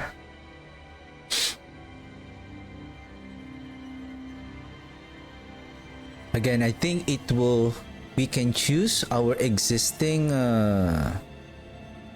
seasonal character based on the last saved character before the PTR thing launches. Okay, PTR patch notes. Okay, Vessel of Hatred, game updates, Spiritborn. Not really familiar with the Spiritborn. Excuse me. Loot updates.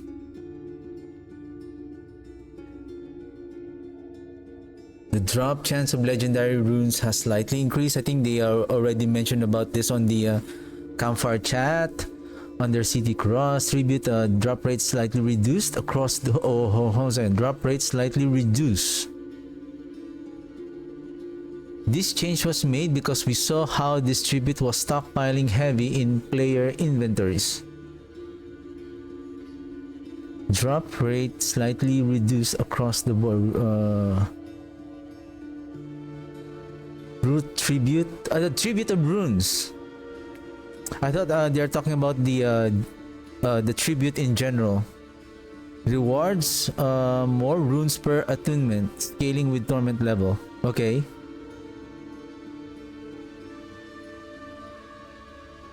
And I think it has a more higher chance now to drop a legendary rune. Then Tribute of Titans, drop rate significantly reduced, and then drop rates heavily increased from all randomized tribute sources. Now when a player gets a random tribute in Torment difficulty, there's an equal chance to reward either a Tribute of Harmony or a Tribute of Titans. Okay. What is Harmony?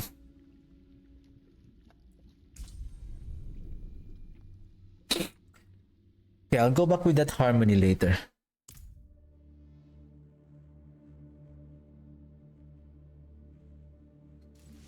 I think Harmony is...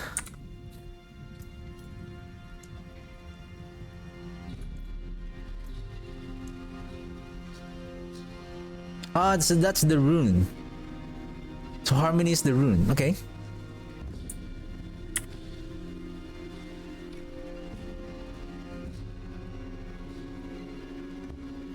And then Seasonal Nightmare Dungeon Rotation.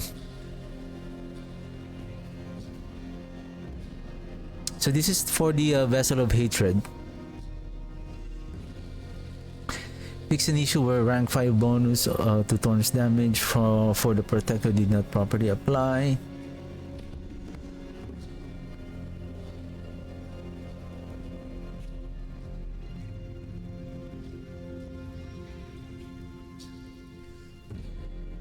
Okay, then the base game updates.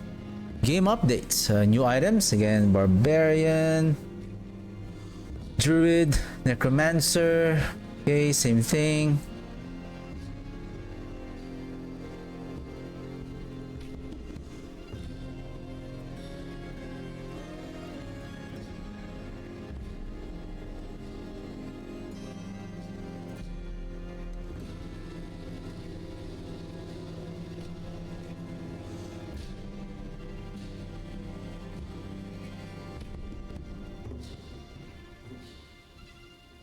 Okay, balance updates.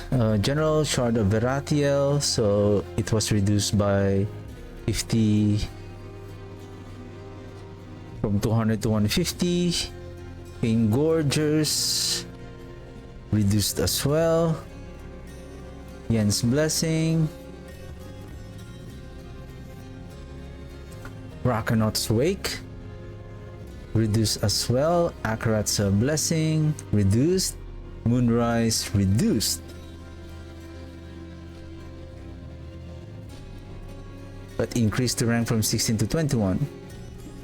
Aspect of adaptability: previous when used below 50% maximum resource, basic skill generate 3 of your primary resource.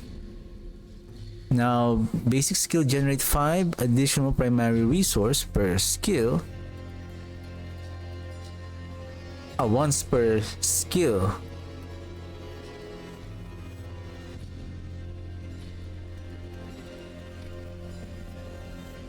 .6 at 100%, at 100 resource.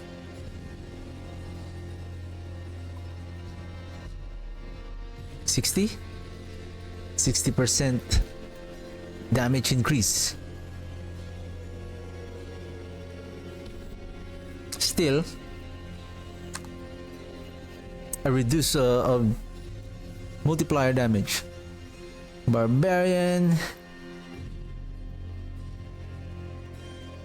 Druid. Where's our Necro? There we go. Skills, Reap.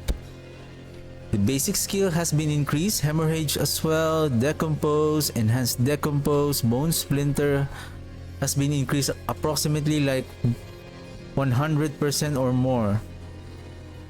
Soul Rift no longer grants a barrier. Damage bonus on Prime Soul Rift reduced from 75 to 15. Oh my goodness.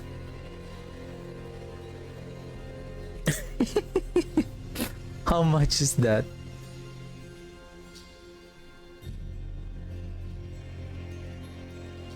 Yeah, I think that's what they said, right?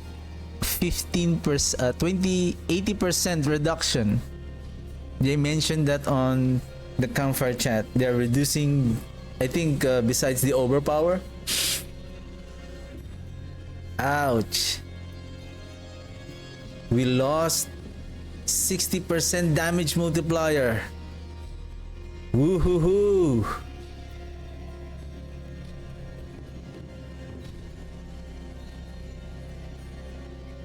Okay, affliction damage bonus cap at 400%.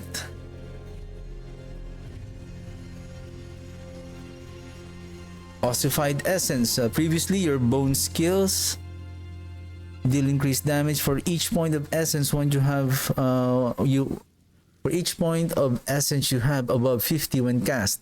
Your essence generation is increased by 50% and your bone skill deal 0.5% increased damage for each point of essence you have when cast, up to 100%.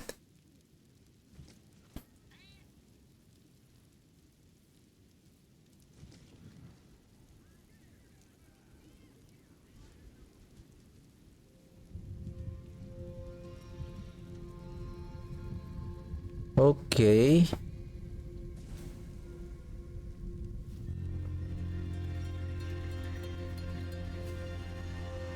But it's still capped at 100% though. Shadow Blight. Base damage increased to 200. Shadows damage scaling is reduced from 100% to 20%. Damage bonus at cap at 300%. Now also scales with shadow damage. Okay. Overpower again reduced. It went back again from 120 to 100%. Then legendary aspects. Swelling Curse. Bone Spirit critical strike chances increase. Each enemy hit by Bone Spirit increases your essence by 2. Your bone skills now deal shadow damage. Your bone skills now deal shadow damage instead of physical.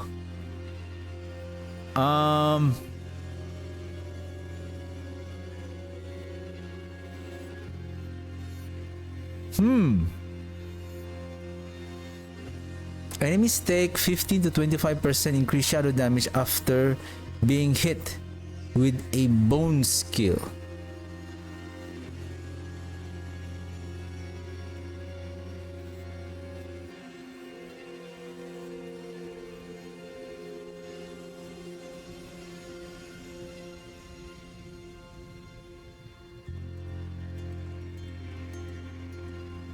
Are we saying that the Bone Spear can now have two different sources of damage?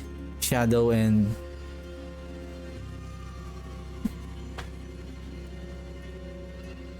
Oh no, when you use this one, it's no longer physical. It becomes shadow. Oh, but it still gained the blood. It will still gain the blood affix. The blood tag. But it gains a shadow damage tag. So you can take advantage of maybe... Oh, the Reaper's aspect. Oh, the Reaper's aspect. The Reaper's passive skill. So you have an additional multiplier there. Plus you can take advantage of the I think the terror and the gloom. Oh no, I think it only refers to shadow damage. I think gloom and terror refers to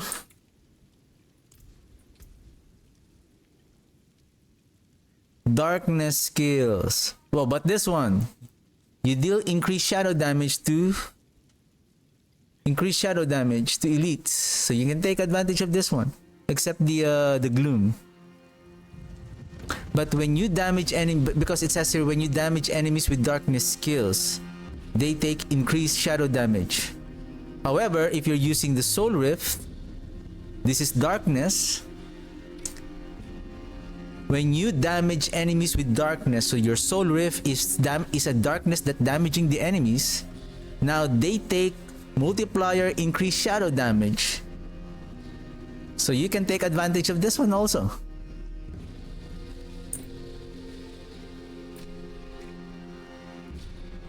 Your bone skills now deal shadow damage. So now it has a shadow damage tag. This is nice. Now it becomes aspect of decaying humors. Of plunging darkness, Bone Prison is now a darkness skill and spawns a pool of blight that deals 80 to 140 bonus damage. Now, Bone Prison is now a darkness skill and spawn a pool of blight for 6 seconds. Your blights deal 40 to 60% increased damage while Bone Prison is active. Oh.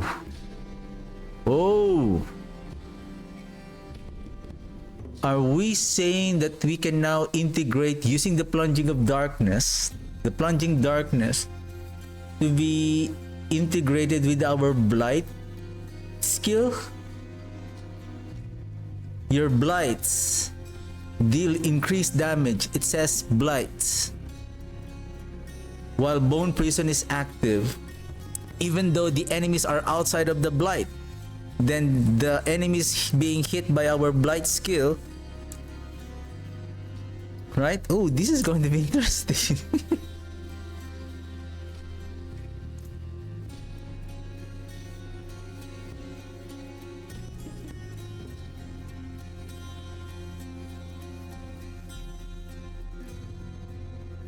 Unleashed a concentrated blight. So that is the pool of blight.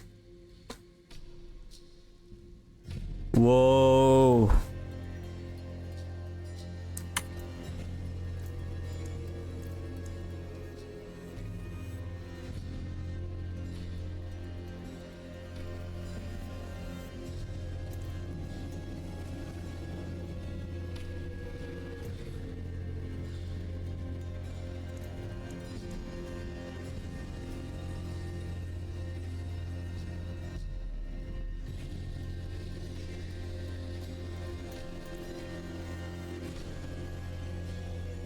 Okay, this is a offensive aspect, but however, because it says here the Bone Prison is now darkness skill and then spawns a pool of blight that deals increased bonus damage. The increase in bonus damage here is the blight being produced by the Bone Prison. But now on season 9, your blights, it didn't say its blight, your blights increased damage while Bone Prison is active. This is going to be amazing.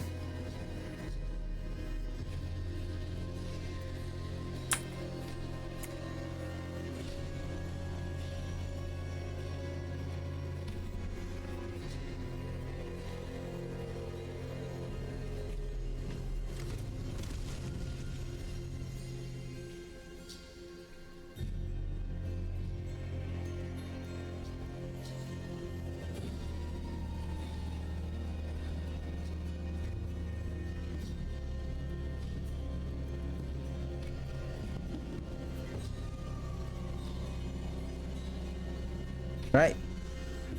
Blighted. Previously,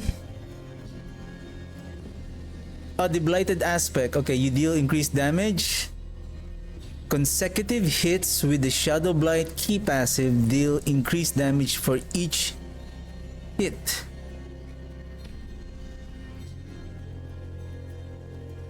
Resetting 6 seconds after the first. So after consecutive hits with the Shadow Blight key passive, then we get an increased damage. Did they change the still the same?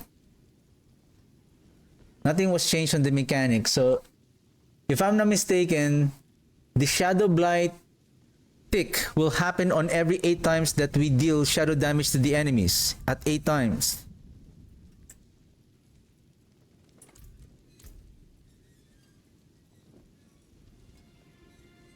Every 8 times that an enemy receives shadow damage, the Shadow Blight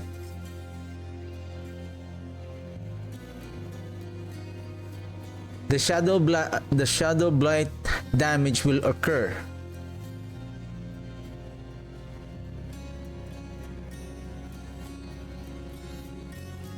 But each time that we deal shadow damage, we inflict Shadow Blight.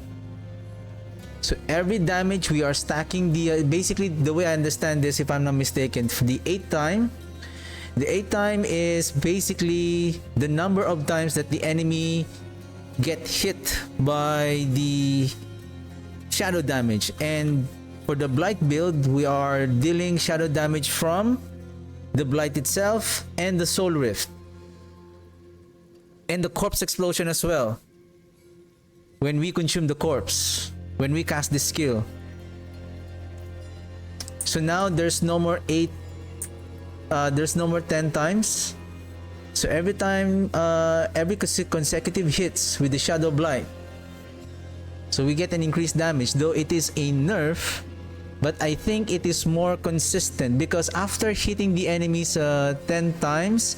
So the Blight. I think the Blight, the Shadow Key passive, the Blight has a cooldown.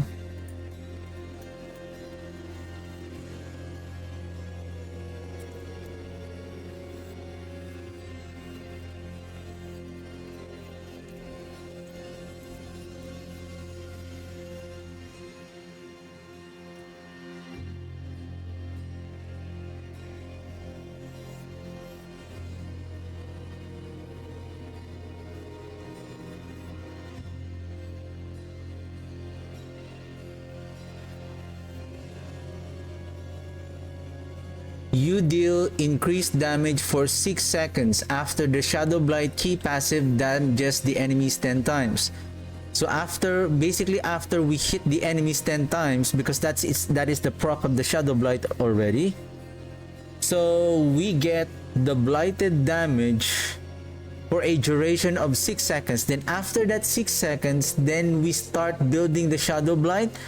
Then we activate it again. So now, consecutive hits, we deal increased damage for each hit. Now for each hit. Now that is very consistent. Then resetting 6 seconds after the first. So now it is a continuous increased damage buff. So basically it's now more consistent. That is good. Even though it was reset to 35, it was reduced to 35% though. Ooh.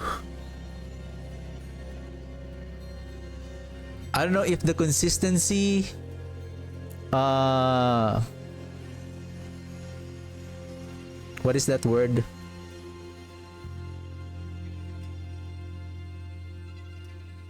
Compensated. If the 30% compensated that, if the consistency of the blighted buff compensated that 35% reduction, 30% increase damage reduction. Blood Soak, Blood Mist leave a trail of desecrated ground. Now Blood Mist, leaves a trail of desecrated ground that lasts for 8 seconds and deal 35 to 55 corrupting damage per second. Gain movement speed while Blood Mist is active and while standing on desecrated ground. Is now a mobility aspect rather than offensive. Okay. So I guess at least you can now move this to the mobility aspect, and then you can replace one of your offensive items with another damage multiplier if you're going to use the blood mist build of Creeping Mist, renamed to Creeping Cadaver. Previously evade cooldown, you can now evade during Blood Mist, traveling twice as far. Entering or exiting Blood Mist resets your evade cooldown. Now consuming a corpse increases your movement speed by 20 to 40% for 8 seconds.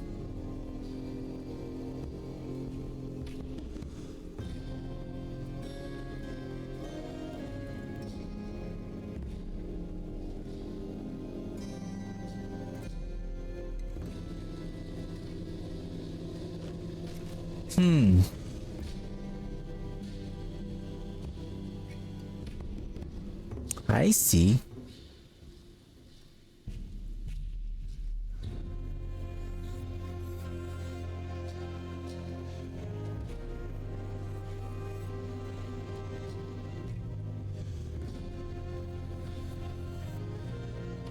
Oh, give me a second. Sorry, okay, I'm done with the Creeping Mist. I don't have... Basically, I'm not really... I don't know if Blood Mist is still viable for next season. Coldbringer. Time between Blizzard casts is reduced from 6 to 4 seconds. Coldbringer aspect is a skill for the skeletal mages to cast a blizzard, which is a cold skill. A cold damage skill. Okay.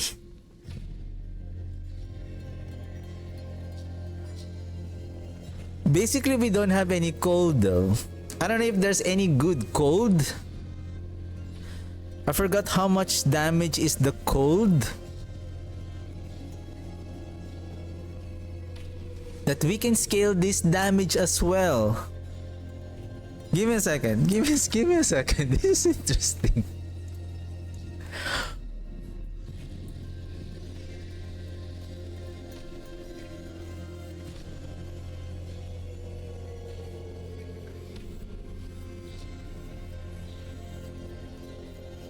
What is the maximum? I don't see the maximum though. 953. 953. This is equivalent to times 50 weapon damage.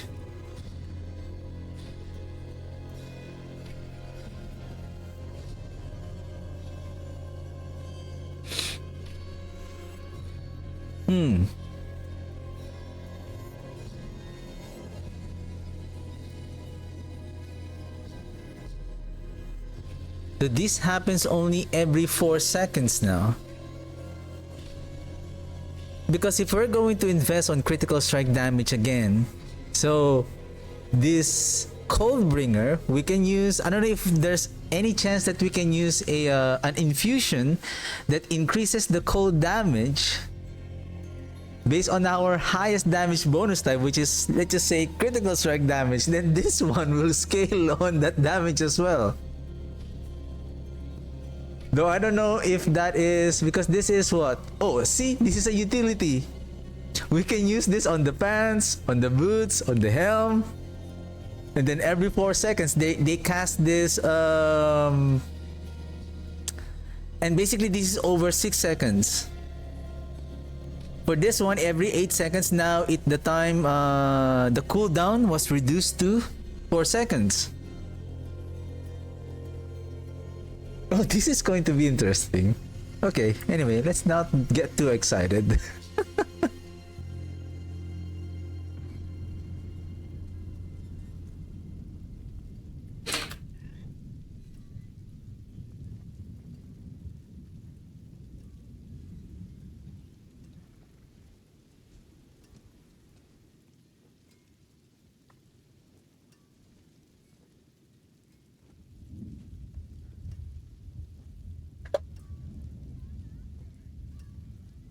Now, speaking of Archmage,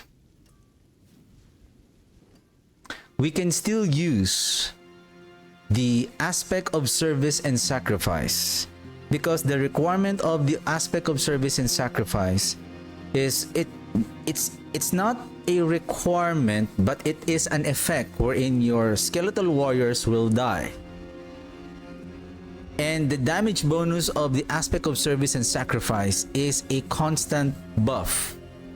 And there's no condition if I'm at, well, we can check.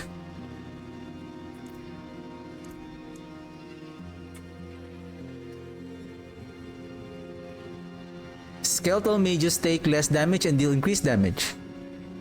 That's it. It didn't say while your warriors are dying, your skeletal mages take less damage and increased damage. No, this is a permanent buff.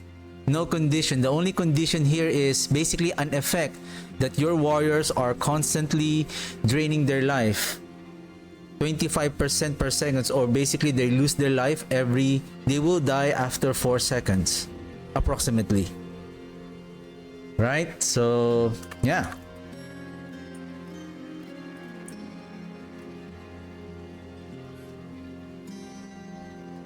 So meaning we can still take advantage of that one, but we lose the 20% damage multiplier from the Kalan's Edict. However, the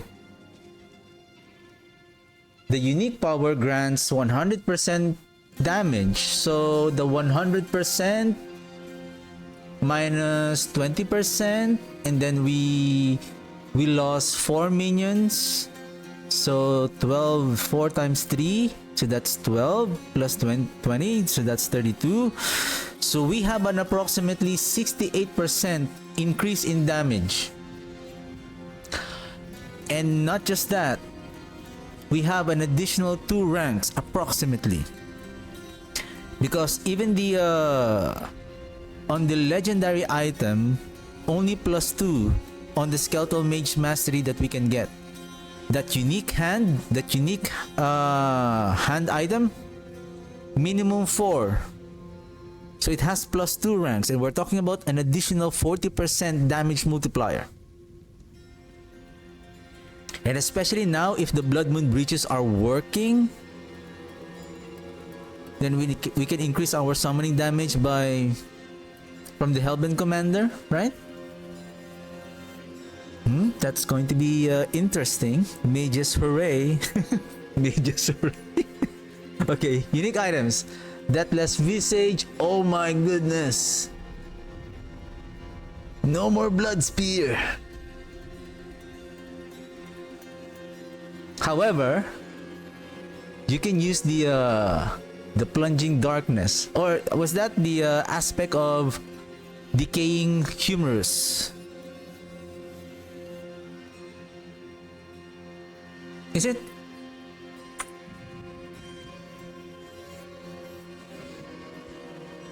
Yeah, your bone skill now, shadow damage. It's like you're doing hybrid again.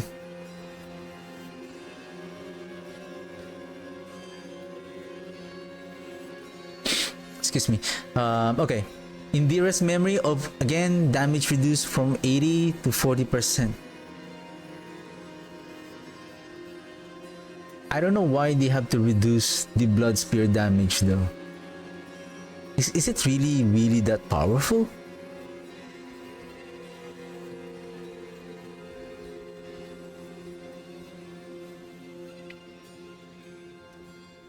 Anyway, Bloodless Scream. Okay, previously your darkness skill chills enemies and then increase damage to frozen enemies. Lucky hit, your darkness skills have up to 100% chance to generate additional essence against frozen targets. Now your darkness skills chills enemies up to 100% and deal increased damage to frozen enemies. Okay, and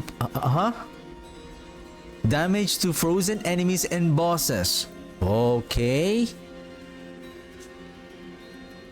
For every 800 times you damage enemies with darkness skills all nearby enemies are oh my goodness. All enemies are feared for 0.25 seconds after freezing for 3 more seconds. Whoa. Give me a second. Chill enemies up to 100% and deal 100 to 200 increased damage to frozen enemies and bosses.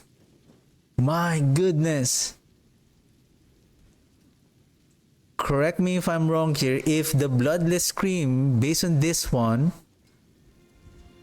so even though we lost the Blight on our two-handed weapon, can we use now this one?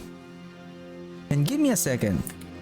They made some changes on the Blight regarding that chill effect. Blight has a 25% chance to instantly freeze enemies on impact for 3 seconds, and its defiled area also chills enemies. But this one is still better, right? Because it's a multiplier damage. We don't need this one because if we can use the Bloodless Scream, then we can take advantage of the freezing effect from this Bloodless Scream. Give me a second. Let me read this again. I don't want to get too excited and then I'm overlooking something.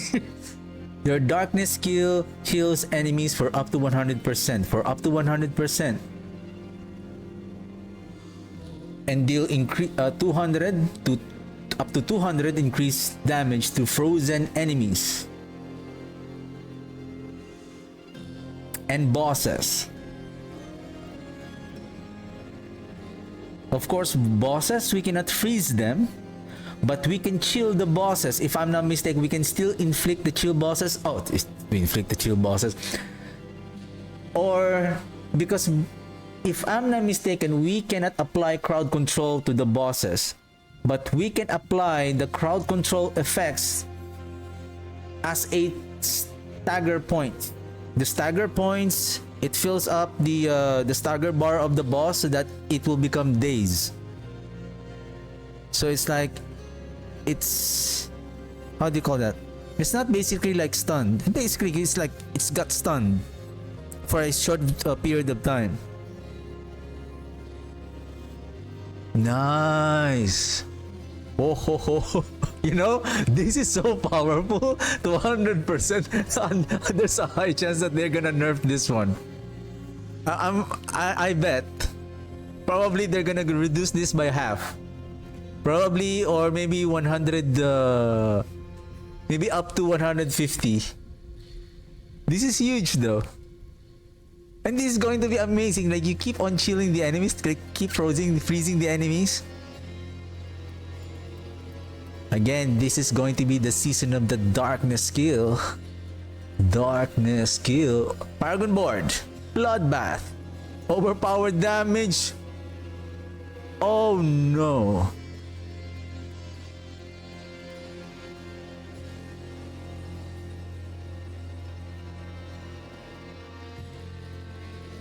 This is bad.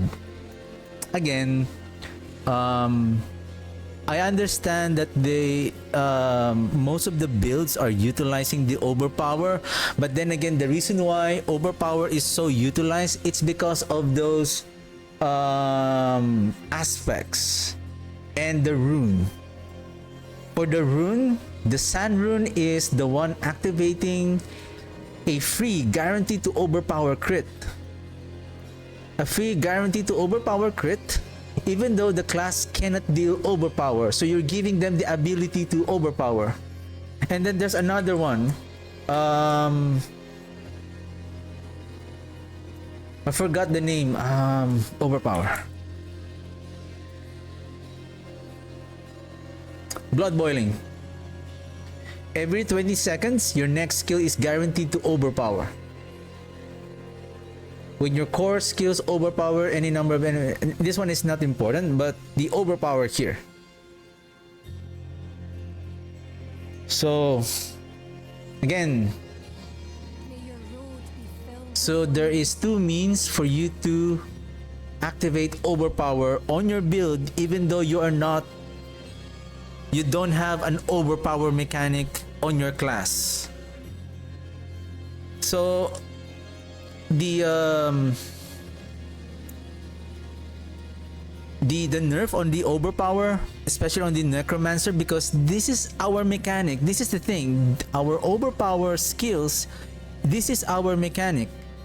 And the mechanic of the overpower is to make your character to be tanky. That using this tankiness, using this defense as your offense. That's the idea of that overpower. So nerfing the overpower, which is our mechanic already, is like an unfair reduction.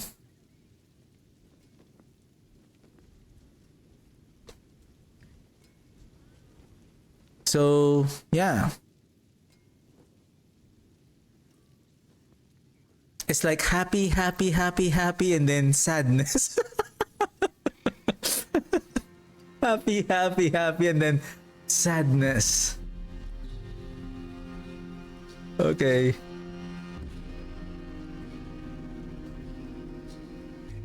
I feel like, okay, you're gonna be happy with this. Happy, and then boom. Bad news.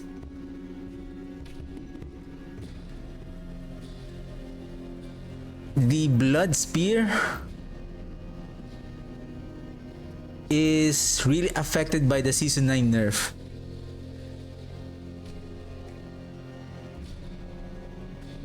With the Indira's memory reduced by half, and then overpower from the bloodbath reduced to 40%. I understand that they reduced to 40% because this is being used and utilized by, for example, your Army of the Dead, right? The Army of the Dead can proc the Sand Rune. Then again, if overpower is the problem, then remove the Sand Rune.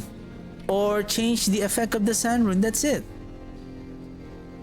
Or maybe remove the blood boiling aspect and replace it with other vampiric powers. So that whoever is doing overpower are the only one who can do overpower.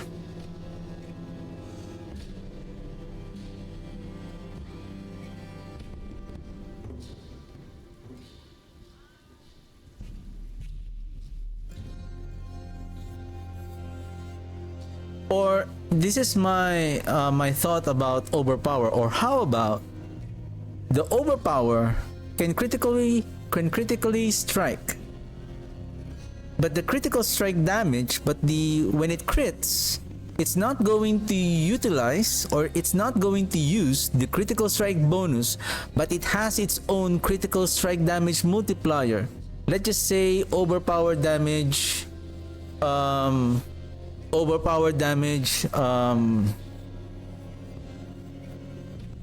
You know what? Give me a second. Give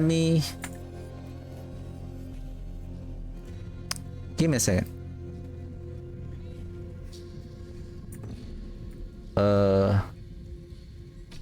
Oh, it need to capture the game. Vertical sources.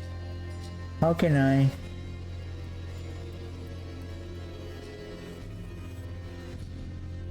Vertical sources, game capture, web capture. Web capture this.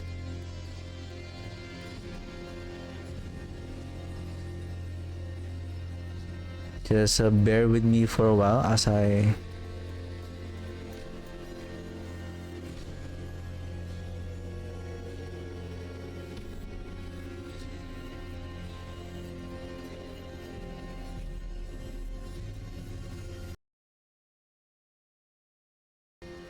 oops. If I cannot be in the wilderness, this will do.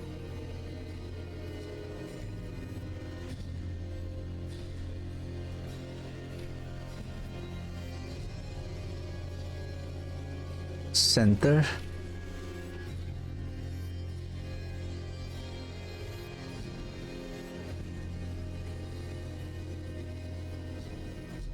Center. Give me a second. I'm just trying to.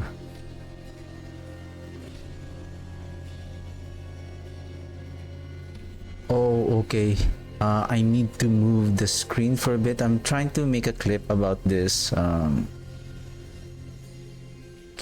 can I move? I think I can't. This one needs to be at center. Center horizontally.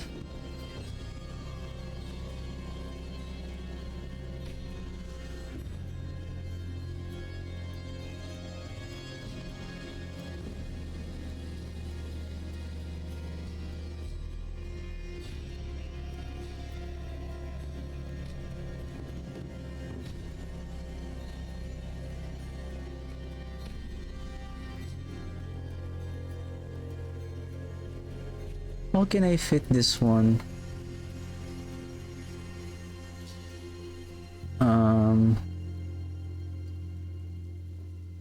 Center to screen. If I center to screen, that's how it is. I'm missing something here. Oh, there you go. There you go. A little more adjustment. Sorry, you can't see it because I'm using the another vertical screen.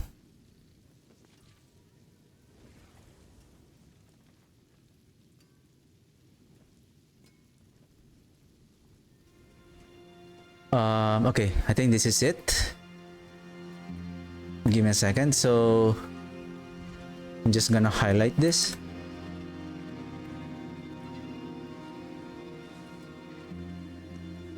But it turns blue. Is it fine?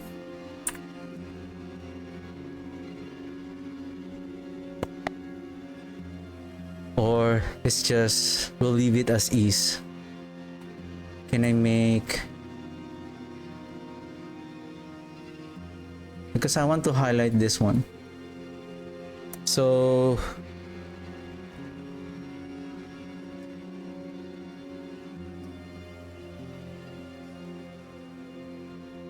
Okay.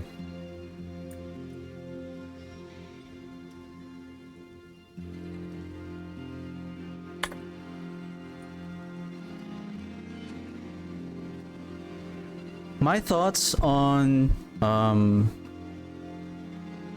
the overpower nerfs for the PTR 2.3.0.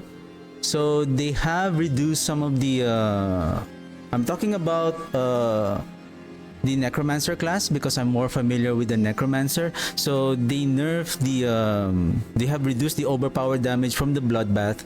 Like in the case of the Blood Spear build, the Deathless Visage and the Indira's Memory was the damage was reduced by half. And I think the concern of the overpower damage is being so utilized on even on this season 8, because most of the builds are using overpower damage to scale their damage further. I think in my opinion, the overpower damage is not really the problem. The idea of the overpower damage is to create if a certain class has a good has a good way of building health, so they're using health as their defense to make it an offensive thing. So I think for me, I think they need to remove the Sand Rune and the blood boiling aspect. Maybe they can change the blood boiling aspect so that classes that really can utilize the overpower, like the I think Druid, Barbarian, and the Necromancer, this is their own mechanic to build maximum life in order to overpower. I think the problem is we are giving other classes, even though they cannot do overpower because of that Sand Rune and maybe even the blood boiling aspect, they can still deal overpower damage because of that. So that's why they're becoming more powerful. I think there's no need to reduce the overpower damage on the classes.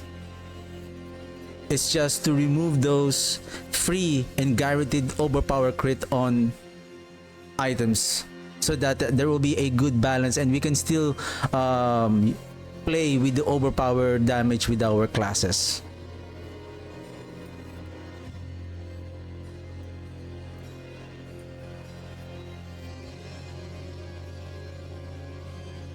How many minutes was that?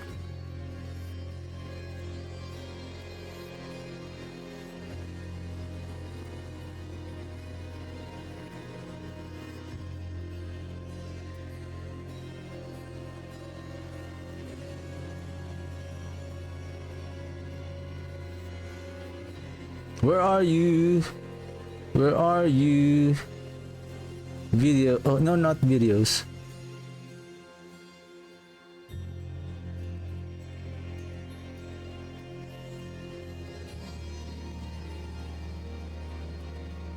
Alright, 2 minutes and 30 seconds. Okay, that's enough to make a clip. Okay.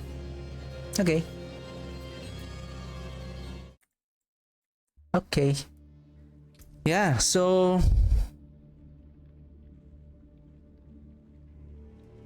like the rogue, it doesn't overpower. If I'm not mistaken, rogue doesn't have the ability to overpower. Sorcerer also. I don't know if the Spiritborn can do overpower. If they have the overpower mechanic.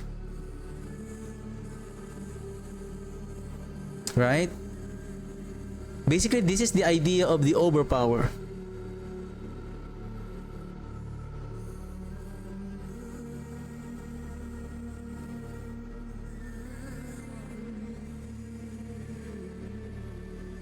Anyway,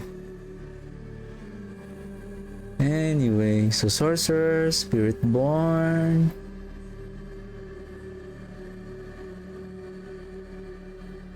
Do we have tempering? Do we have tempering on our Necromancer? Nothing, right? Okay.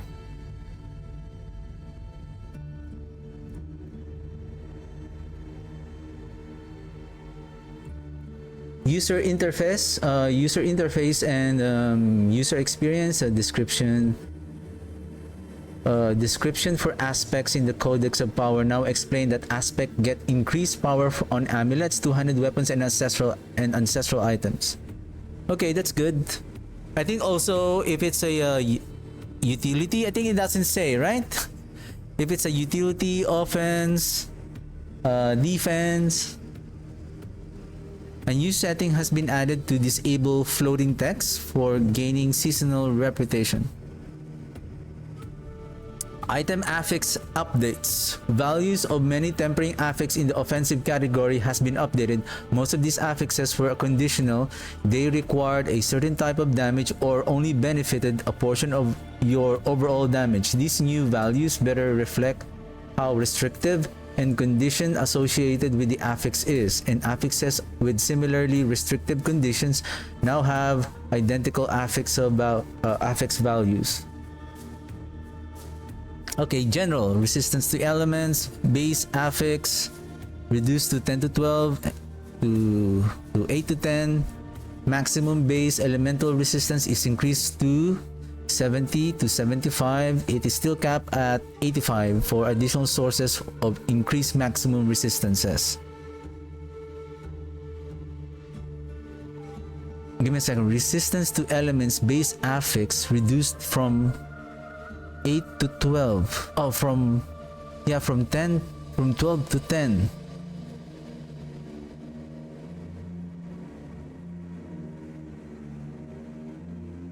The affix. What is the implicit affix on the jewelry?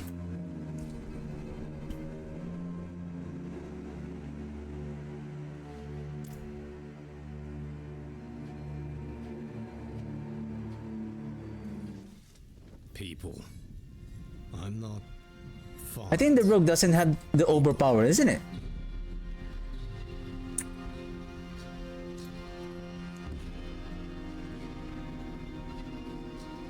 Are they?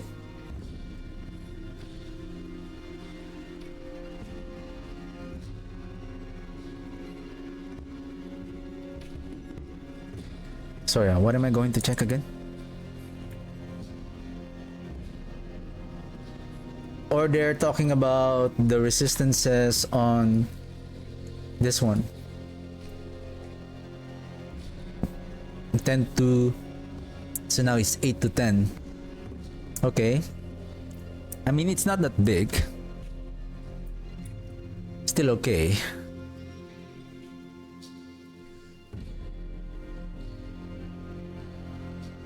When overpowering, additive bonus damage based on your max life.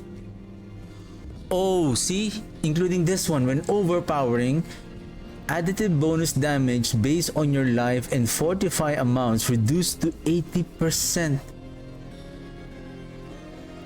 Ouch.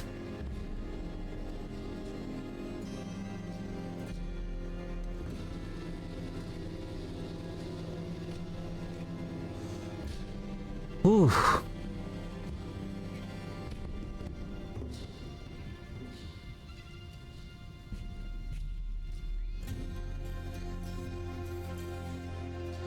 When overpowering,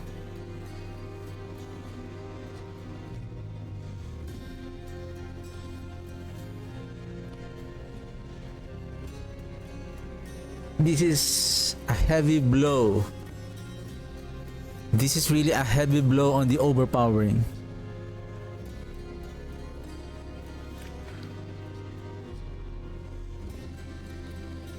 I think this is, for me, this is wrong to reduce the overpowering.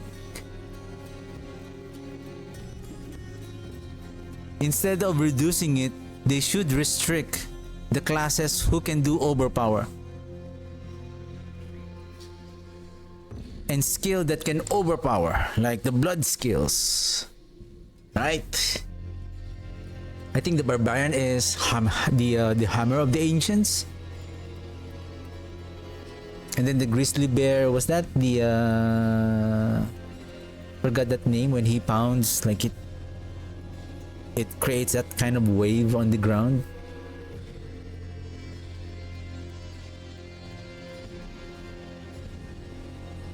This is ouch. This is a heavy blow. Reduced 80%.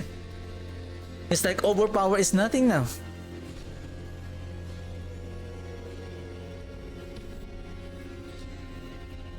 Damage affix. Maximum increase to 35 to 40 plus basic damage affix to 50. Damage over time affix. Oh!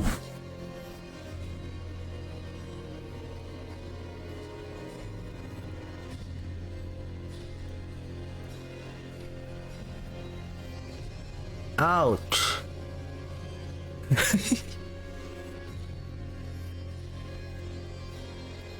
Is this tempering?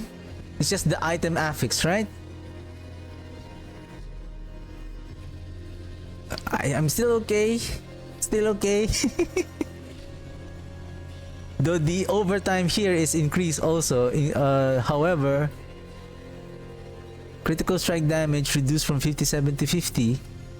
Damage to close around summoning damage affix increased from 20 to 50%.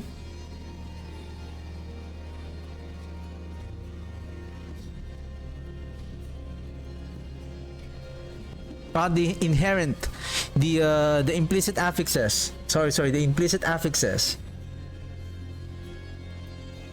Not the affixes that we can reroll on the item. Summoning 20 to 50, so this is okay. But the overpower reduced from 196 to 65. Ouch. Ouch. Ouch. Overpower is gone. Blood Spear? That was so good previous season, and then it's so good now on this season. Now it got heavily on season 9. Ooh, that hurts. That hurts. Now rewards of substantially more gold. Collection of gold.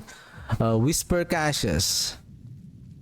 Collection of crafting materials. I think reduce the chance of this rewarding appearing. Now awards substantially more crafting materials. Collection of gems. Now drops more gems in Torment 3 and greater. This cache rewards a random royal gem or higher. Okay, that's nice. That's good. Kisarth, I think this is Kisarth is the Helltide boss. Now drops more cinders. Completion rewards no longer drop magic and rare items in torment difficulties. That's good. Infernal hordes, the materials chest. now rewards more gems. Okay, world bosses are now guaranteed to drop an infernal compass. That's good. Crafted caches, ring, and amulet caches at the jeweler has been combined into a single jeweler cache. The jeweler cache provides 2 legendary amulets, 3 legendary rings. Previously, each ring and amulet cache respectively offered a single item. Okay. The cost of this cache was reduced from 100k fragments to a combined cost of 30k fragments. Okay, blacksmith caches now grants 5 item drops up from 1. Okay, the resource cost has been increased proportionally. These changes were made to create harmony between the two cache types, reduce the number of clicks players must perform to receive their blacksmith cache items, and to make blacksmith caches feel more impactful. Okay, general ancestral cache now scales with difficulty tier. Finally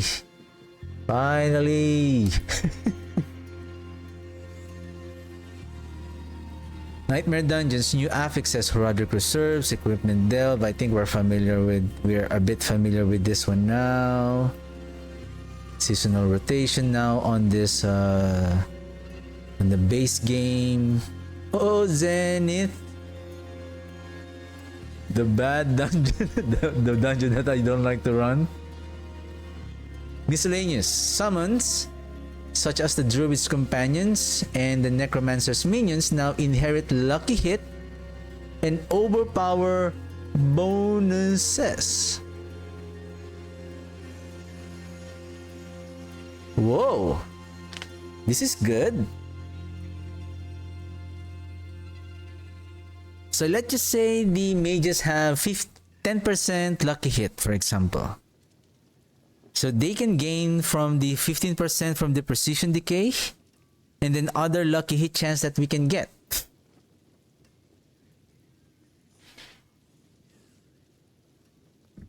Therefore, we have 7 mages if we're going to use the Hand of Naz.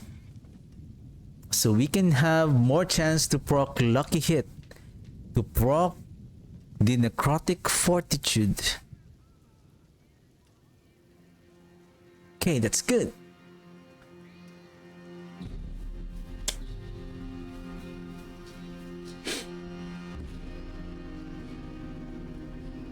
Any unintentional instances of the metron, which was removed before the Season of Hatred Rising, have been converted to a Yom rune.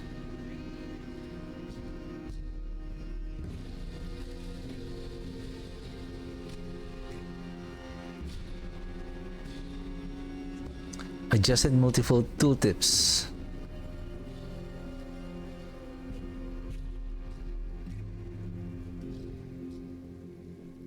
Spending resource is an act. Spending resource is an act of casting skill and your resource being reduced by an amount. Some mechanics in the game interact with spending, and the amount spent can be reduced with the resource cost reduction stat.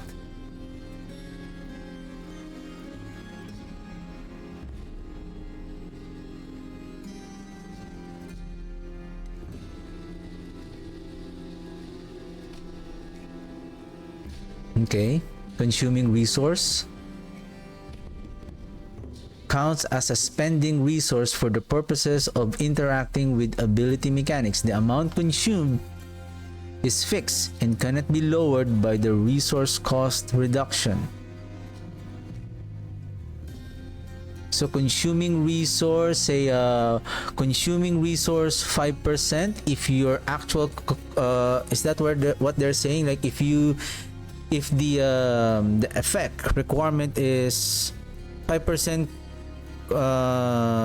resource consumption, but your actual resource consumption is, because of the resource cost reduction, maybe let's just say it made it 3%, but it will still apply 5% as based on its base resource spent or consumes, because the amount consumed is fixed and cannot be lowered by resource cost reduction. Draining resource does not count as a spending.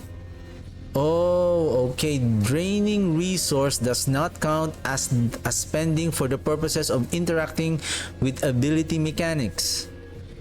The amount drained is fixed and cannot be lowered by resource cost reduction. So for the draining resource, if the requirement is you need to spend, so it will not be counted as spend because it drains the resource. I think like the Indiros, is it the Indiros maybe? Which one was consuming the oh, like the Great Feast. You're not spending it because you're being drained.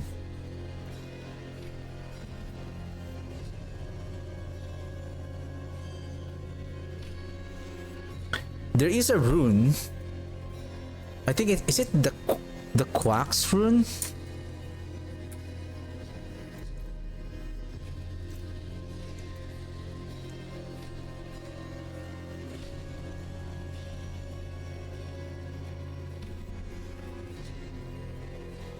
Casting a skill other than the basic or defensive spends all of your primary resource. Now this is a spend. So if you want to interact this with a mechanic that requires spending, then the Quack's rune will proc the spend of the primary resource.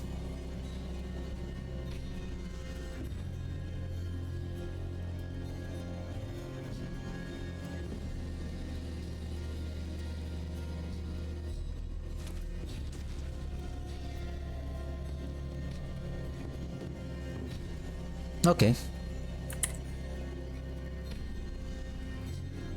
Gameplay. Necromancer. Fix an issue where bone mages could generate echoes from the power of Deathless Visage. Oh, really?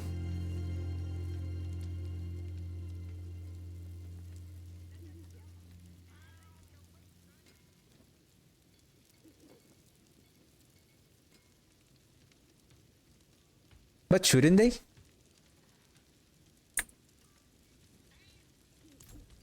I mean, should they proc the echoes as well?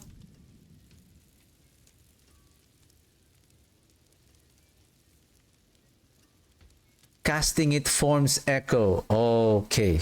Okay. Casting it. So meaning the bone mages are not allowed to generate the echoes. But if the echo is the one dealing the damage, then what is the purpose of using the bone mages though? Basically, the echoes are the one really dealing the damage. If we are not letting the bone mages to generate the echoes, then there's no point to create a hybrid like bone mages bone skill build. Fix an issue where Skeletal Warrior's Mastery, Skeletal Mage, and Golem Mastery ranks from Ring of Menden and Sangrivore Blade of Zir would fail to function if you did not already have ranks on those passives. I think it's not just that. It's really bugged. Including the Blood Moon Breaches. Fixed an issue where Shadow Blight was not gaining scaling for multiplicative corrupting damage bonus sources. Fix an issue where Howl from Below did not grant the summon tag to Corpse Explosion.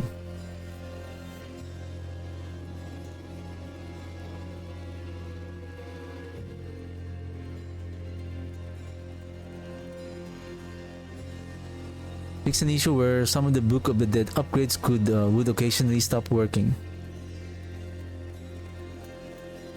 Fix an issue where Decompose would not spawn corpses when used against certain enemies. Okay. General. Fix an issue where A rare spawn enemies could drop lower quality equipment than expected. User interface and user experience. Fix an issue where new icon pip would remain. Fix an issue where the ether counter did not properly display in Inferno hordes under the certain condition. I think it's not just that, the wave counter also. Fix an issue where the tooltip for describing the injured keyword displayed with the description for Druid's Lupin Ferocity key passive. Miscellaneous various performance, stability, visual UI, and audio improvements.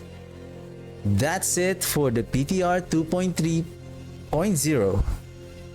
Heavy nerf on the overpowered damage. Oh my goodness. What I feel about those nerfs, like those players, the players who heavily invested on Blood Spear build on this season, Blood Wave, right? Blood Surge. Like you need to have a new build to play on next season. Ooh hoo hoo. Ooh hoo hoo.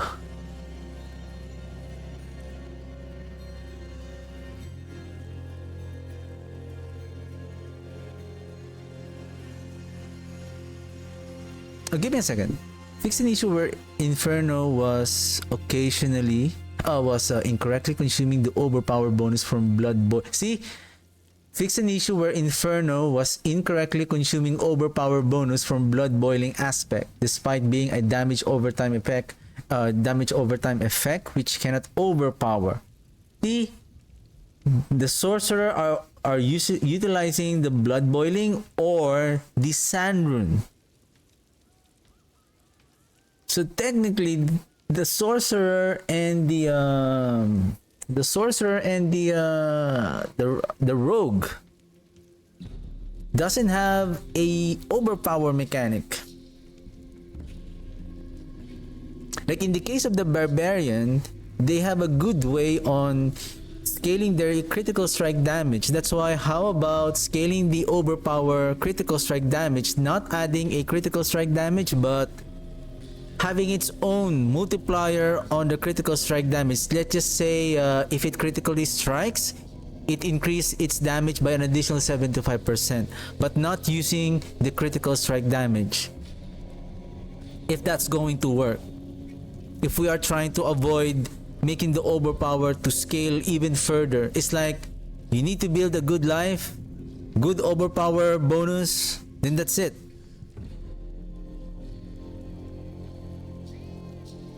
But you cannot have a guarantee on you cannot take advantage of that blood boiling aspect anymore, and the Sand Rune. That's it.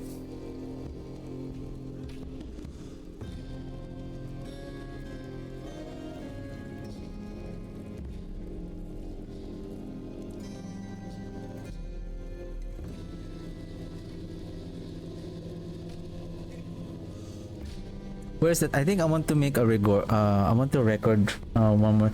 After this, I'm gonna go over. I just saw a post from Diablo 4. They have they posted that they have a patch 2.2.2. Right, 2.2.2 patch notes for season 8. So I don't know what are the changes, and we're gonna go over with the patch notes after this one.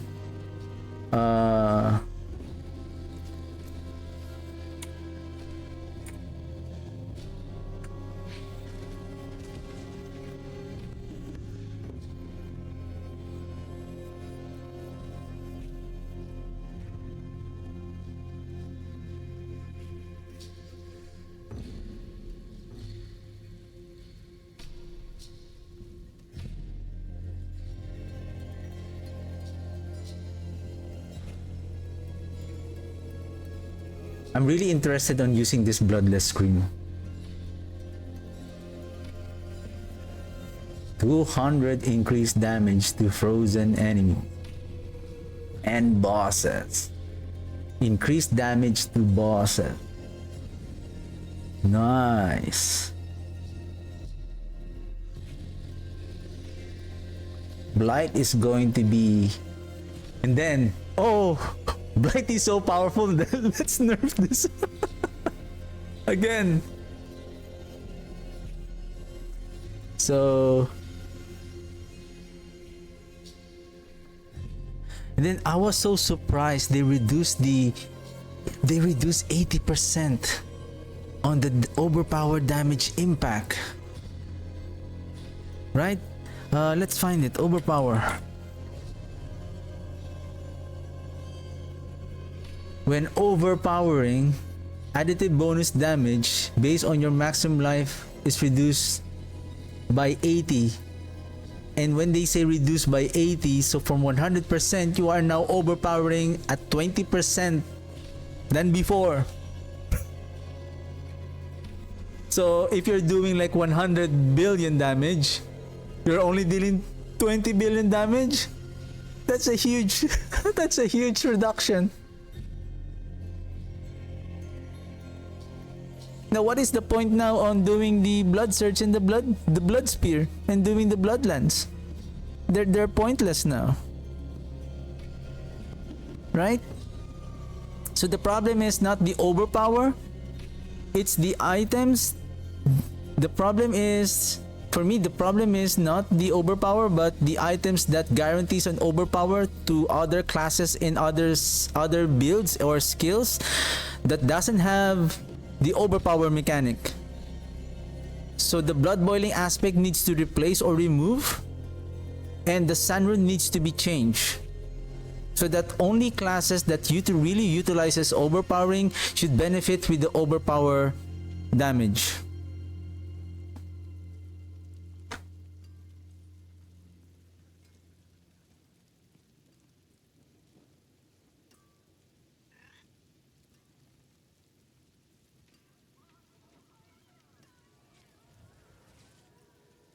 So on PTR 2.3.0 patch notes, they have heavily nerfed the overpowered damage.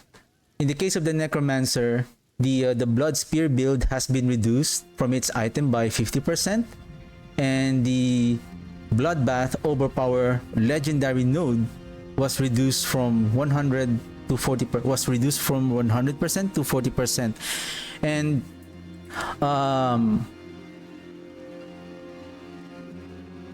when overpowering, additive bonus damage based on your maximum life and fortify amounts reduced by 80%. I don't know how big is that impact on the overpower, but that is really huge. But my take on this, my opinion on this is that I feel the overpowered damage is not really the problem.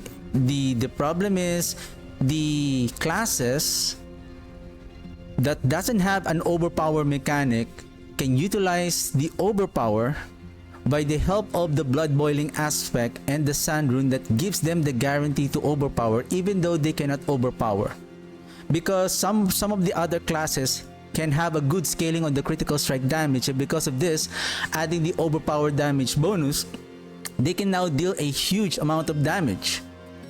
In my opinion, the classes that were designed who can utilize the overpower, and the idea of the overpower is to build up the max life so that you'll be tanky, and using this tankiness to deal overpower, to deal offense.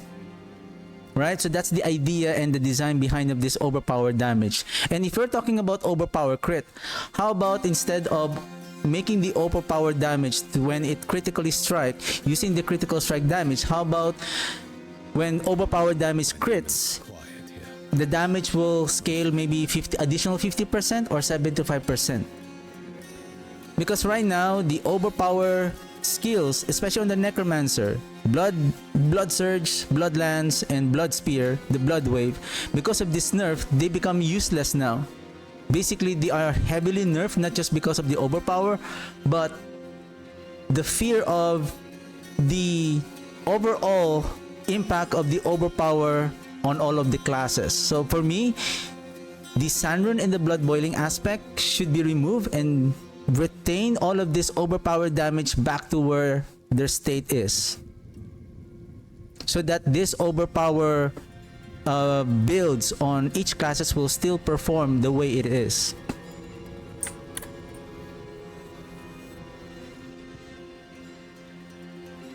Ooh, that was close to 3 minutes.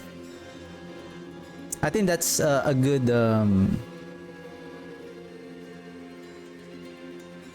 though it didn't it didn't capture the entire. Oh, give me that. Is it too big? Ah, okay, because of the screen, I guess. It's okay. It's okay.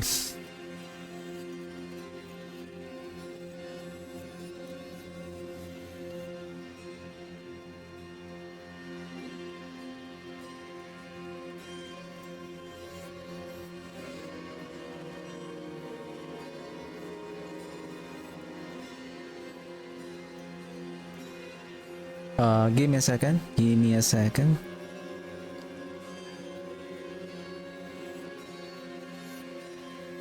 Sources. This one. Build planner. Okay. Give me a second. Let me take a very quick break. Need to stretch out a bit, and then when I get back, we're gonna go over with the patch notes 2. Where is it?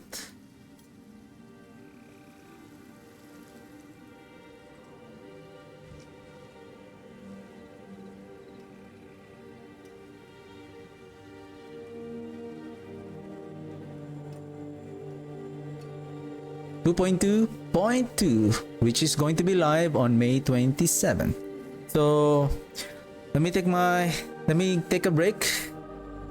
Let me stretch out a bit, and then we're gonna go over with the patch notes, and then we're gonna continue playing with our Blight build. Alright, I'll see you guys later. We're back.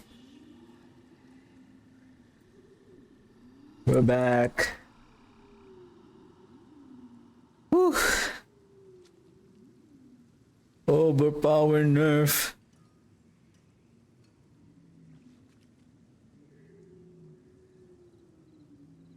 I feel like as I want to build the Blood Spear on this season, it's like a temporary fun because on season 9 it's going to be heavily nerfed. It's like, oh, I want to build this skill, and then I cannot play this again.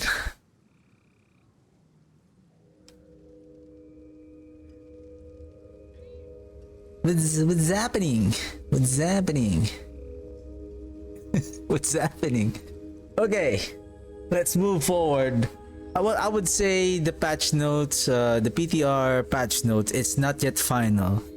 Of course, that's the intent of that. Okay, we are going to nerf this so that you would feel, and then we will feel the how impactful those changes are. And then we can still send the feedback, right? Like, hey, this is no good.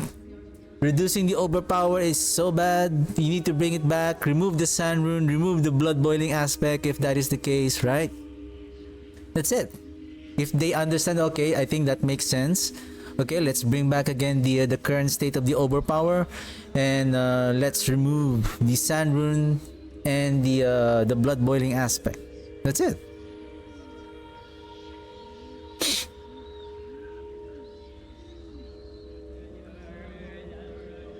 Okay, so patch 2.2.2 for season 8 is going to be live on May 27th. So that is going to be live on 27, which is also the start of the PTR. So for me, I will not be able to take advantage of this yet, as we are going to play the PTR next week. And then, okay, base game update. The basic material cost of masterworking, okay, masterworking through ranks 1 to 4 has been reduced, as well as the masterwork reset requirements. All costs except Obdusite and gold.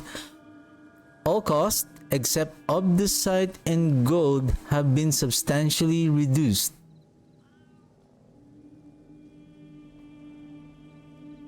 All costs except Obdusite and gold have been substantially reduced.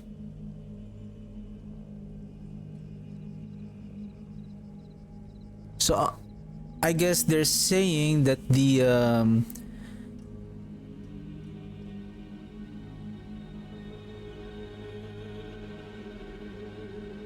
basic. So they're talking about the rawhide, the iron chunks, forgotten souls, abstruse, what else? Those legendary crafting materials. But the cost for the Obdusite and gold remains the same. Intent is to ensure costs besides Obdusite and gold don't limit masterworking, especially when the player engages in a significant number of masterwork resets.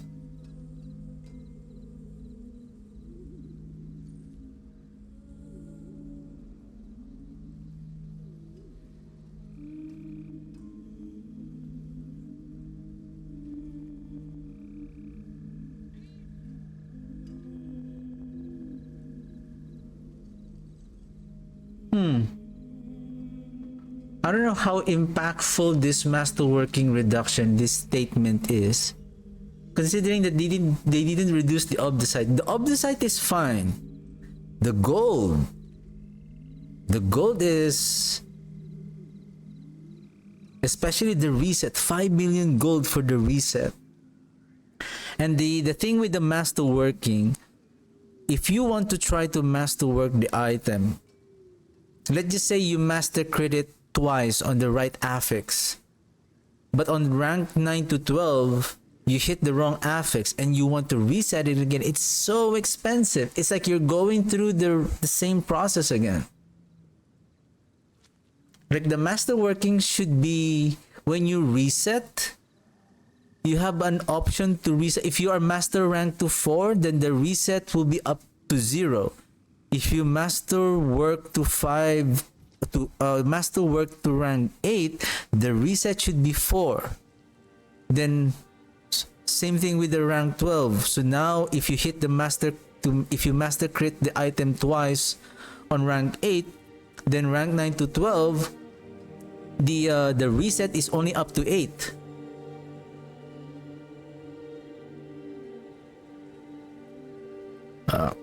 We are disabling the direct storage setting to investigate performance issue. If you'd like to continue using direct storage to take advantage, what is direct storage?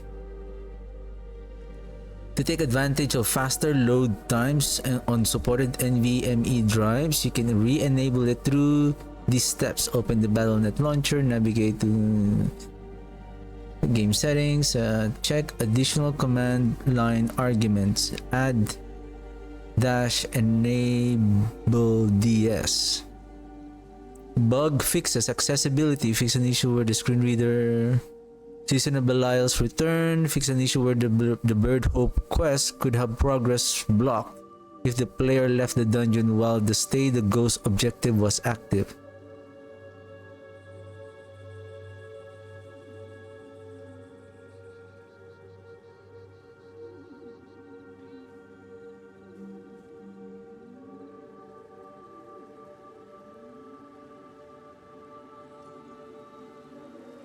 Gameplay. Fix an issue where required horde chests could be opened by players who did not participate in defeating the boss.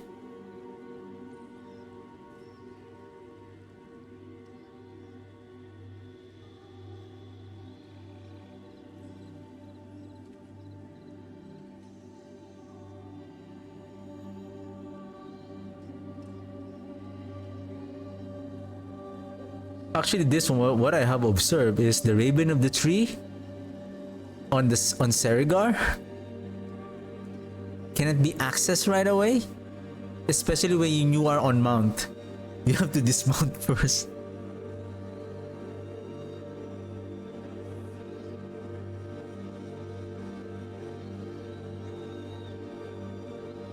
Fix an issue where an icon of the tree for the Tree of Whispers displayed on the map for Kedbardu.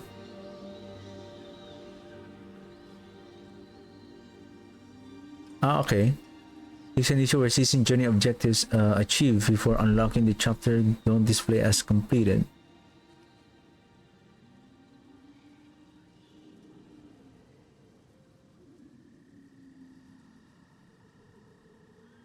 Oh, this one. Fix an issue where the wave counter in Inferno Hordes would fail to update. So on Tuesday, that one is already fixed. It will be fixed. Fix an issue where the Devout Champion achievement.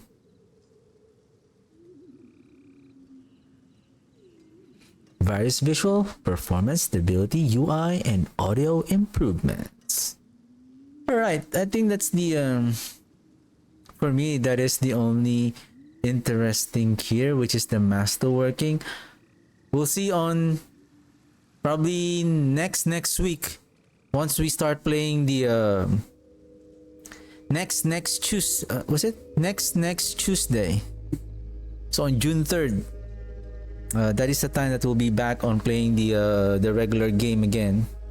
So next week will be starting on Tuesday till Saturday. We're gonna play Ying, the PTR 2.3.0. Season of the Overpower Nerfs. Season of the Overpower Nerfs. Oh my goodness. Okay, we're good. What is this one? The Campfire.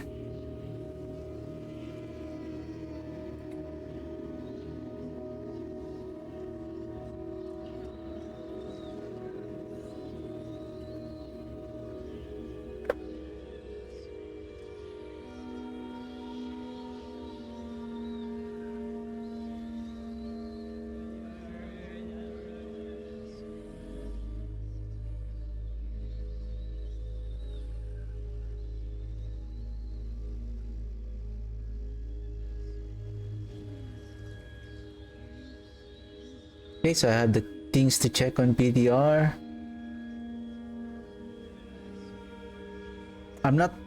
I wasn't able to play Blood build before this season PTR, so I will not be able to test. Probably on other streamers, probably they would know how big the impact of that nerfs on the overpower. Okay, so we're done.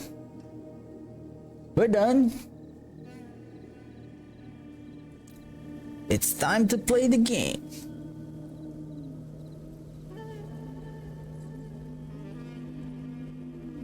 Give me a second, let me activate.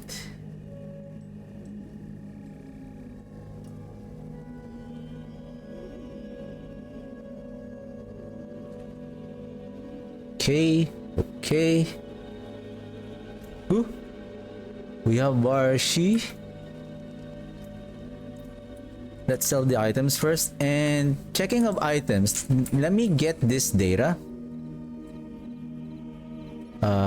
Let's close this one. And let's open Season 8. Then boss power, gold farming, season 8 summary.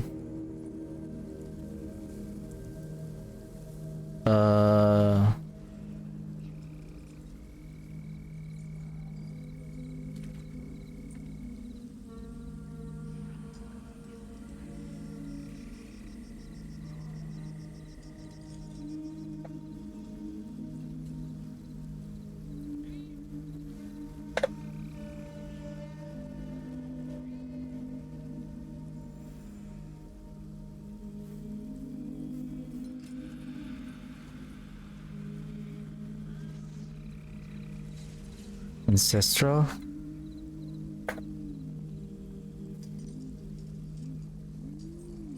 Unique. Legendary. And unique. Ancestral. Holy moly. Give me a second here. It's going to be...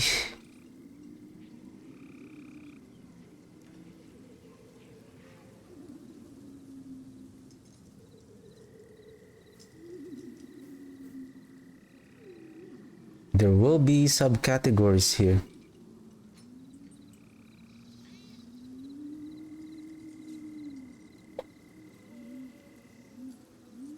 Oh, no, no, no, no.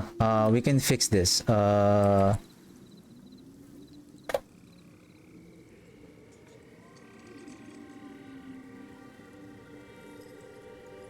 Items.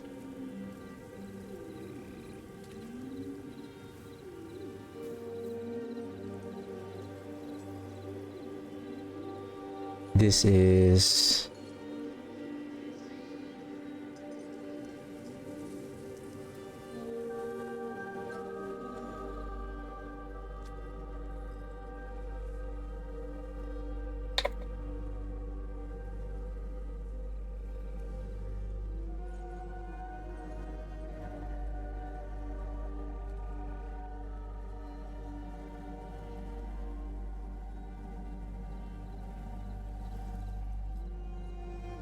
Where's that silly painter? For sure there is a painter here. Format painter.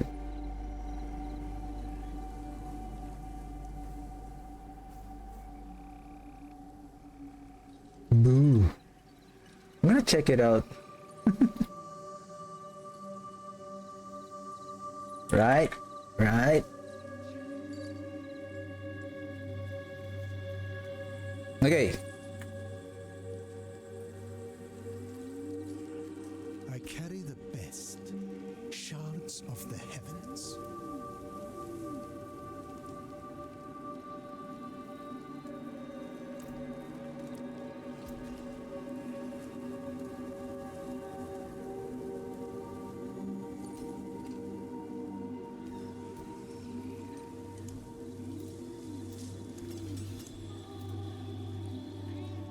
Does it vary on the items? This is like gear, I mean armor, gloves, boots, pants. Does it vary between them?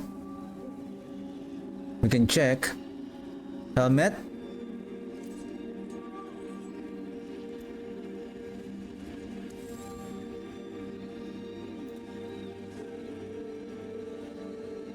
Holy shoot, it's one.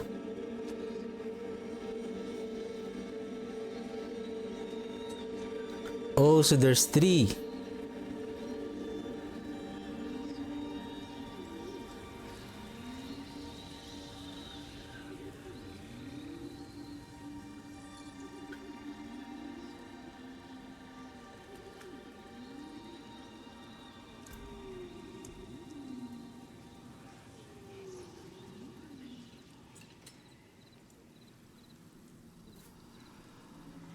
Mm-hmm.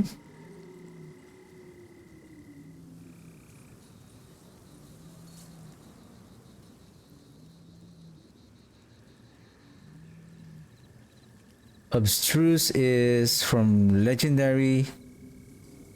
So basically Ironhide on the armors, iron chunks on the weapons and jewelry. So it yields one only. So pants, oops. Yeah, still the same, +1, +1, +1. Okay.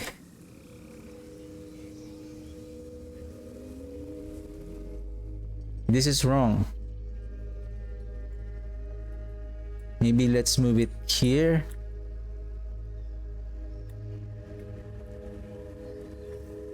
Then this should be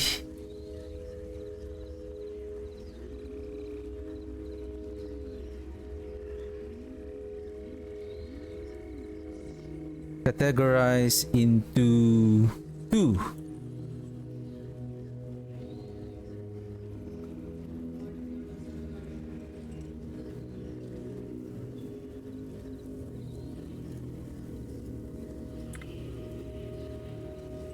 Armor and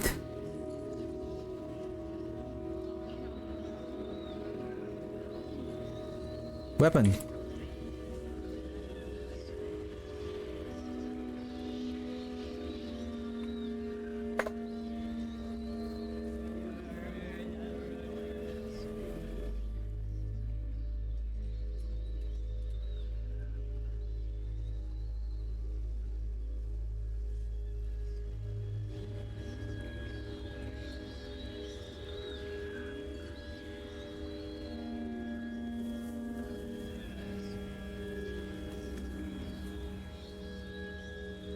This looks like the legendary.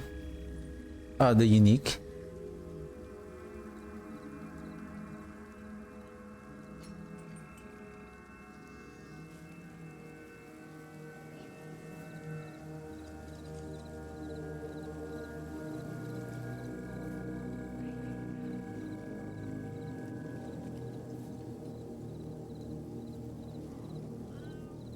Okay, and this one is the same color of that. Oops.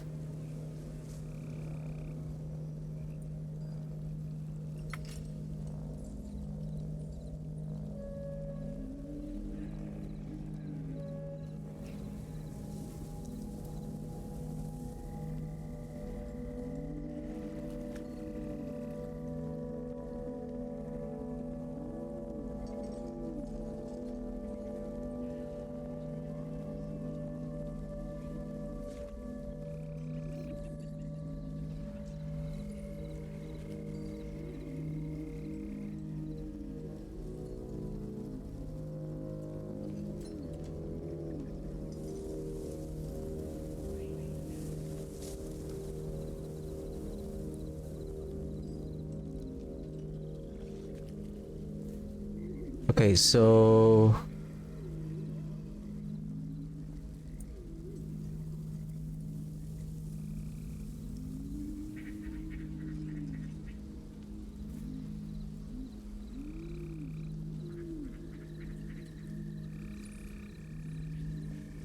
Iron Chunk, Rawhide.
What? Oh, insert. Delete.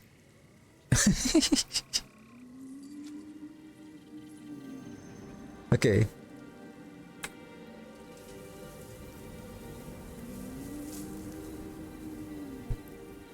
Oops, sorry. Can we change the column size simultaneously? This is 100.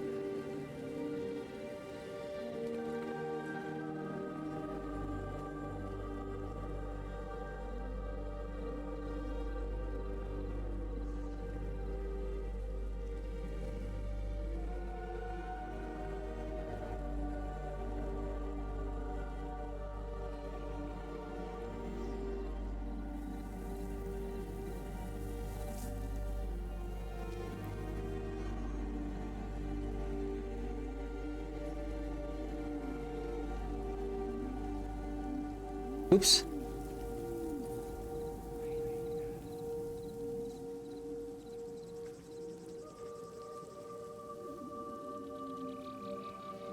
Not merge. Resize columns D to H 100. There you go.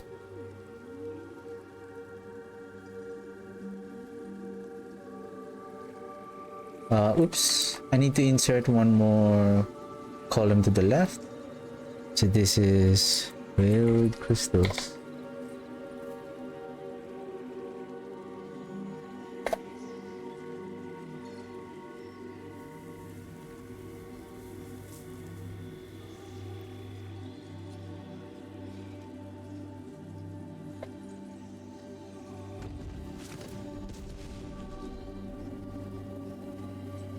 Iron chunk, rawhide, Quiet here. Mostly. abstruse, baleful, coiling ward.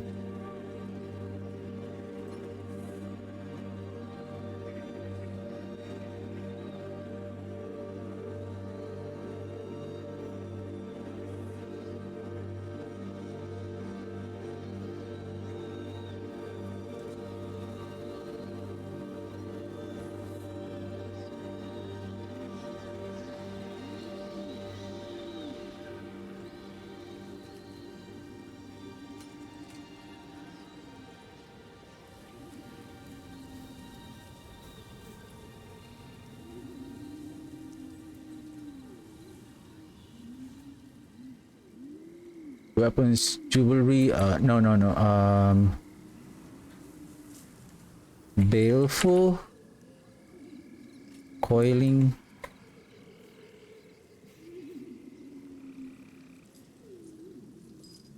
abstruse.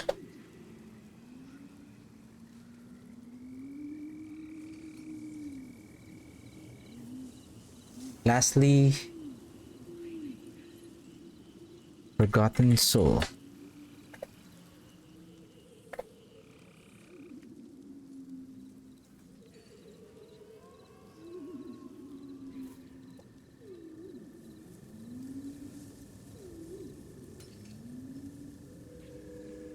Give me a second, let me change my stream title now. Playing Blight. Finding tip.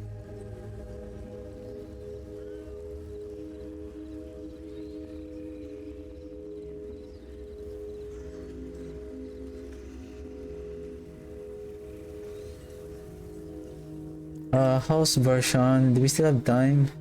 World boss in 54 minutes, 10 minutes. How about we kill version first and then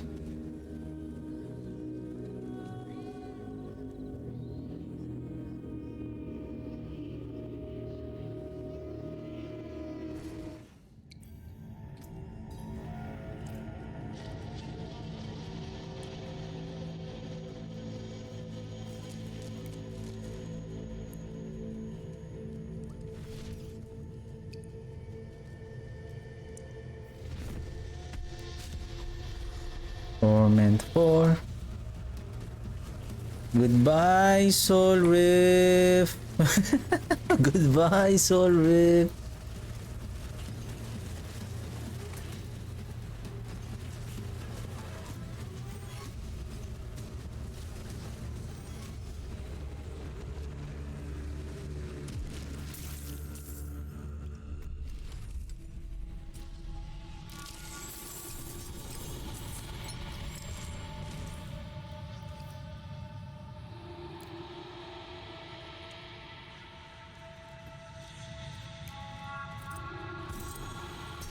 With regards to the materials on, you can also get materials from the horde chest.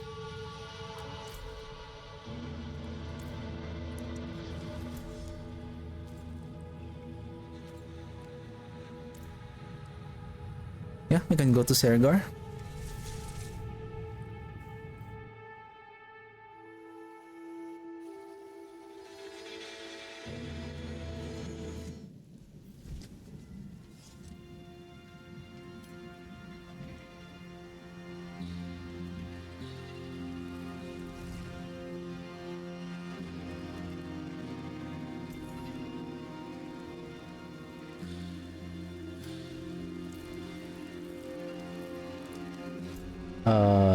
Huh?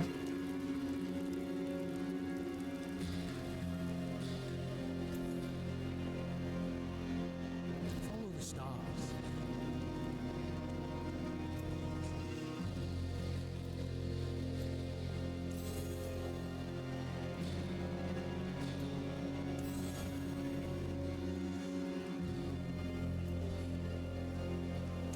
What's left, you ask?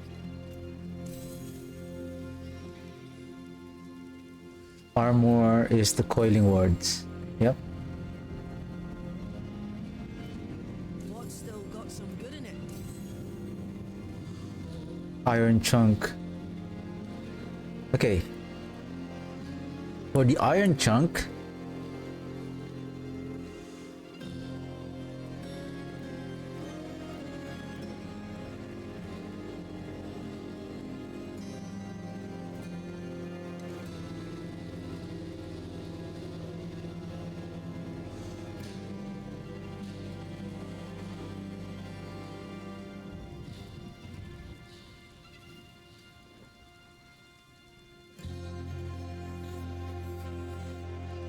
sorry, this is not masterworking.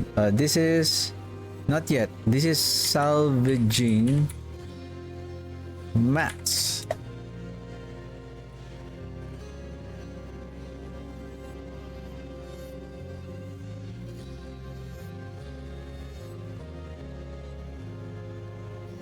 Everyone has veiled crystal,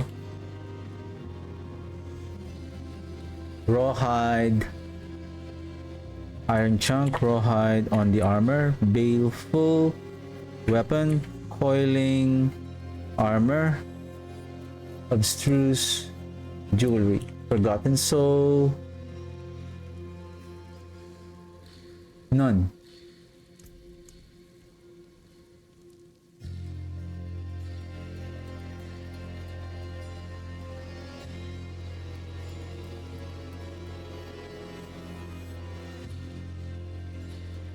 So you can get this from the cash rewards or tortured gifts on Helltide, okay? Use it well.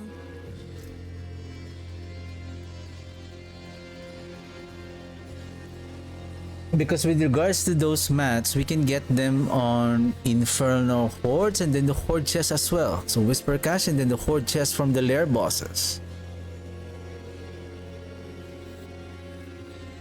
Because what I'm trying to figure out, because I mentioned on the on one of my videos that you can keep on selling the unique items.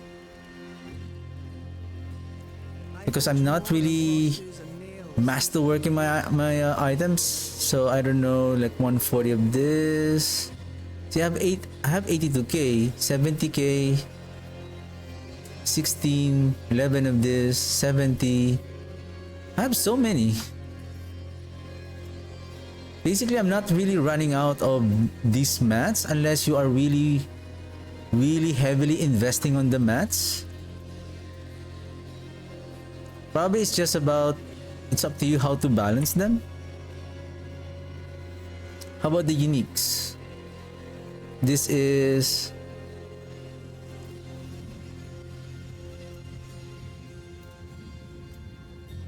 legendary. So 3.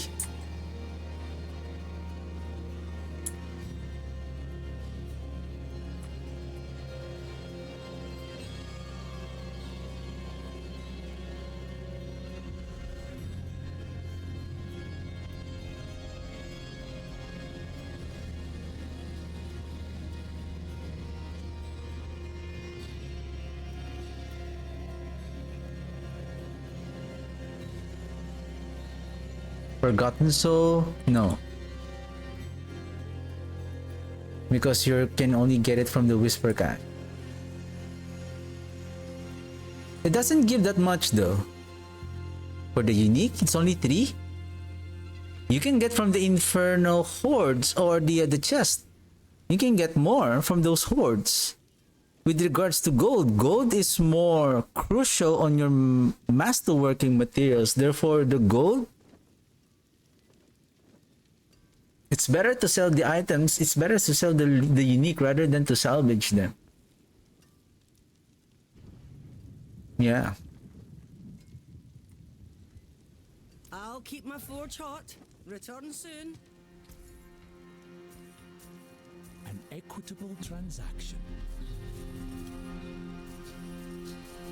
I mean, we can sell maybe just the unique and then keep on salvaging the... See some steel you need? My hammer sings. those items. Okay.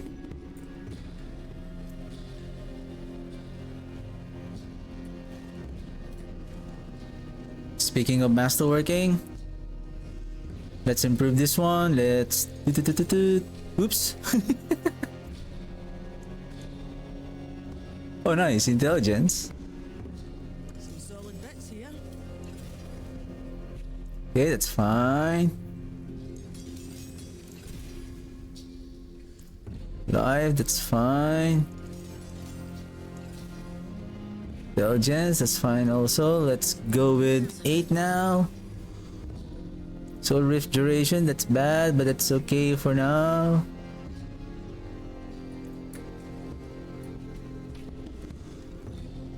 Okay, there's something I want to test.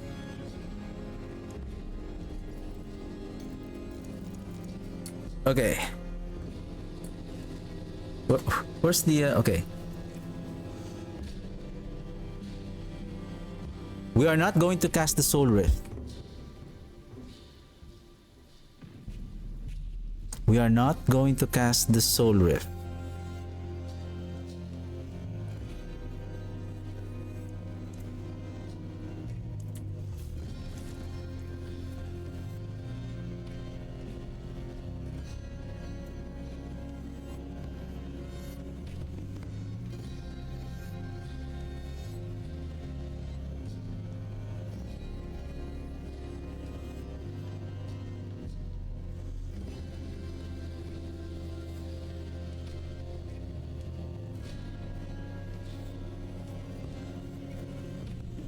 I need the essence though.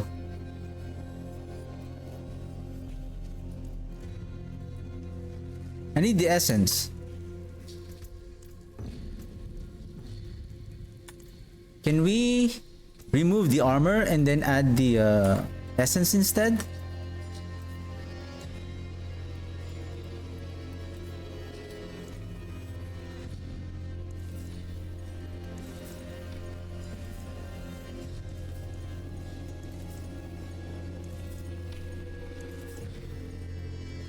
What the heck?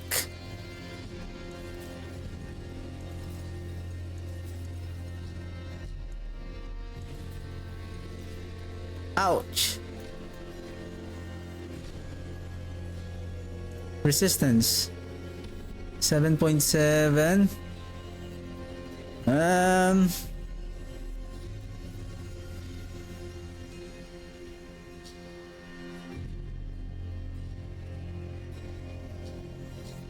I have 4 and 5 here. Bright aura. Brighter soul. I just want to test my survivability. Oh shoot, I don't have the necrotic fortitude. Let's go back, let's go back. Go back, go back, go back. Yep. Let's go.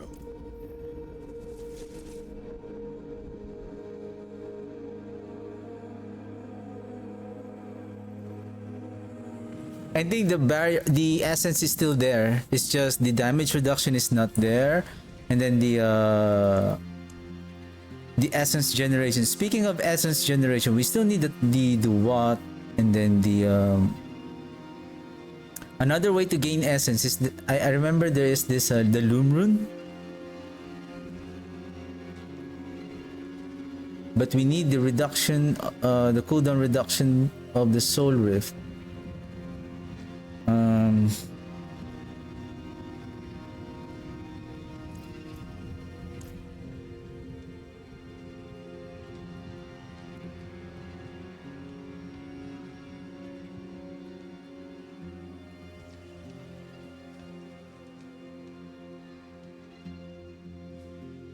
I'm out.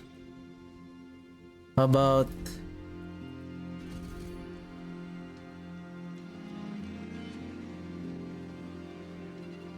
because the rest is required.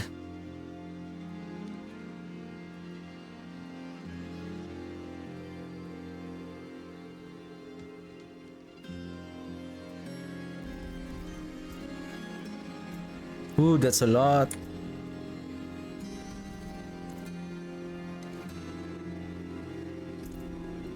Let's see, let's see.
Hey, go here. Because there's no skill.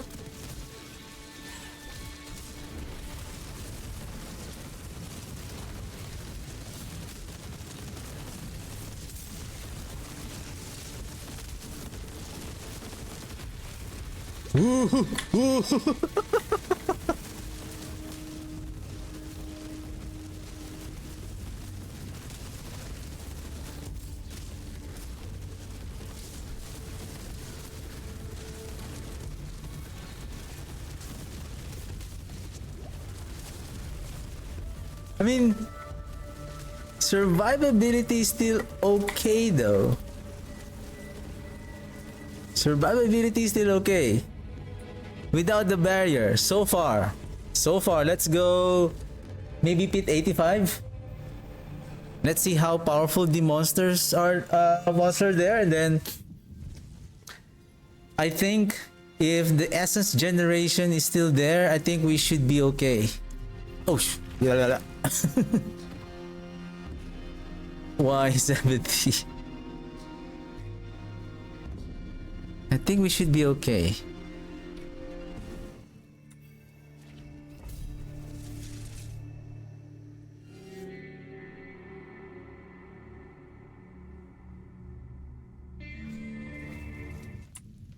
Because we currently have 16,000 life.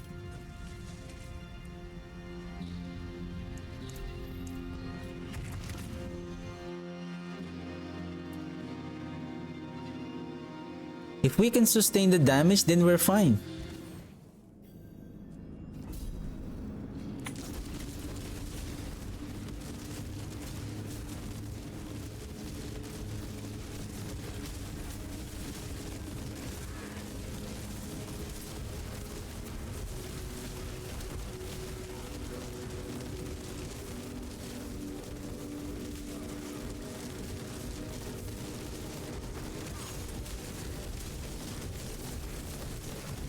Can you cast the fear? I want to sustain the damage, even if it's frost. Oh yeah, we managed to survive that one. We are under armor. With 85, we're still okay. Is it because of our life? And again, because of our, I think we are still good. Fear me, fear me. Yeah.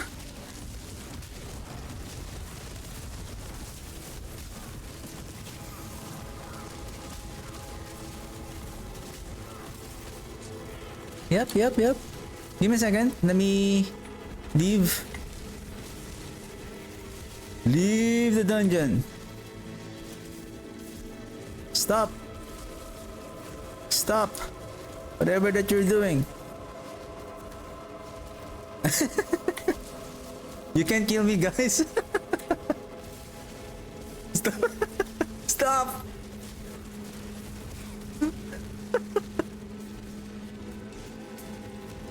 I cannot. You know what? Just kill me. Go ahead.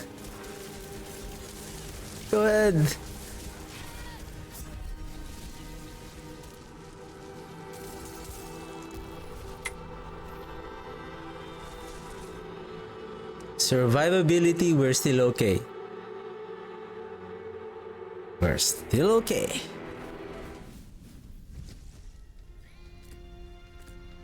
It's good to know.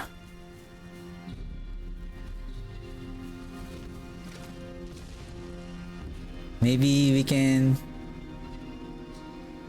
I think that's fine.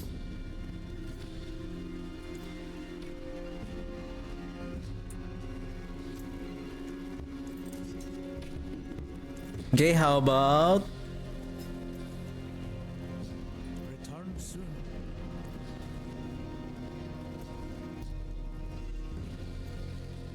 What's left you? Oh, I see. 30, eh? Ancestral, okay.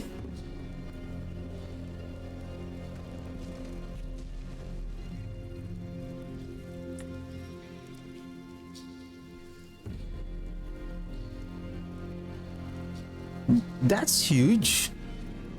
From times 10? So I would say if that is times 10, so if this is 1, I'm expecting that this is 10, 10, 10, 10.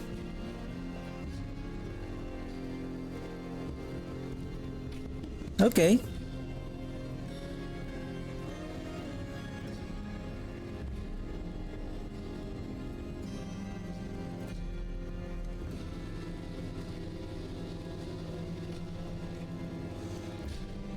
If you get an ancestral, that's again the question.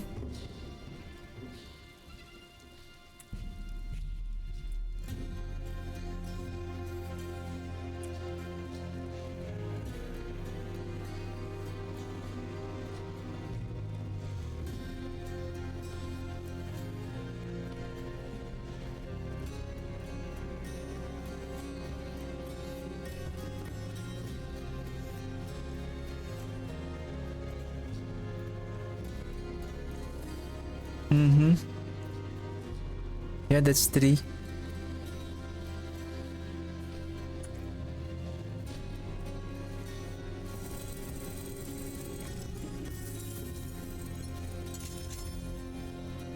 And then on the Whisper Cache we get 15, right?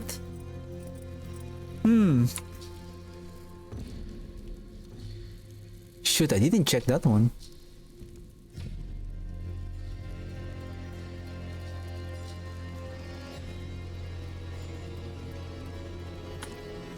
How much did I get from that legendary cache? In the store. Come have a look. Fine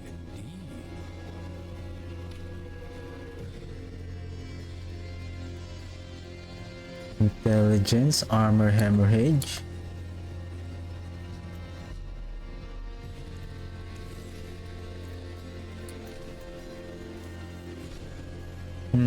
Okay, let's continue grinding.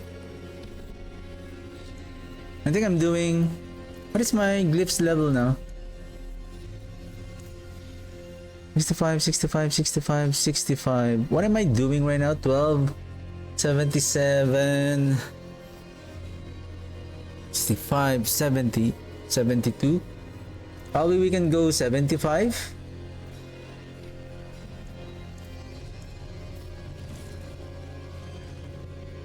Can we still fast clear this one?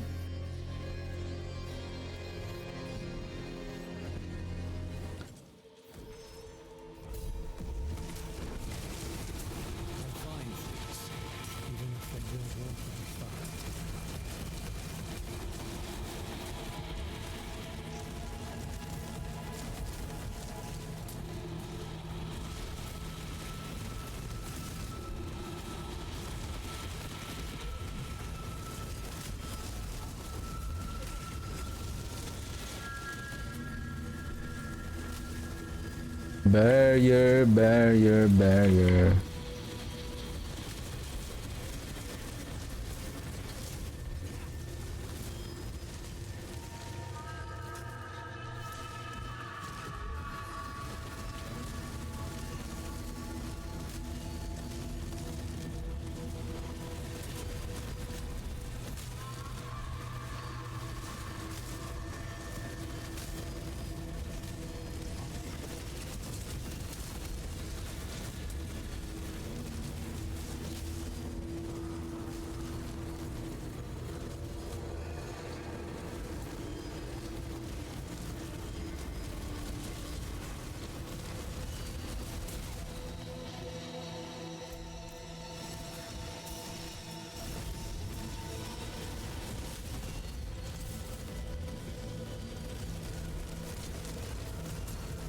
somehow the enemies in compared to 70 and 75 is really, there's a huge significance.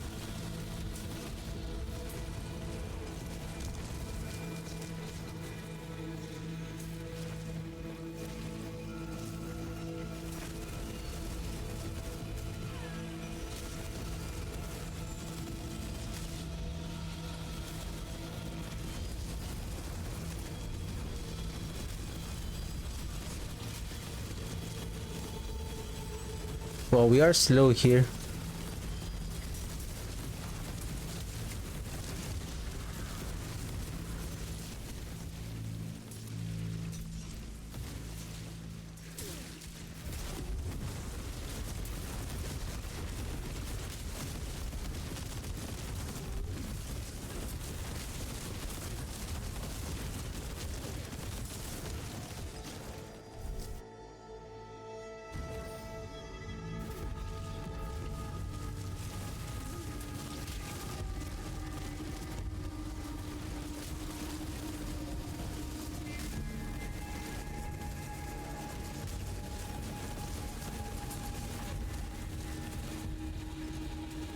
Okay, nope. Oh shoot, there's one more elite that is left behind.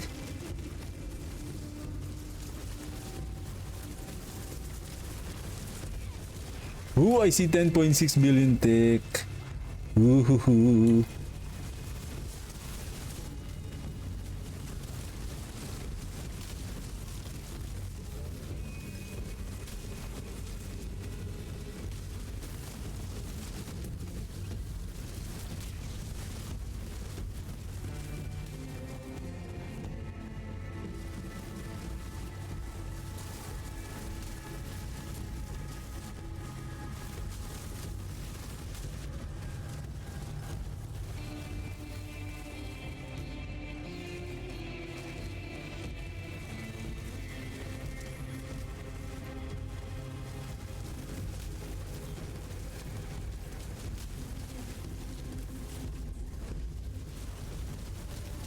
We're slow here. Oh shoot, I forgot the world boss. Did I miss it?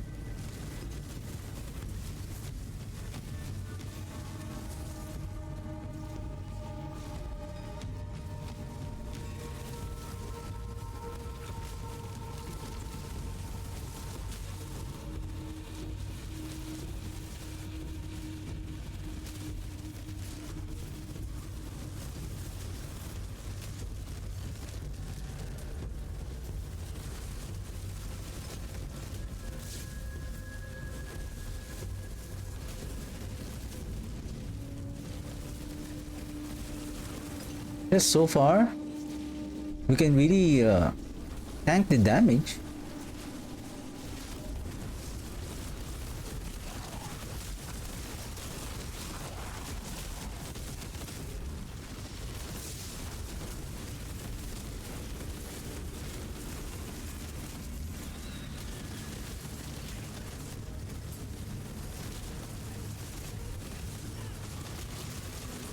No more barrier from Soul Rift.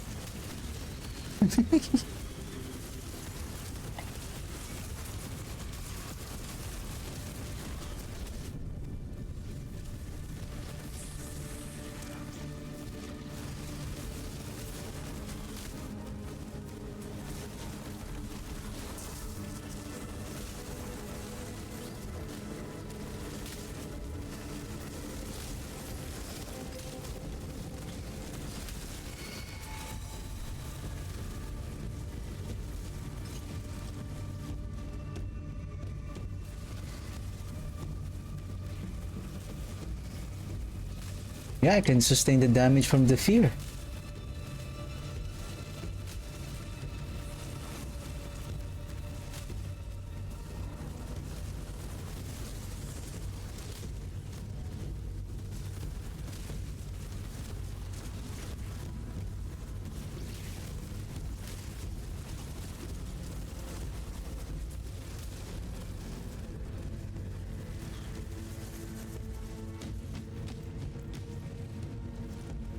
Right, blast wave.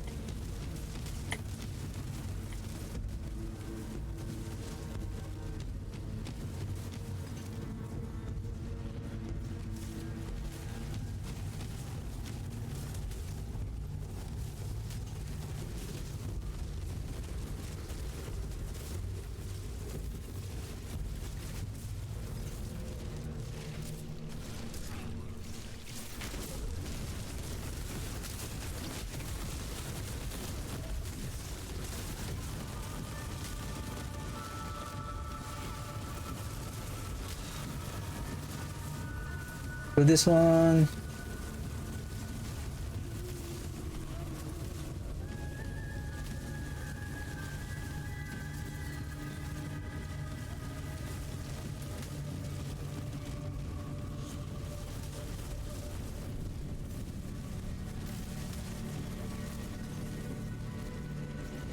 Seven minutes.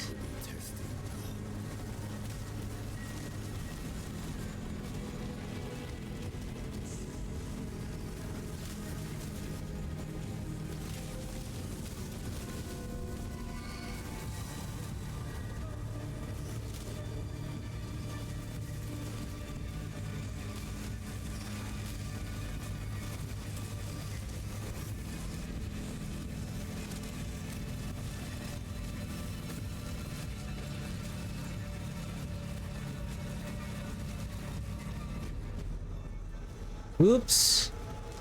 Are you enough? Are you enough?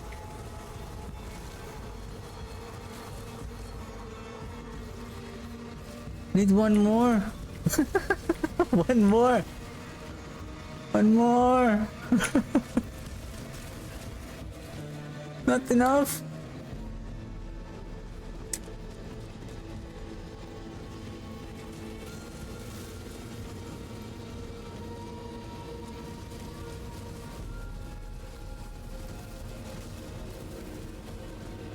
What? Are you generating points? Or I need elite? Oh, the summoning!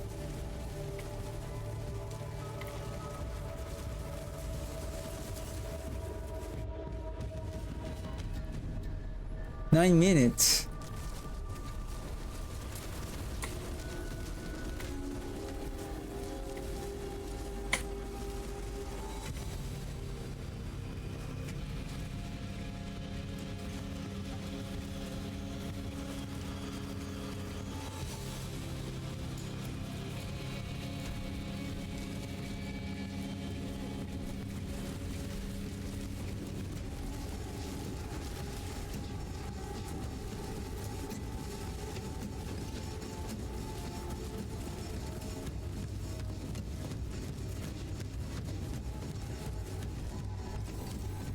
I think less than a minute. Okay, 75 10 levels difference on the glyph. It took us 10 minutes. And how many glyphs that we can upgrade? Of course, still 100% chance. We go with Scourge first. Scourge. So 5. If we run 70, before we forget, let's put a timer on that war boss.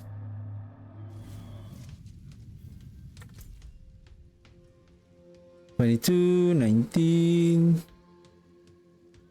3 minutes allowance, okay.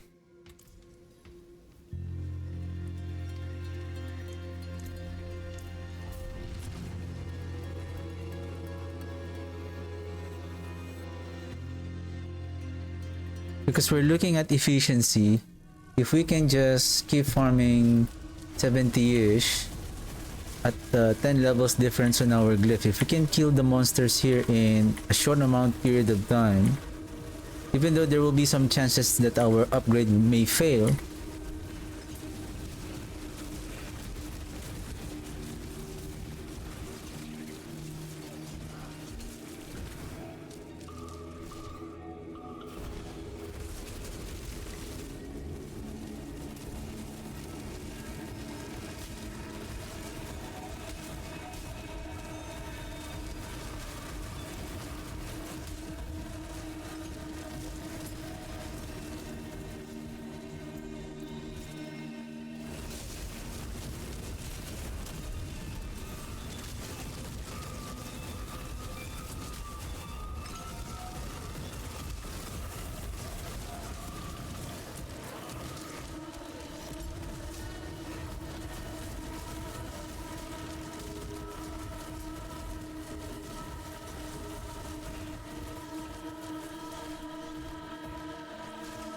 Anyone here?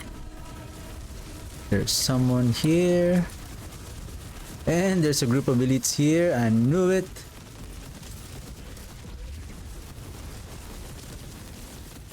Oh, don't run.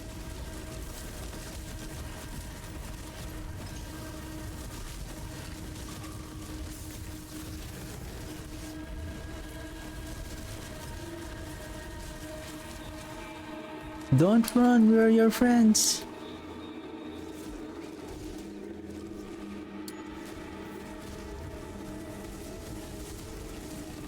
Hey, I have nowhere to evade. I've run out of evade.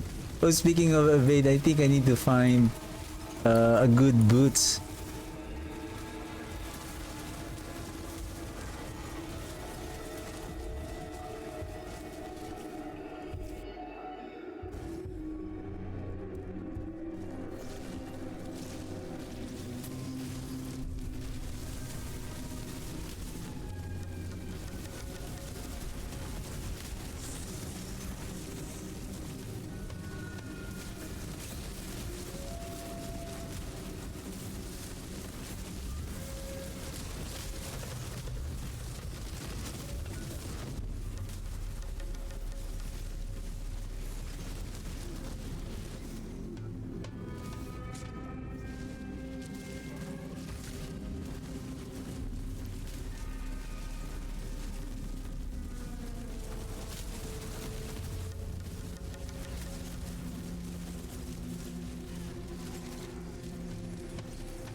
I feel like I'm slow here.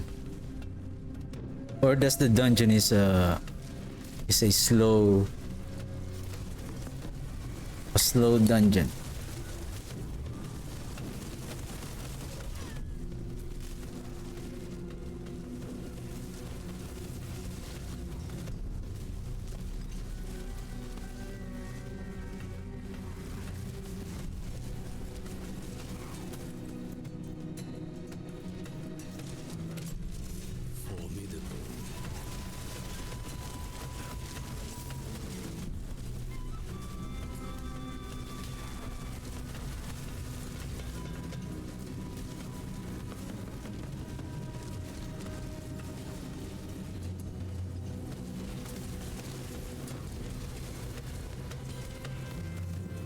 Artillery. So running at 4 minutes and 15 seconds.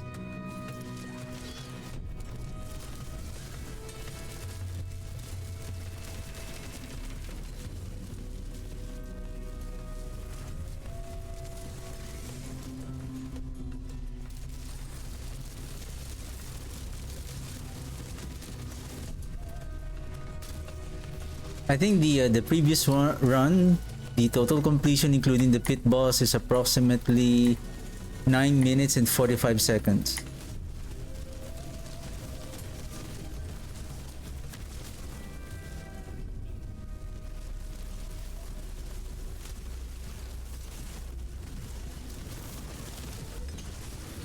All right.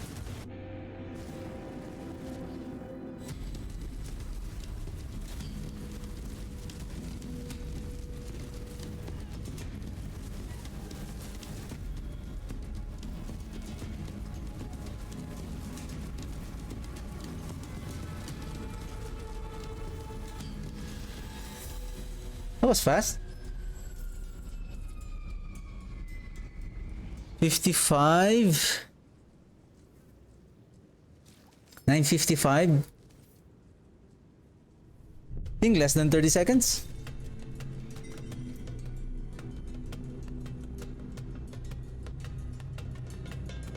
Now upgrading to 65. Darkness.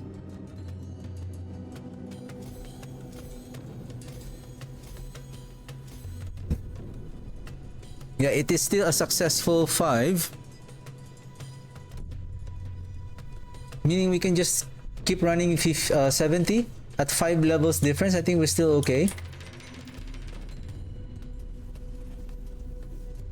So we don't have to force on 75. Then after we level everything to 70, then we go up again to 675.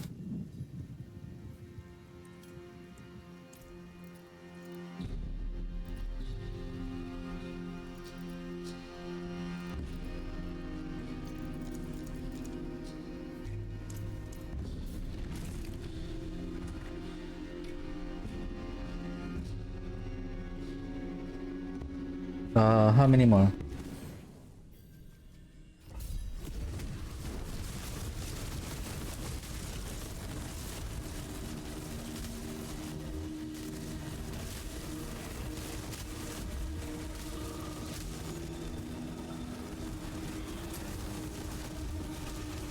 Where's the armor elite? Oh, it's hiding at the back.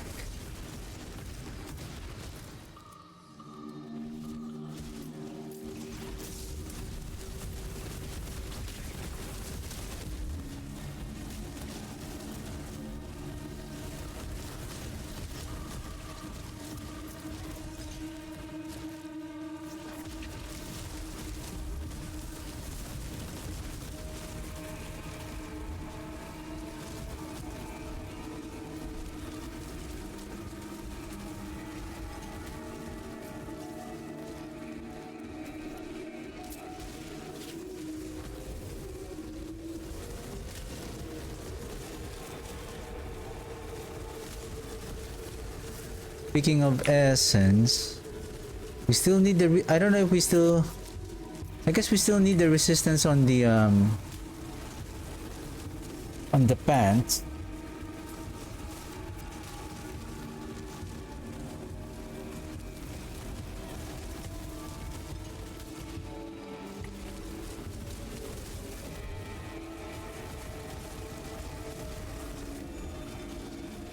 Because I feel like do we need the if we need intelligence, right?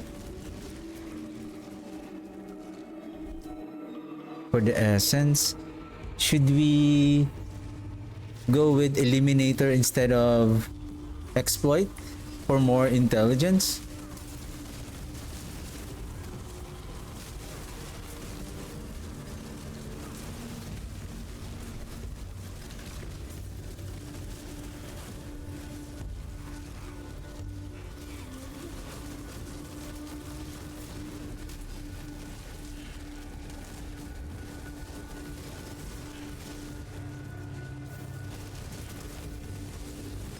Shocklands who? Your damage tickles, sir. Somehow our Blight has our setup has a good survivability. Again, because we have the barrier, but I think we still be okay. Should be okay.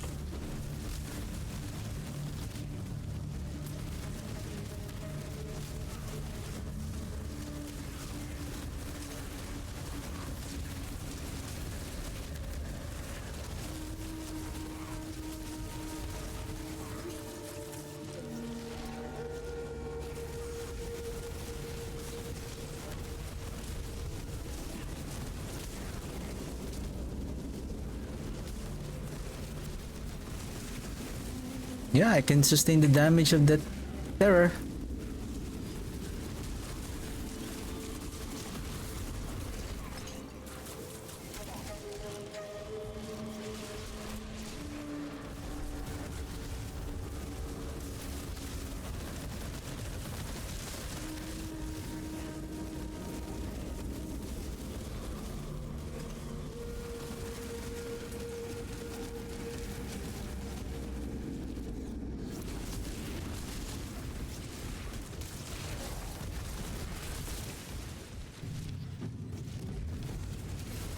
Okay, damage reduction elite. Focus on them first.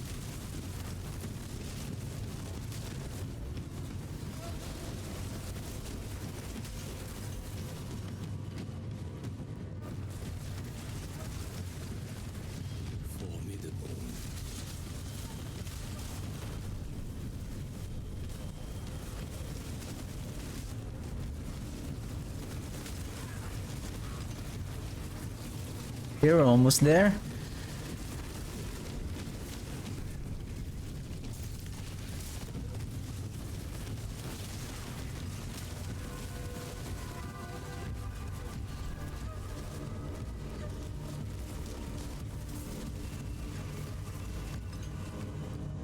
Okay.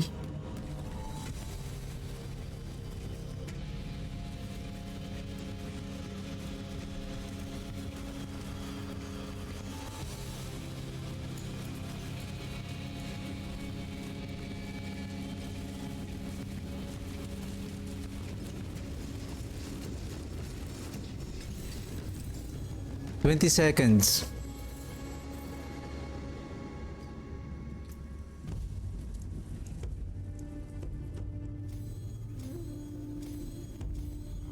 So far, no fails.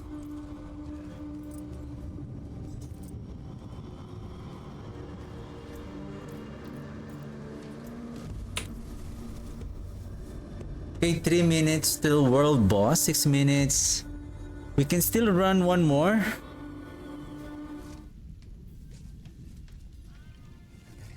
Let's salvage all the items very quickly. Intelligence, maximum damage. No. Let's hurry up.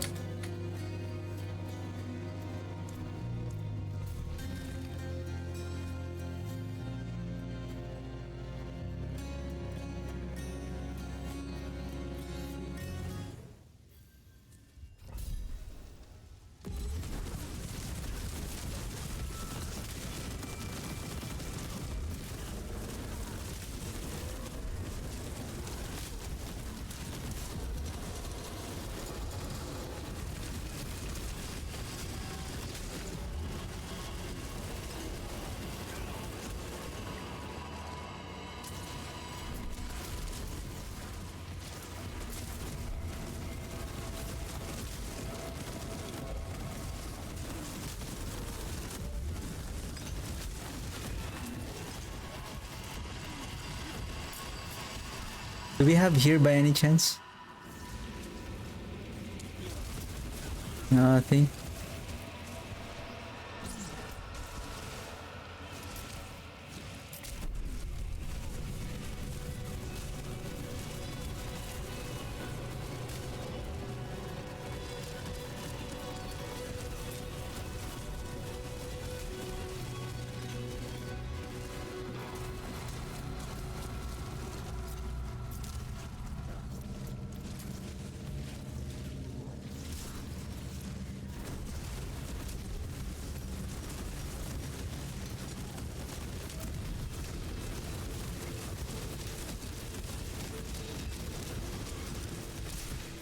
Let's move, let's move.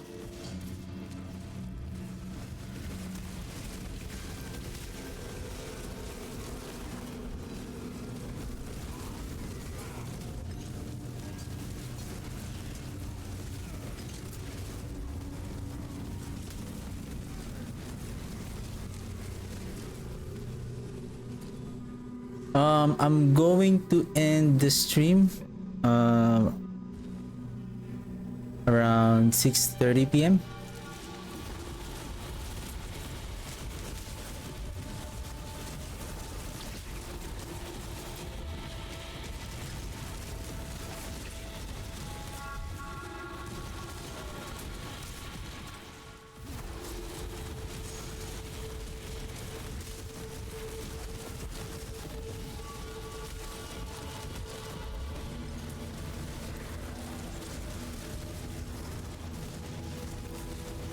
Two and a half minutes. I feel like the fight was around 5 minutes long already.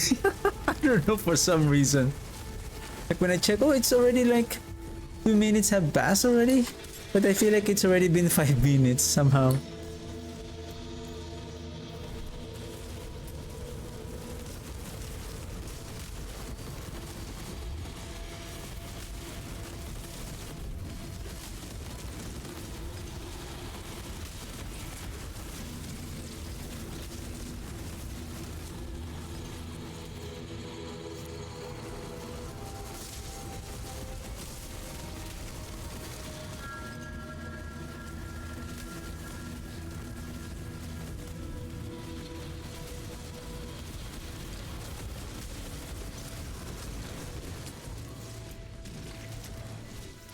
3.5 minutes.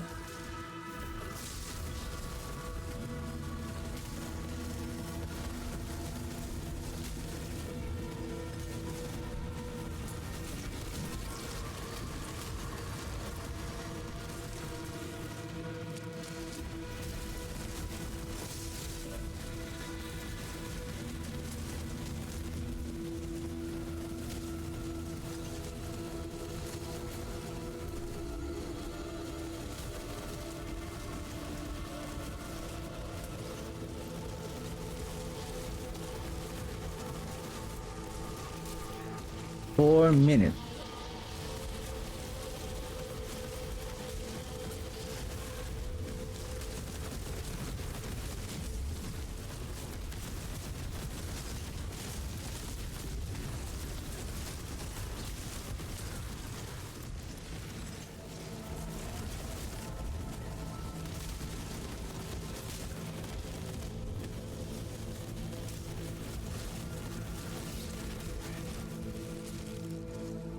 Four and a half minutes.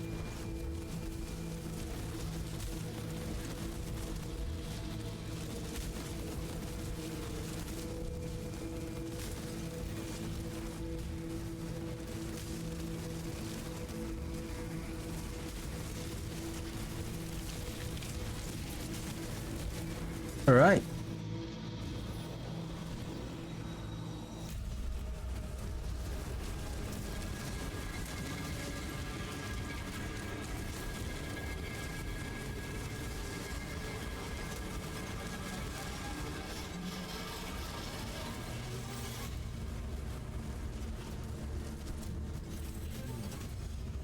Steals. 9:55.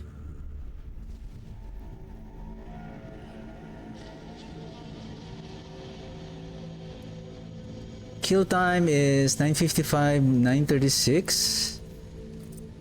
19 seconds. Right? Yeah. World boss in 3 minutes. Okay, that's the first fail of after several attempts.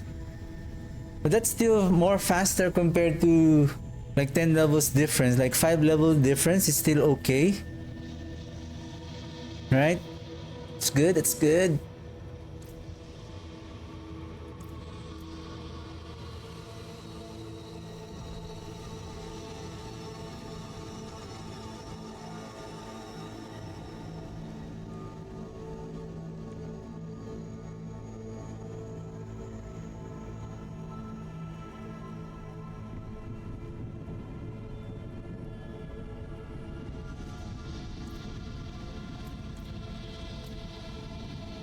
For 59, I think we have somehow activated a level 50, a 450-ish stat requirement. We can check it out what we have unlocked on that 450.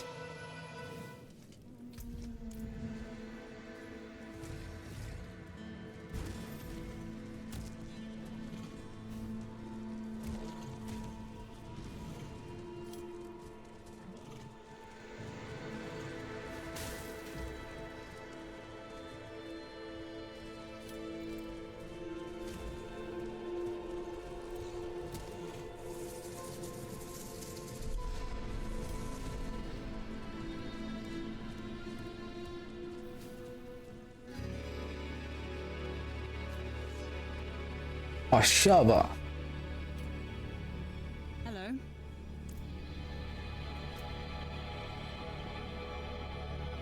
We need to gamble some use these obols. Probably we're gonna roll again an amulet, hoping for the Hellbent commander again. We have so many spectral ash. We can open it for some archetype cash.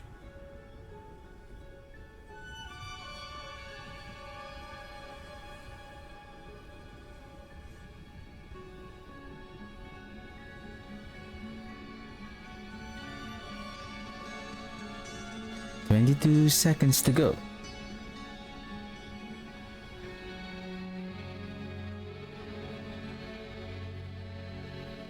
Oh, I can still replace another one. Let's find a better one. Curse Aura, Embalmer, Hardened Bones. Oh, because we managed to get the Hardened Bones. What if we don't have the Hardened Bones? If we're going to move the the Embalmer here, once we have the Air of Perdition,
and so far we can also sustain the poison damage.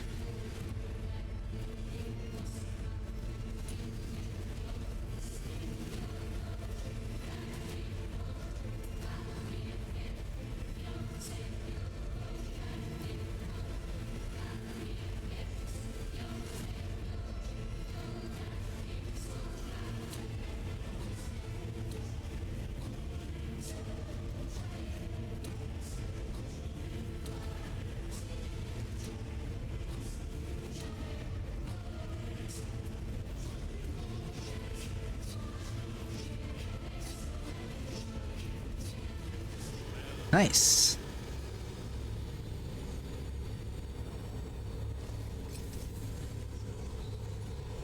Well done.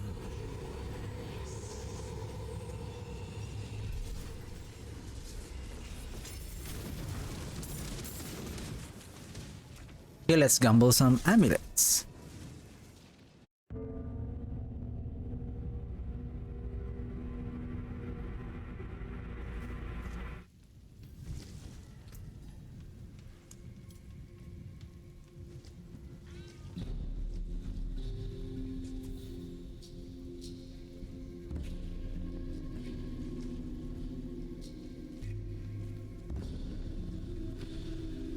Oh, I think I know the reason why. Because of the Varshan lifesteal. Why we have a good... we can sustain the damage of the enemies.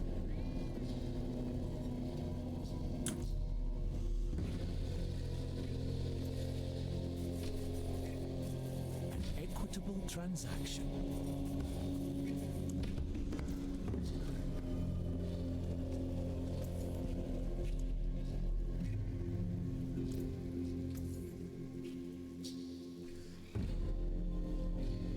Vasily's ghost. Hello, shining beauty. Vasily's ghost. Hello, shining beauty. All finished, are you?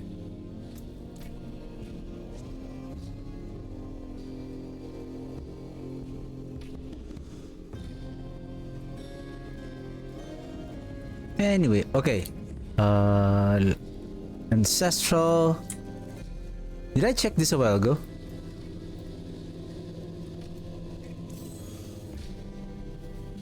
Yeah, it's 10.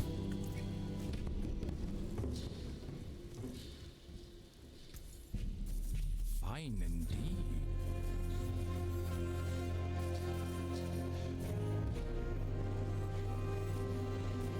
Shine on, my friend. Let's swap. Well, this one gives damage reduction. I don't want that. Something that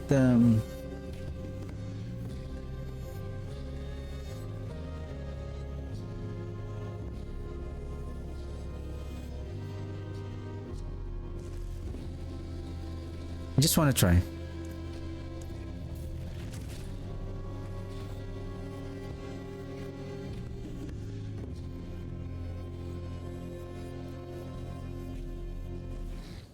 and we're not gonna cast the Soul Rift.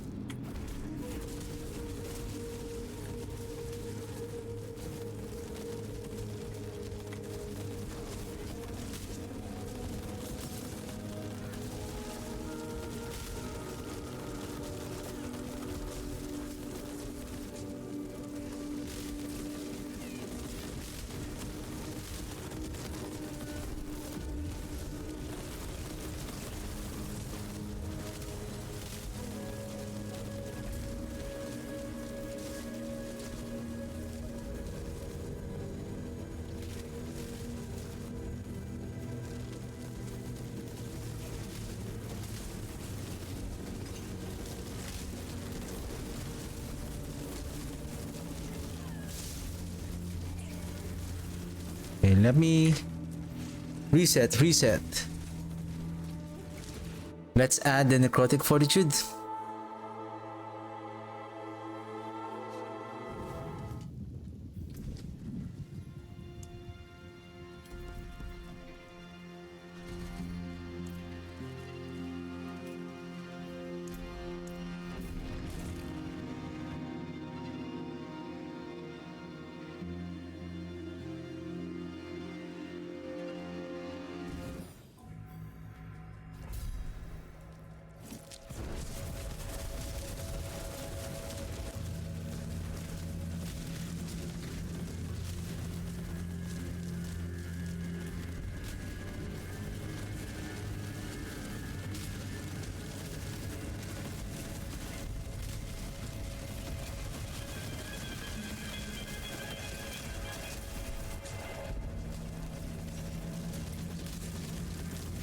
The barrier generation falls off once we cannot cast the Blight anymore. So if the essence is still there with the same amount of essence that the Soul Rift is generating, somehow, let's see one more time, let's make our essence full, then cast the Blight. See, the barrier generation is still good. Yeah, so I think we're still good. Can we finish this one with... Though we have a... Again, if we're going to use the Bloodless Scream.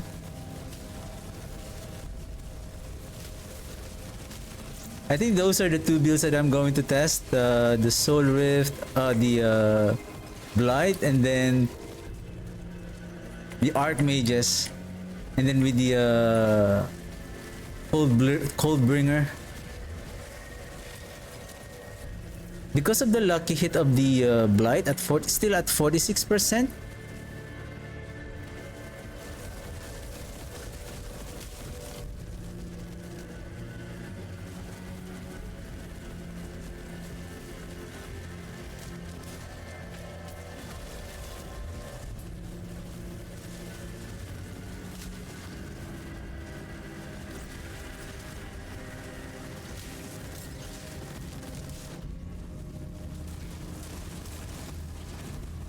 There's something I want to test. I want to... let me go out for a while. I want to see this one.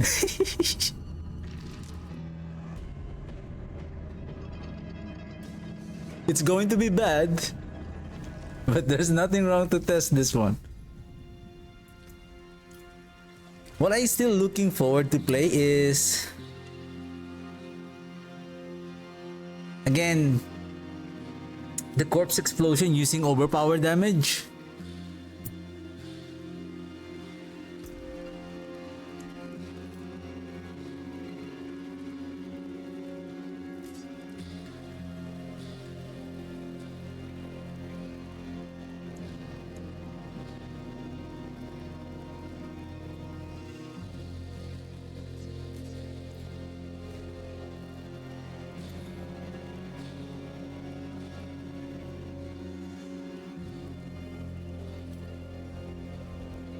Oh, 115 to 200.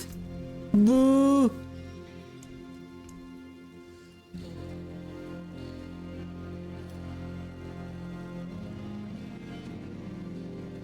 That sucks though. have? Can we try?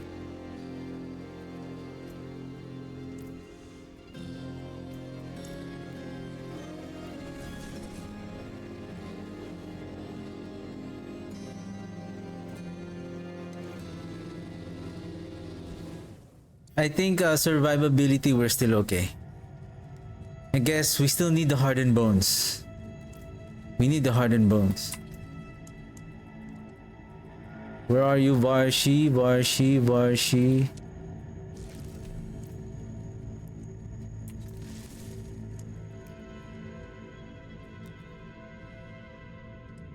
That is a huge difference though. 22 and then 14.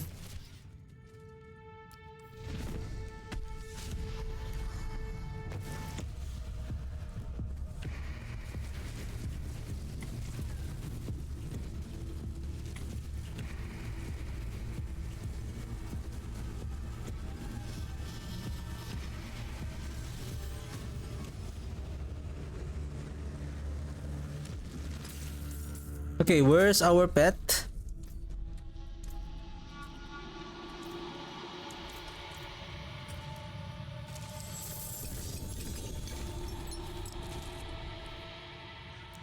Ten baleful, 5 coiling wards, 7 souls, 100 chunks. That was that was fast. Ooh, 200 sight.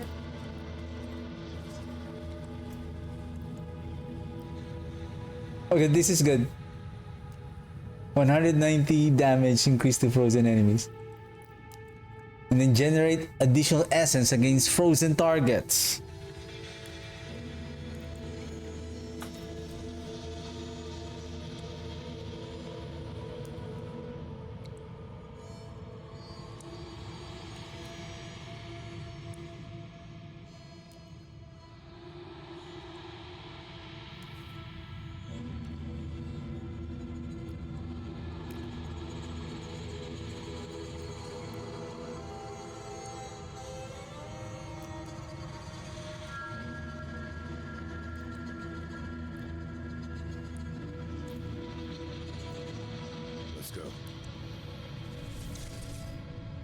Yep, let's go.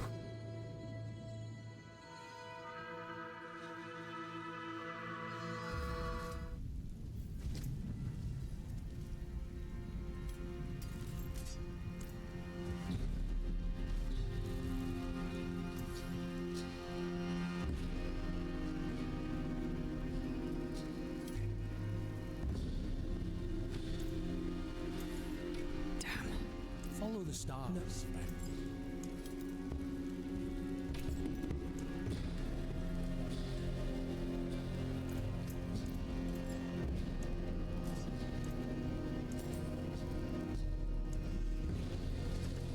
Who and what? Oh no, Zekun. Let me try.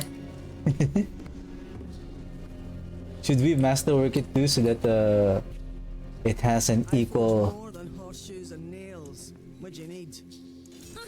More there than I thought. Freeze duration? What the heck was that? 100% decrease freeze duration. What the heck? I don't need that one. So this is a 190% multiplier. We lose the corrupting damage, we lose the blight.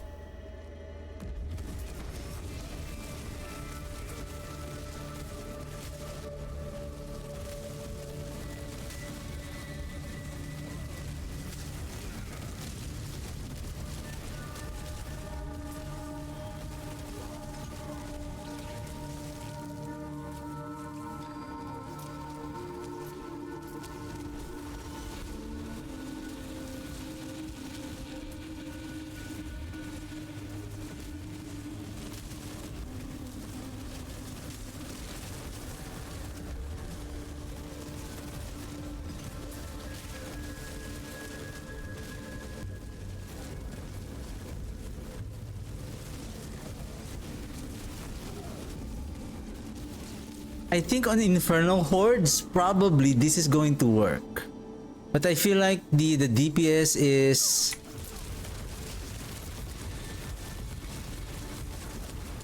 has significantly reduced. I can feel the difference.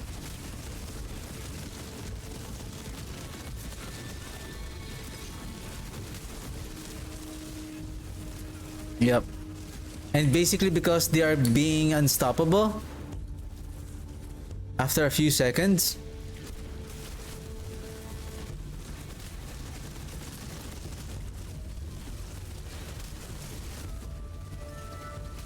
Boom. Damage to Frozen. Double damage, sir.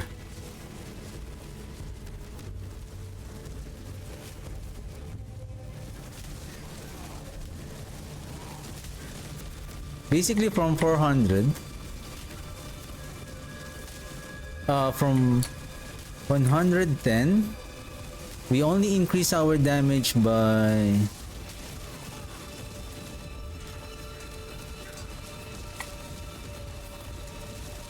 see the damage if they are not frozen. It's really weak.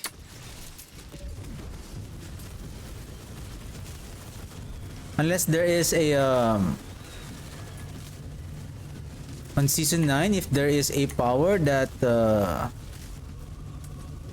removes this unstoppable effects, then we can freeze them most of the time.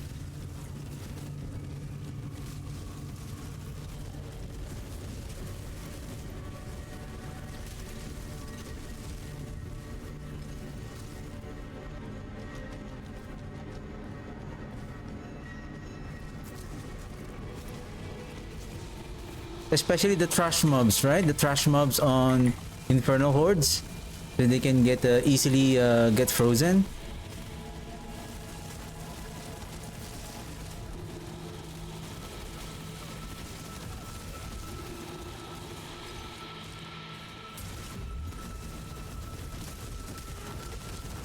Do you want to be Let It Go? Let it go. Let it go. Do you want to be Elsa? What do you mean you want to be Elsa? You want to be Frozen? Boom! Ah, we can sustain the... oh shoot! Why did we pick up the blast wave?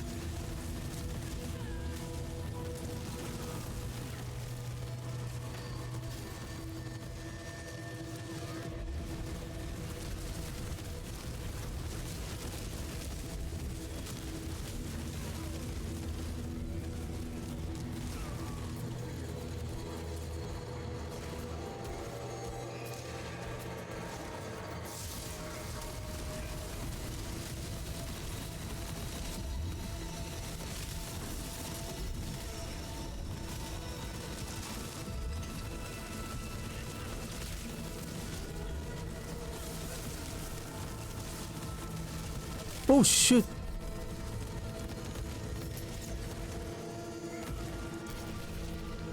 What went wrong? Oh, of course!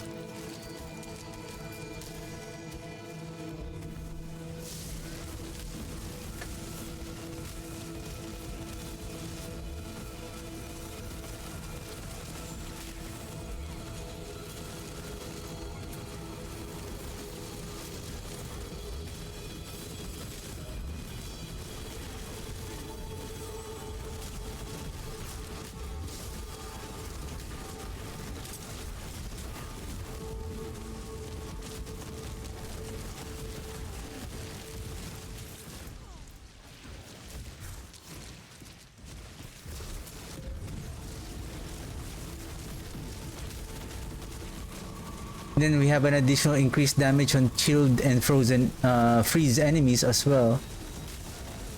Though we are stunning them, it's still the same category.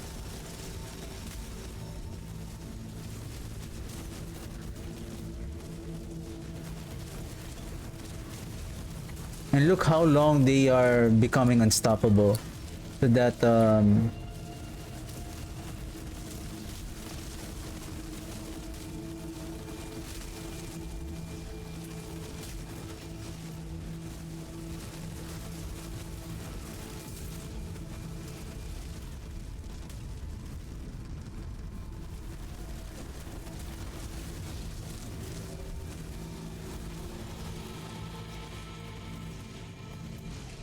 Nah.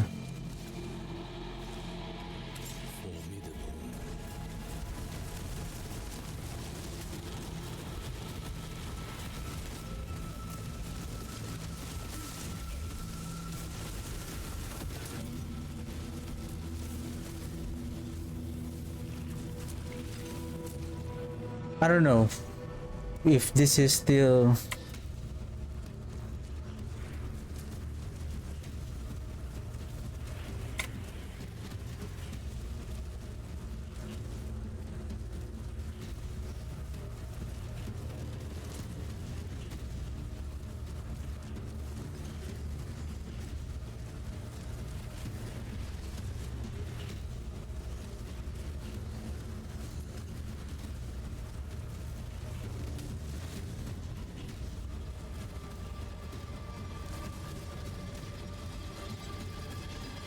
$7:17. What time did we enter? I mean, the damage is not that far. The only thing is, when they become unstoppable, the multiplier from that bloodless scream fall off very quickly. Unless there is this arcana that removes those being unstoppable. Then we can freeze the enemies most of the time, then we can take advantage of that bloodless scream. But if there's no other way that we can remove the unstoppable of the enemies, it's not going to work. Probably it has a better use on the infernal hordes, but still again, those elites that we are killing still they also have the same rate of becoming unstoppable. But I would say the trash mobs, we can kill them very quickly because of the high multiplier damage from the bloodless scream of that the scaling damage.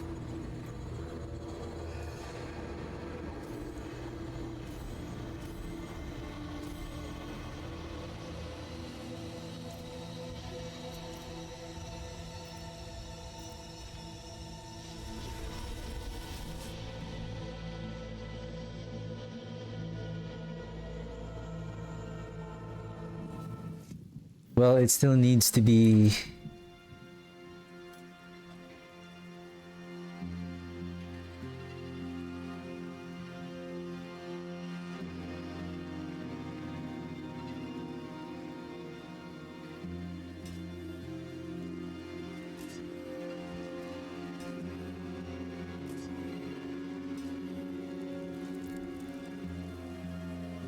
and our survivability is still good.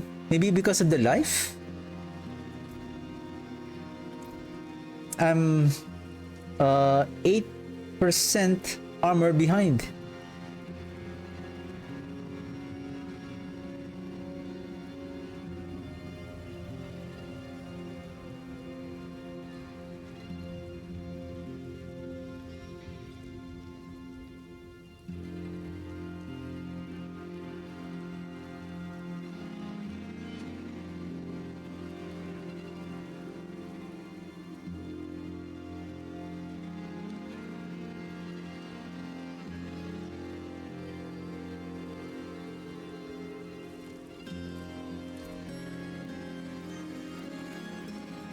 Remove the sockets. Come, traveler. Stars of sanctuary await an equitable transaction. I have a better one.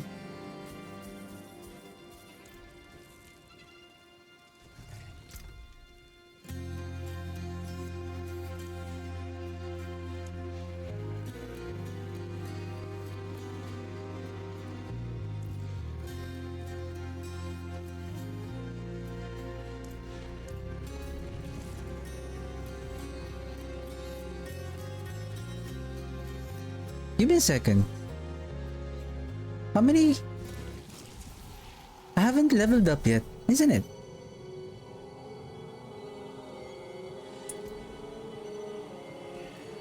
Oh shoot. Well, no Zac rune.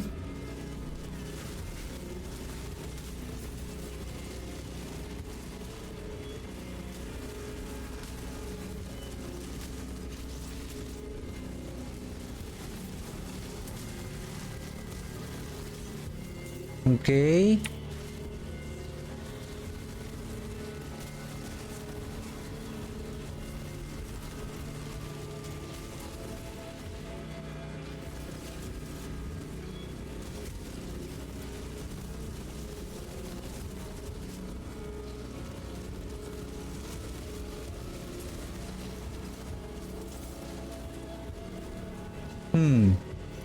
So far, maybe because of the Decrepify. Of course, with the Decrepify, we can sustain the Soul Rift.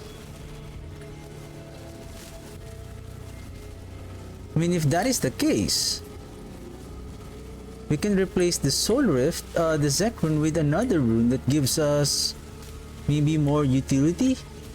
And speaking of, give me a second, speaking of barrier, we can use the Q rune.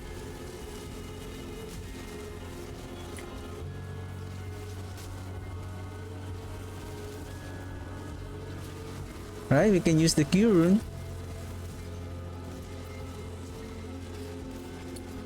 Whoa.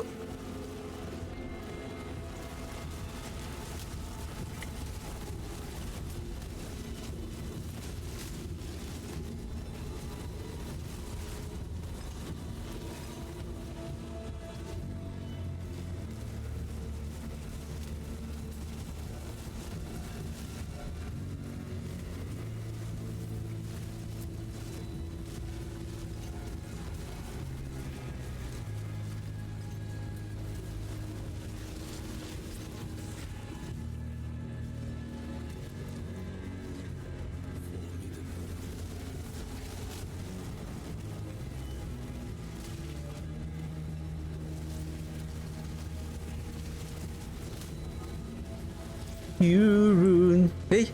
Oh shoot, I have to go there.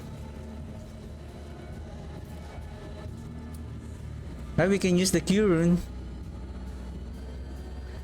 Because I need to figure out also, especially when we are playing the minions,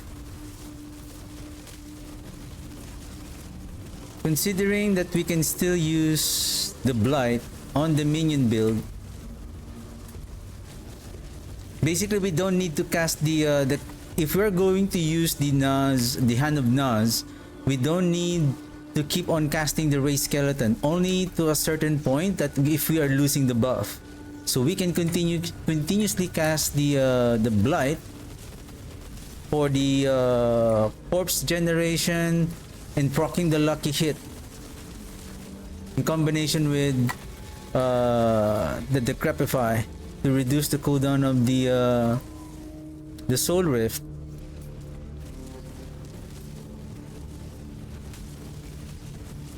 Like for example, we can use the Om rune.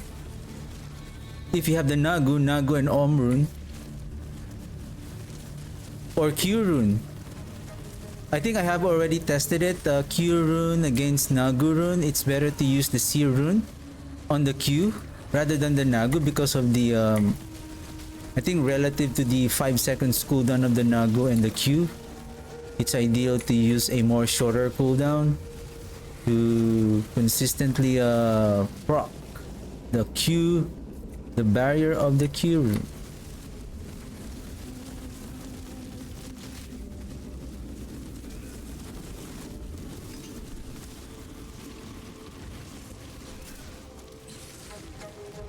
Oh. And there's also is it an Arcana that gives an additional barrier generation? Oh, sustaining the fire, sir.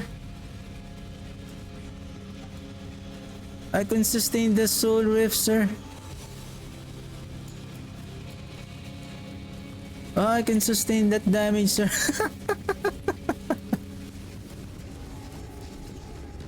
Right, keep insulting the enemies.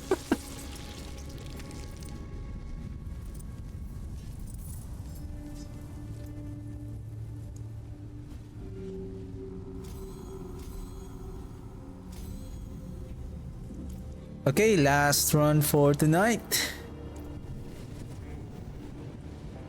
So on Monday, we're just gonna continue on grinding the pit.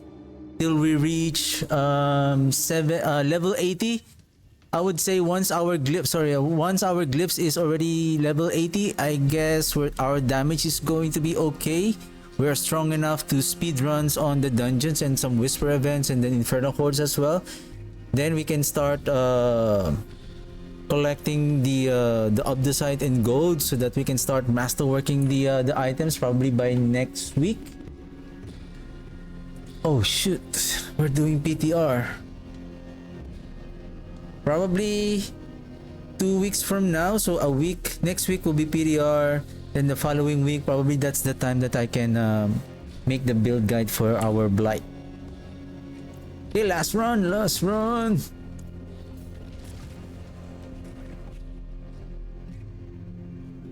So on Monday, we're just gonna continue on grinding the pit to level up our glyphs to 75.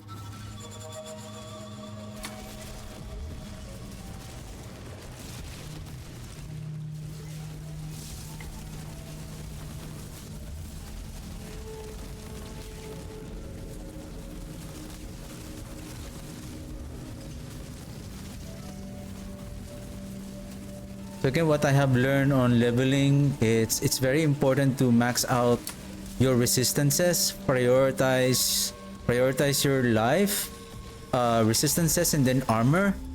Damage will just we don't need to really keep on investing the damage yet.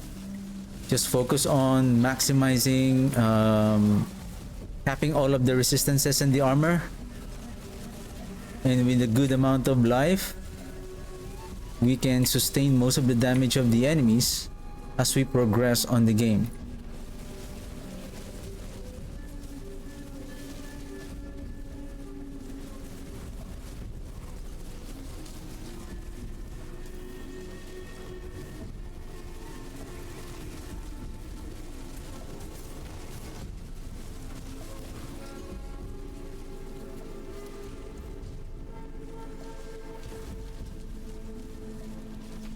I think I got too excited a while ago. I'm still gonna figure out if the does the Bloodless Scream after that PTR 2.3 update is it's going to make it a good addition to the Darkness skill build.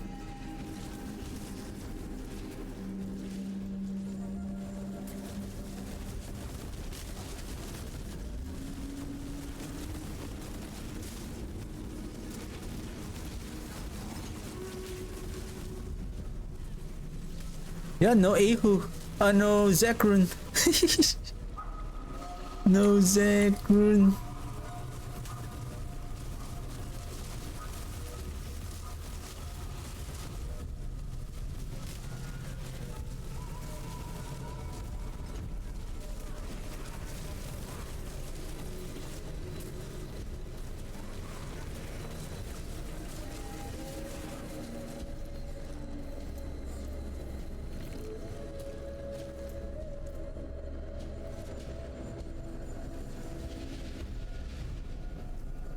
Oh yeah, we need the boots with attack, reduce, evade cooldown.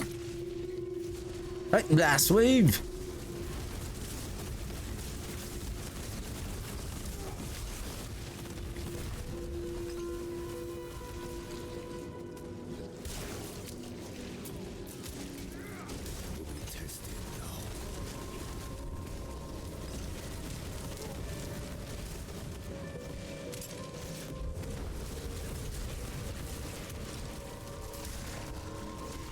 Hurry up, it's over, it's over, it's over. It's over.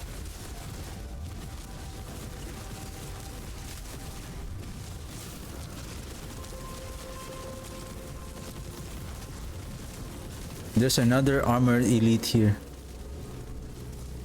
Where are you hiding?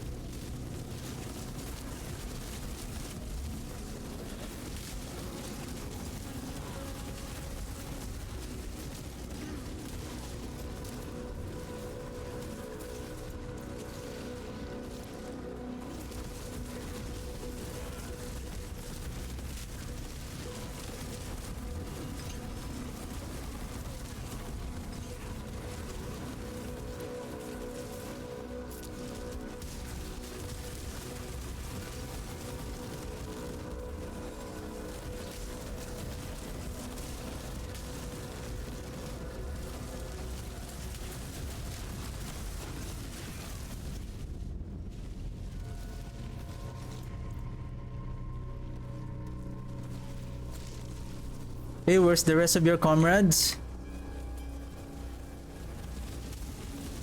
Did they join the fight a while ago, leaving you alone?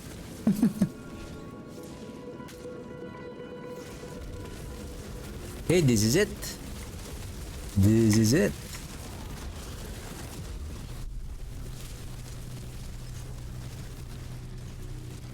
Not yet. Oh, there's summons here. I think you guys are enough. Yes, it is. 956, 54, 43. Oh, 53.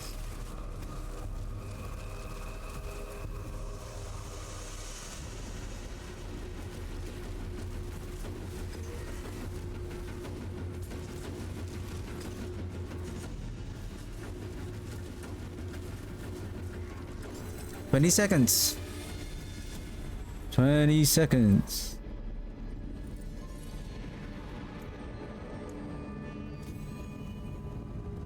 Wow. 70. Probably I have exhausted my additional 30% chance to make it 100%, but it's okay. It's okay. I think we can start farming 75 now, so that we can level up our glyphs to 75, even though it will probably will take me maybe 9 to 10 minutes. That is fine, as we are now going towards to a higher pit difficulty.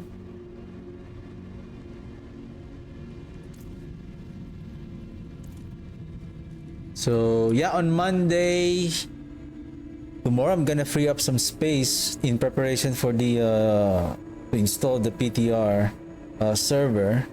Then Monday I'm just gonna continue on grinding on the pit, and then on Tuesday till Saturday, so we're gonna keep on playing PTR. So I have already a list of things that I can I'm going to prioritize to test, and then yeah, excited to see what's going to happen on the PTR next week, especially this new Archmage, Scuttle Archmages, and then the Bloodless Scream. I think I'm more interested in playing the Skeletal Mages and then the Shadow build. So yeah, and that's it for me today, and thank you very much for tuning in, and I'll see you guys on Monday. Have a good one. Bye.